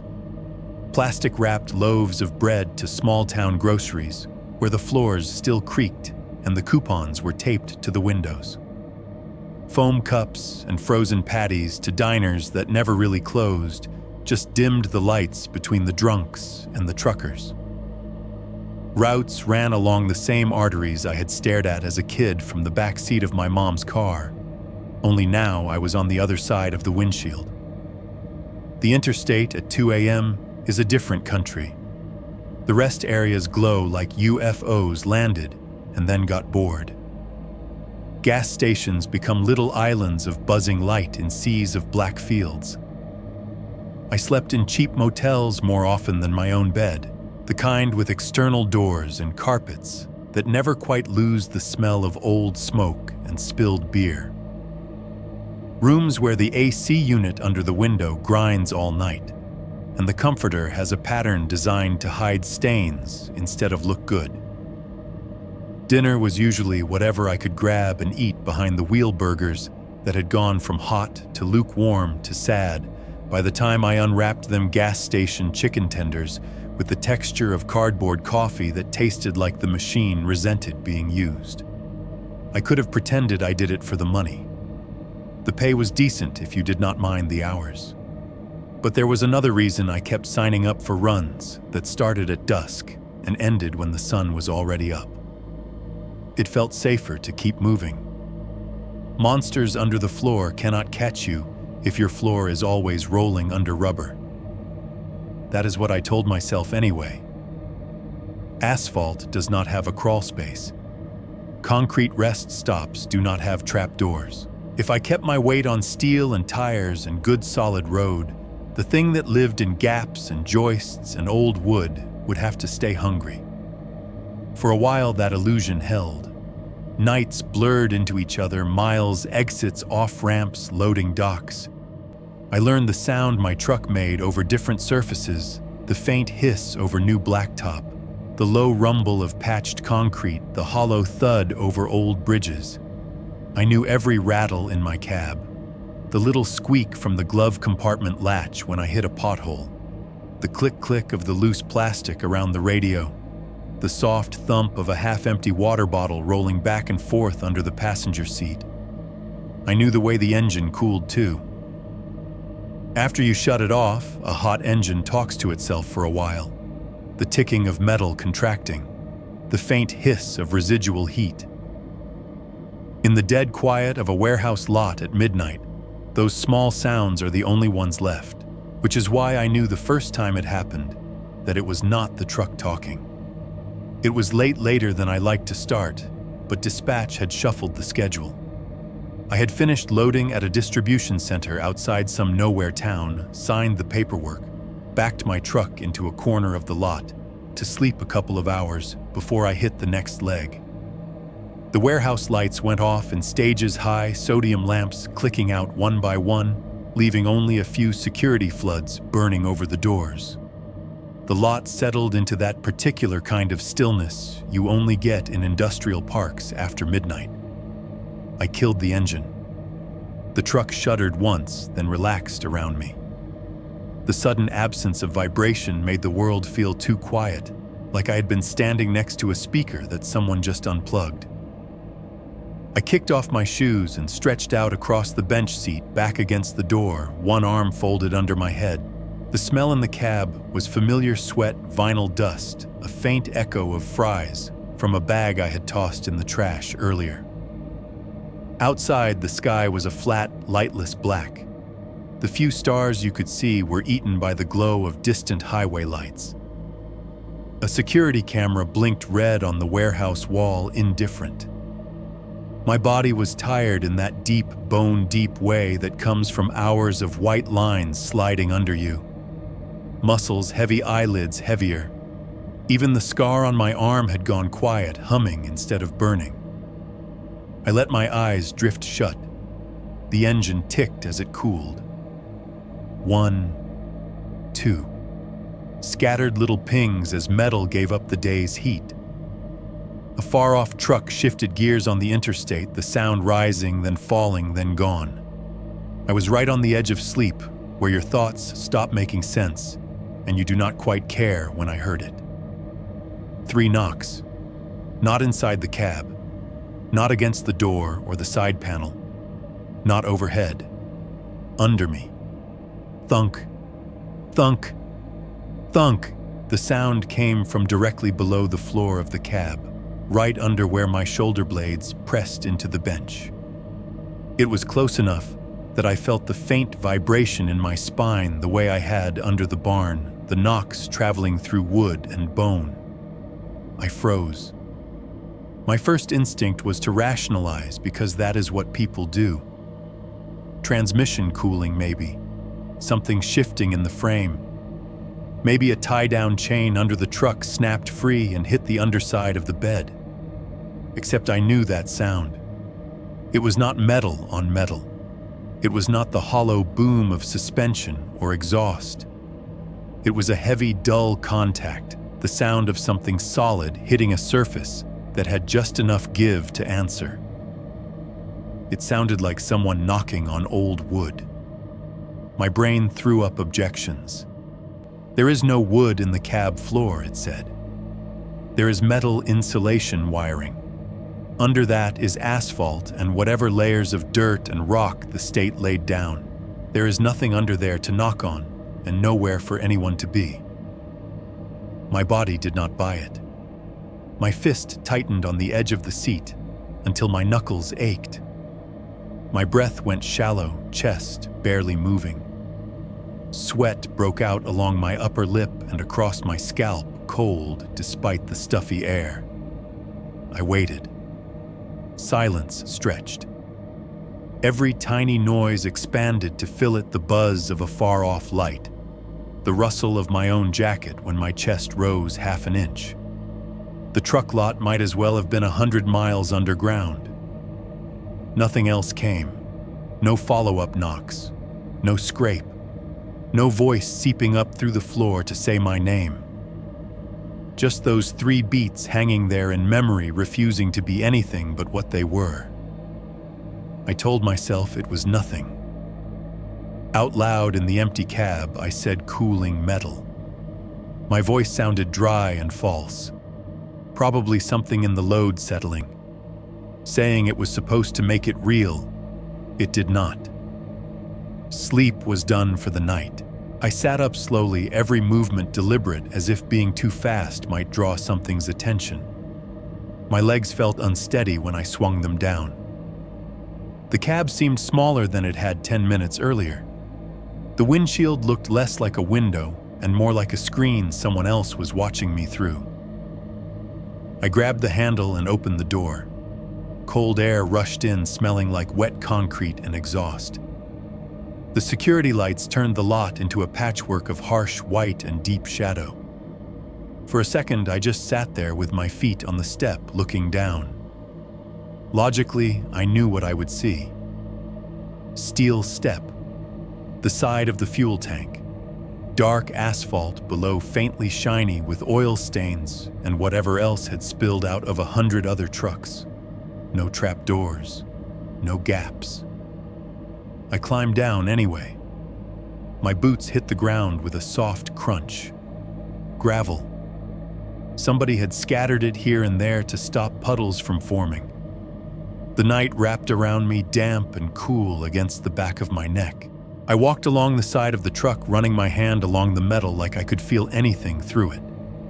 The trailer loomed above white side panels streaked with road grime. Underneath the shadow was thick, the kind that makes you imagine shapes. I crouched by the cab heart, going a little too fast. The step up into the cab was lit only by the distant spill from the warehouse lights, a faint gray rectangle in the dark. It was the same steel step I'd used 1,000 times, ridged, dirty, scuffed by boots, and marked. Just to the right of where my foot usually landed, smeared along the metal and onto the lower edge of the doorframe, was a handprint. Not a perfect one. Not clean. It was the blurred, dragged kind you get when someone slaps their palm against something and then slides a little before they let go. Even half faded in the weak light, I could see the color. Dark, brownish red. The way blood looks after it has dried but not had enough time to turn to rust completely. The rain hadn't gotten to it yet. The sky was clear and the metal held onto every smear. 4 long fingers, too long, stretched out together. No thumb, at least not where it should be. Instead, a 5th mark curved at a strange angle lower and tucked in like the thumb had grown wrong or had been broken and never healed right. The spacing was off the proportions, a little elongated. I held my own hand up next to it without meaning to. My fingers are not short, but they did not reach as far as the ones on the metal. My palm did not line up with the center of the print. My scarred wrist looked small beside that splayed, dried shape. It was not mine. There had been no one else around when I'd parked. I had watched the dock guys go back inside. I had seen the last of the other drivers pull out. No one had walked up to my cab. Nobody had leaned in to talk. No one had bled on my truck. The night pressed in around me, the lot suddenly feeling less like a space and more like a lid. I stared at the print until the edges of it blurred. In the half-light, those 4 long fingers and that crooked 5th looked exactly the way I remembered his hand looking when it wrapped around my ankle under the floor. Too much bone, not enough flesh. A shape your brain recognizes as human and wrong at the same time. My heart pounded so hard I could feel it in the cut scar tissue along my arm, each beat a small, angry throb. Behind me, the truck sat silent. Under my boots, the asphalt felt less solid than it had an hour earlier. For the first time, it truly occurred to me that I had misunderstood something important. Floors are not just wood. Floors are not just barn planks and trailer park linoleum.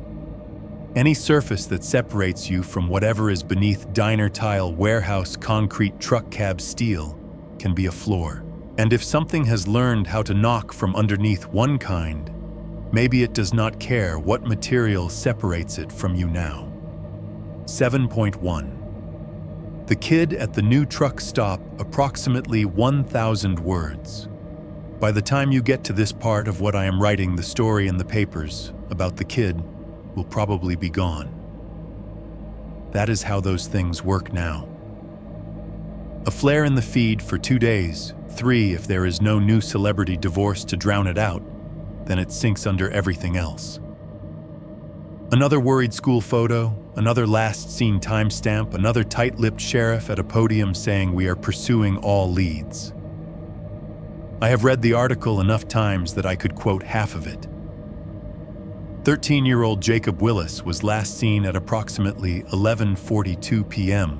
at the Briar Hollow Travel Plaza off Interstate 27. Surveillance footage shows Jacob walking alone on the fueling deck while his father finished paying inside the adjoining gas station. He has not been seen since. They call it the Briar Hollow Travel Plaza now. That is what they built on top of the bones. A combination truck stop and family-friendly gas station with a fast food counter and a branded coffee bar and a little area with slot machines for the states that let you pretend you are not running a casino. Same exit, same patch of land. The prayer barn is gone, scraped down to its foundation, but the spot is the same. They did not put that part in the article, obviously. I was parked at some no-name rest area 2 states over when I saw it for the first time. I had my phone propped on the steering wheel, scrolling headlines, while the truck idled low the dashboard, throwing that soft green light on my hands. The photo at the top of the story was the usual kind school picture, blue background, awkward half smile. Dark hair, freckles, a little too much ear for his head. The kind of kid you see 1,000 times and never really see at all until they go missing. It was the second link that mattered. CCTV clip leaked. Someone had captioned it on a forum that specializes in things people are not supposed to be sharing. Watch before it's gone. I should have closed the page right there. I clicked instead. The footage was grainy shot from somewhere up near the canopy, where the fuel prices are painted big enough to be seen from a mile down the interstate. The timestamp at the top flicked between 23:41:55 and 23:42:10 as I watched. The fueling deck looked clean new. Bright white floods washed everything out, turning the concrete pale and the parked cars into rectangles of shadow with reflective trim. You could see 2 big rigs pulled up at the far end, a couple of pickups, a minivan at one of the outer pumps. And the boy. He came into the frame from the right, hands in the pockets of an oversized hoodie, sneakers scuffing a little along the painted lines. He paused near a pump, glanced back toward what must have been his dad's car on the other side, then wandered a few steps toward the raised wooden ramp that led to the kiosk where you pay if you do not want to go into the full store.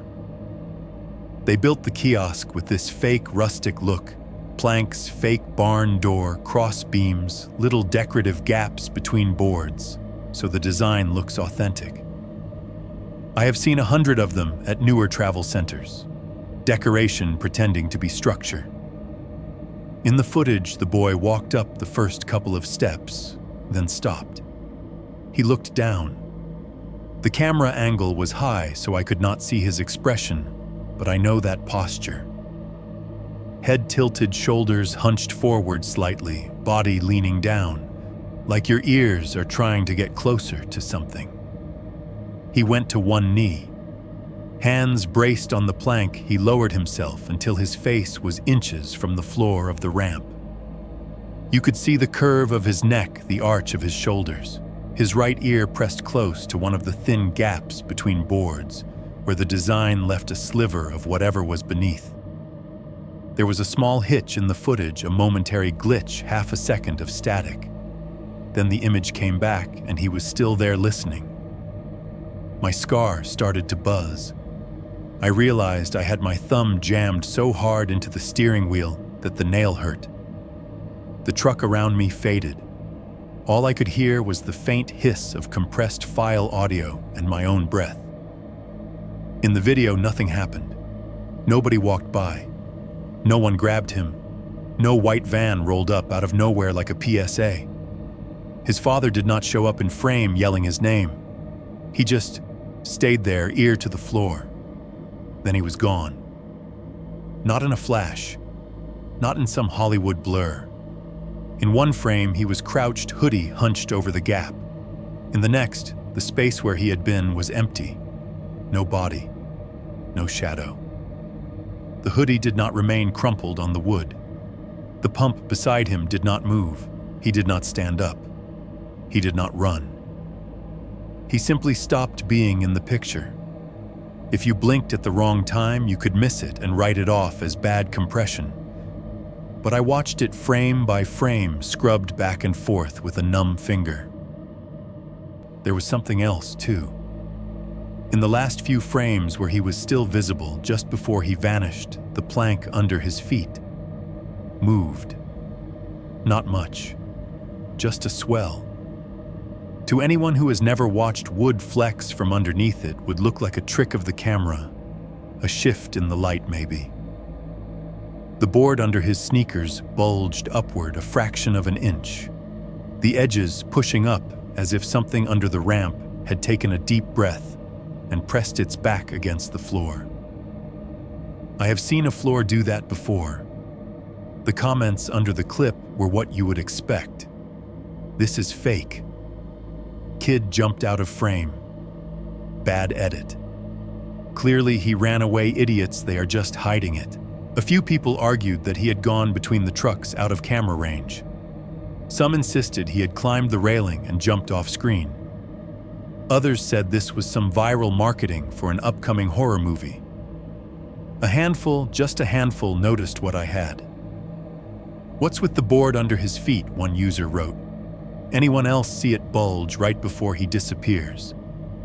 Their comment had 2 likes and a reply calling them schizo. The official story for now is that he ran. The sheriff in that county did a short press conference. I watched it later that same night, truck tucked behind a closed diner, my phone resting on the dash again. The guy had the same tired eyes I have seen on every lawman for the past 10 years. "We believe Jacob may have left the premises on foot," he said. "At this time, there is no evidence of abduction. Anyone with information." He said the words like he had a script. No mention of the leak. No mention of the part where the kid turns into a gap between frames. No mention of the way the floor breathes under him. I have been trying very hard for a very long time not to sound crazy when I say this. It is never no evidence of abduction when the floor takes someone. I locked my phone and stared out the windshield at the darkness of whatever state I was in at that moment. The interstate hissed somewhere beyond the trees, a constant low ocean of rubber and speed. In the side mirror, the parking lot light made the side of the trailer glow a dull, jaundiced white. My arm started to ache right where the wire once sat, a deep, nagging throb. I rubbed the scar through my sleeve like that has ever helped. The Briar Hollow Travel Plaza is a necessary stop on a couple of my usual routes. They have decent coffee. The diesel pumps are spaced wide enough that you do not have to worry about some idiot cranking his wheel too hard and scraping your rig. There is a little diner attached that does okay biscuits. I have been avoiding it.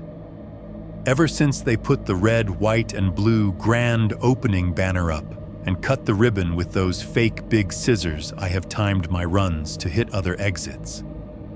Added half an hour here, 45 minutes there, just to keep my wheels off that particular concrete. Seeing that footage burned through the avoidance like acid. Maybe it was stupid. Maybe it was the same kind of thinking that gets people killed when they go back into haunted houses in movies. But the feeling that settled in my chest after that video was not fear. It was something worse. Recognition. I know exactly what that kid was doing with his ear pressed to the wood. I know what he was trying to hear, and I know what might have been knocking back. By the time I finished the article and watched the clip for the 3rd time, the decision had already made itself. Tonight, after I drop my last load and point the truck toward home, I am going to exit at Briar Hollow. I am going to pull into that travel plaza that sits on the grave of the barn. I am going to park under those cheerful LED lights, walk across their shiny new deck, and look at the place where the kid pressed his ear to the floor. I do not know yet if I am going to listen, but I know I cannot keep pretending that if I just drive fast enough long enough, the thing that smiles under the floor will forget what my name sounds like when someone says it over a truck stop PA system. 7.2. Under any floor you stand on approximately 1,000 words. I hit the exit almost without meaning to. The sign for Briar Hollow Travel Plaza rose out of the dark like every other billboard on this stretch. Big backlit promising clean showers, hot coffee, 24-hour service in cheerful fonts. From a distance, it looked like any other truck stop trying too hard. My body reacted before my brain did. My hands tightened on the wheel. My foot eased off the gas. The indicator clicked on with that hollow, steady tick. Tick. Tick that always sounds to me vaguely like a countdown. As I took the ramp, the ghosts laid themselves over the asphalt on reflex.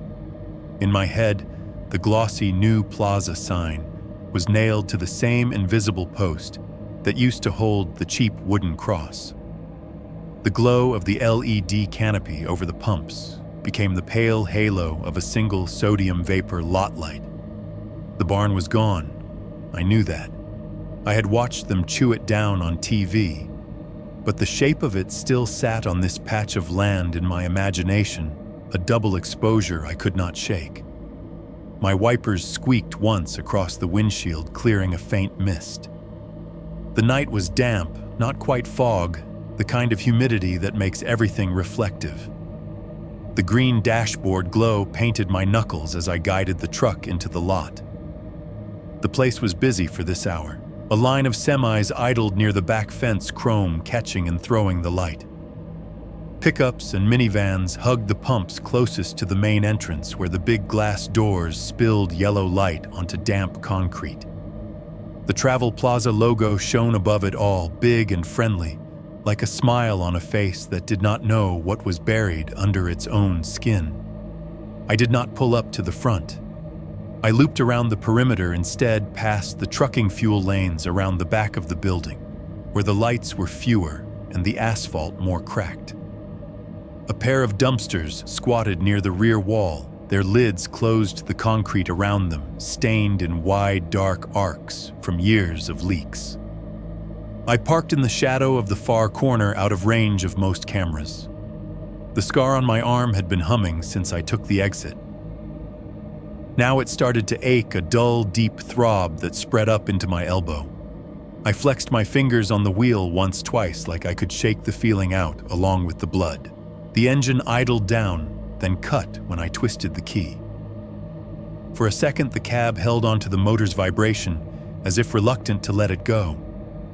Then the stillness folded in a familiar, heavy sort of quiet, broken only by the faint hiss from the vents and the world outside. I sat there longer than I should have, watching my own reflection in the dark windshield. The man looking back had more lines in his face than the kid who went under the barn, but the angle of his shoulders was the same. Braced, ready to duck without knowing which way to duck. Just look, I told myself quietly. You do not have to do anything but look. I opened the door. Cold air wrapped around my legs, carrying with it a mix of smells: diesel fryer grease, wet pavement, the faint chemical tang of the soap they use in truck stop restrooms all over the country. Somewhere to my left, an air compressor kicked on with a low churn. Muffled laughter spilled from the front of the plaza, distant and thin. My boots hit the ground with a soft scrape. I rounded the corner of the building, away from the brightness of the main entrance. The hum of conversation and beeping registers faded with each step, replaced by the deeper quiet of the service side. Back here, the Travel Plaza stopped pretending to be friendly. The back wall was raw concrete block utility doors painted a dull industrial gray. A stack of blue pallets leaned against the building's shrink wrap, still clinging in torn sheets to the lower ones. The dumpsters loomed to my right. Lids closed, their metal sides streaked with rust and old runoff. Beyond them, thrown up against the rear of the building like an afterthought, was a short run of flooring, a raised deck made of composite planks and treated wood, leading to a service entrance. And beyond that, in my mind, was the old yard. I stood there for a second, letting my eyes take it in. If I squinted, I could make the dumpster disappear, replace it with the memory of wet grass weeds up to my knees, the faint glimmer of dew in the beam of someone's flashlight. If I closed my eyes for a fraction of a heartbeat, I could feel the cold earth under my back, the scrape of boards as I dragged myself out. Instead, I walked to the deck. The boards were the fake kind, some blend of wood fibers and plastic colored to look like natural timber. They had a too even texture, little grooves for grip, no knots. But underneath the finish, there was framing. Real beams, real joists, real gaps. There is always a below. I stepped up onto the platform. It was only a foot or so above the concrete, but the shift in sensation under my boots was immediate. Asphalt gives a certain way. Concrete gives differently. Wood, even fake wood over real beams, has its own language. The planks creaked faintly, a tiny complaint as my weight settled. Behind the service door, refrigeration compressors hummed. The AC unit mounted higher up on the wall rattled. The ice machine on the other side of the structure clanked as it dropped a new load down into its bin.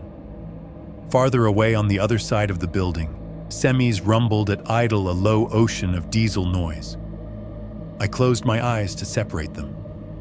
One by one, I laid those sounds out and pushed them aside. Compressor, a sea, ice, engines, the distant hiss of tires as someone pulled away from the pumps, the murmur of voices bleeding around brick and glass. Under my boots, the floor was a presence. I let my breathing slow. The cold air burned a little in my throat, settling like a clean ache. The throb in my scar kept time with my heart. For a long moment, there was nothing new. Then, very softly, exactly where my weight pressed down, something answered. Cop, cop, cop. 3 knocks. They were muted by layers of material, but they were there. Not the sharp clink of metal on steel. Not the hollow pop of pipes expanding. The sound had weight. Density. It traveled up through the beams, through the synthetic planks, into the soles of my boots and the bones of my feet. My knees almost went out. I grabbed the metal rail on instinct fingers, locking around the cold tubing so hard they hurt. My stomach pitched like I had stepped onto a boat. The world tilted, the dumpsters, the back wall, and the glow from the front signs all sliding sideways just a little. Bile surged up the back of my throat. For a second, I thought I was going to puke right there on their brand new deck. I swallowed it down, jaw-clenching, eyes watering. Underneath the nausea, there was something else. A terrible, familiar clarity. It was not in my head. I was not mishearing a compressor cycle. The pattern was too precise. The spacing between knocks was too intentional. I had felt those beats in my bones as a teenager lying on my stomach in the prayer barn with my cheek pressed to old boards. Same rhythm, same insistence. He had found the new floor. I do not know what made me do it. Sanity should have said, "Get back in the truck drive, never come here again." Sanity should have reminded me of what I saw the last time I put my face near a gap in a wooden floor. Instead, something more stubborn rose up, some mix of obsession, guilt, and the sick need to see a thing straight on rather than feel it in the dark.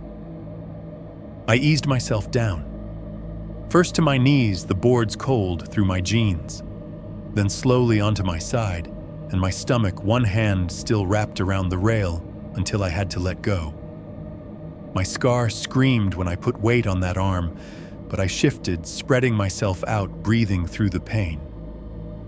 The world shrank to the rectangle of fake wood in front of my face. Up close, the planks betrayed themselves. You could see the uniformity of the composite, the repeating grain pressed into molded plastic.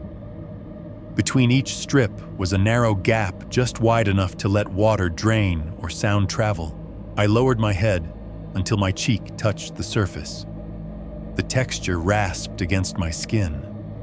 Cold leached into my face.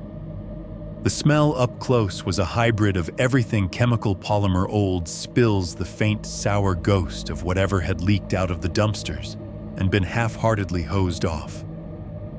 My heart hammered so loud I could hear it in my ears. The deck vibrated with it. I turned my head just enough to line my eye up with one of the gaps.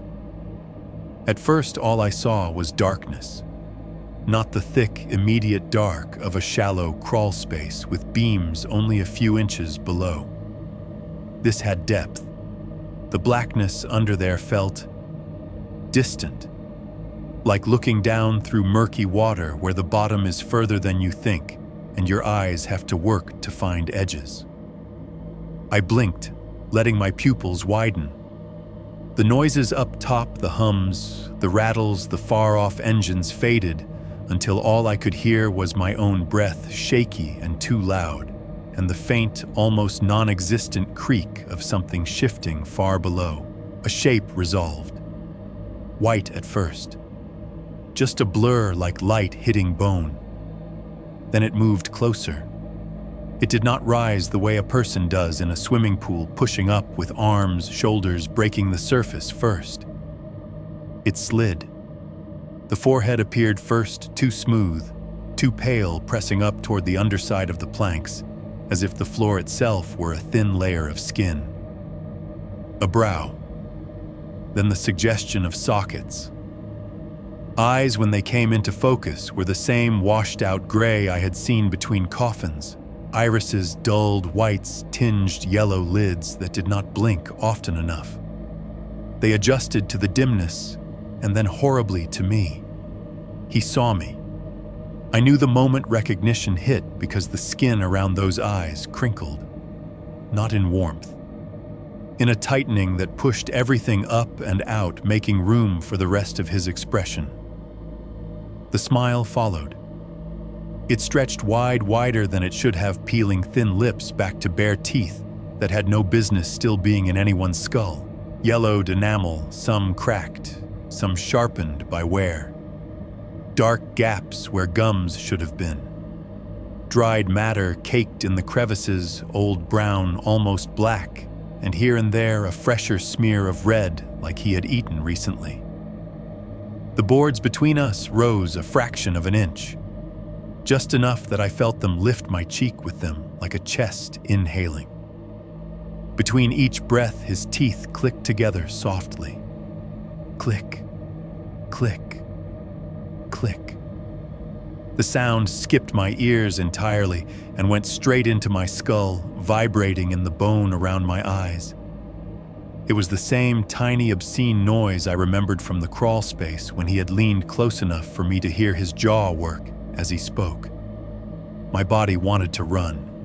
Every muscle screamed for it. My hands twitched against the plank's nails, scraping uselessly at composite that would not splinter. I could not move. His gaze stayed fixed on me, unblinking. There was no surprise there, no joy, just the same terrible patience, the look of something that had been waiting a long time and was not done. I do not know how long I stayed like that, face pressed to the new wood, staring down at the old grin rising up to meet me. Long enough for my arm to go numb. Long enough for the edges of my vision to pulse. Long enough for the knocks I had just heard to settle into my bones again, reminding them of a rhythm they had never really forgotten. When I finally tore myself back, ripping my cheek away from the boards, as if they had grown teeth of their own, the air up top felt too thin. I staggered to my knees, then my feet gripping the rail until my abused hands ached. My heart had not slowed. The scar along my arm felt like it had been reopened from the inside. Behind me, the dumpsters sat in their stained concrete square lids closed as if nothing at all had happened. Under me, beneath the composite planks and poured footings and all the shiny new development, something that once lived under a prayer barn smiled up at the boards and waited for the next person who forgot that floors are just lids turned upside down. 7.3. The email you are hearing right now. Approximately 1,000 words. I am back in the truck where this started. Same lot, different corner. The travel plaza glows on the other side of the building, all red, white, and blue, like it is trying to convince passing families this place is safe. Out here behind the dumpsters and the loading ramp, the light comes in sideways and mean. My hands are still shaking. I did not go inside for coffee. I did not wash my face in the restroom and tell myself I imagined it. I walked straight back to the cab, climbed up with fingers that did not want to close around the door handle, and shut myself in, like this thin skin of metal and glass is enough to keep anything out.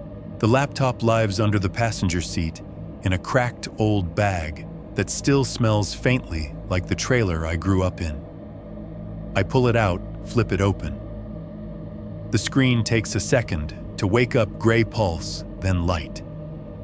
There is a crack across the lower corner from the time it slid off a motel nightstand.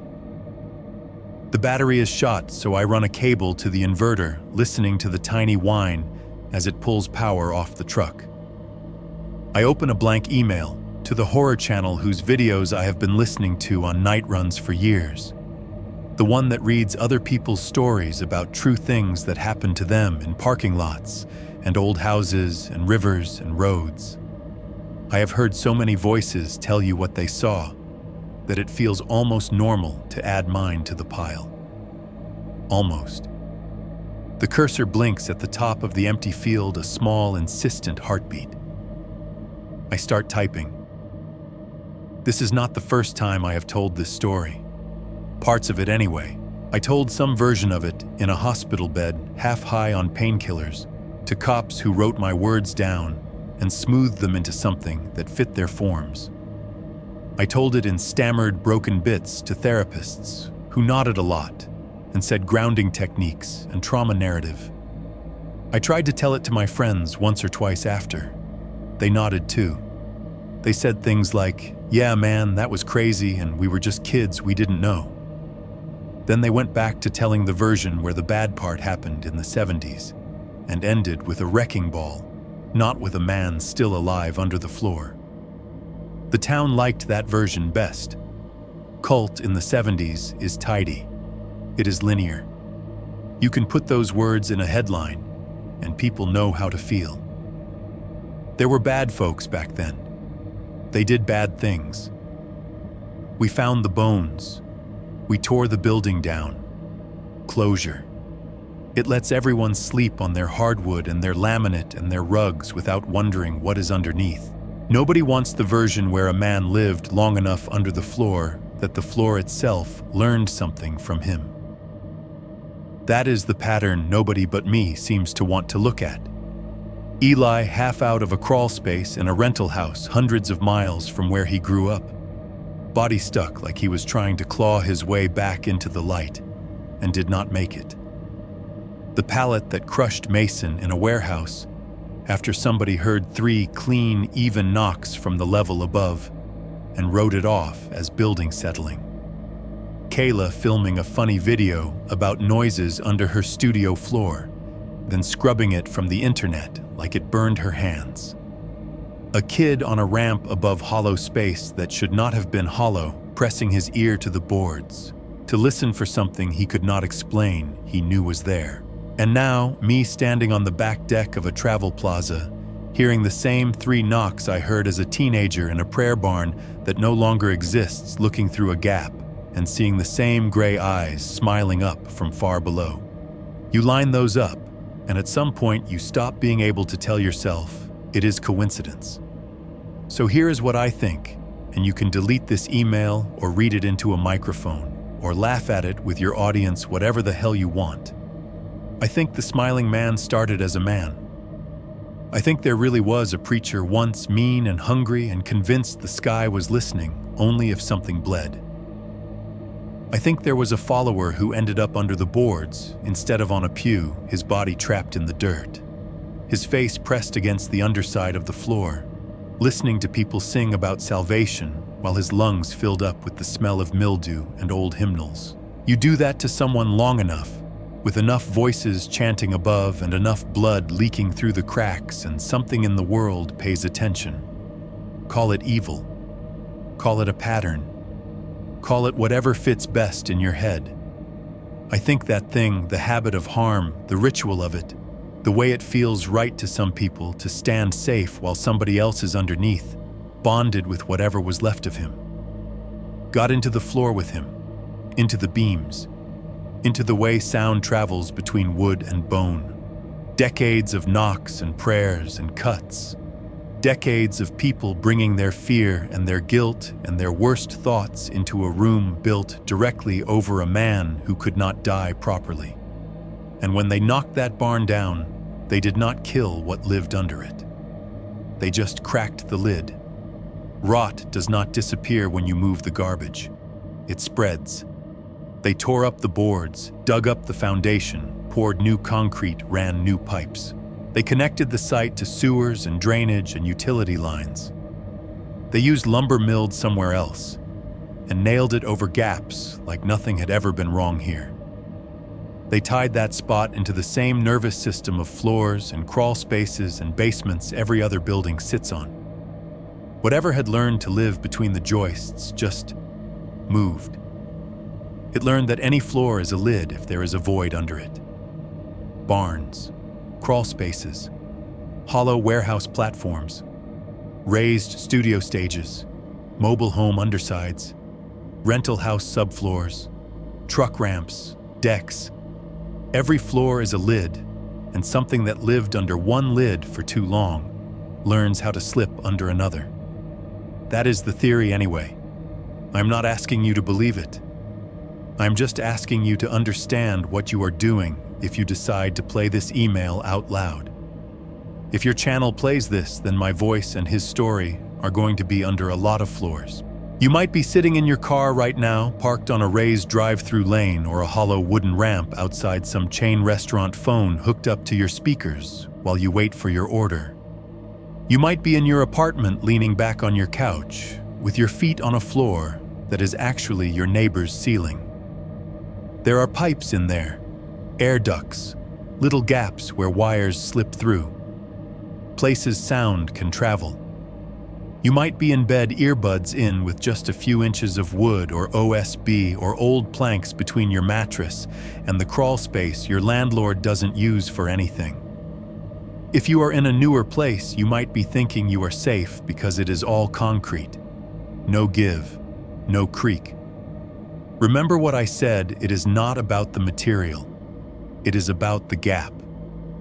The void under your bathtub where the pipes run. The space above the drop ceiling in the unit below you. The hollow under the ramp at the self-serve car wash. Anything that lets sound move through anything that puts inches of anything between you and a place a body could fit.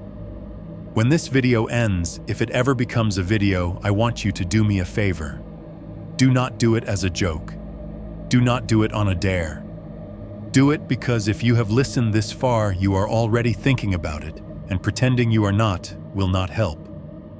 At some point in the next few nights, pick a moment. Turn everything off. TV, music, white noise machine.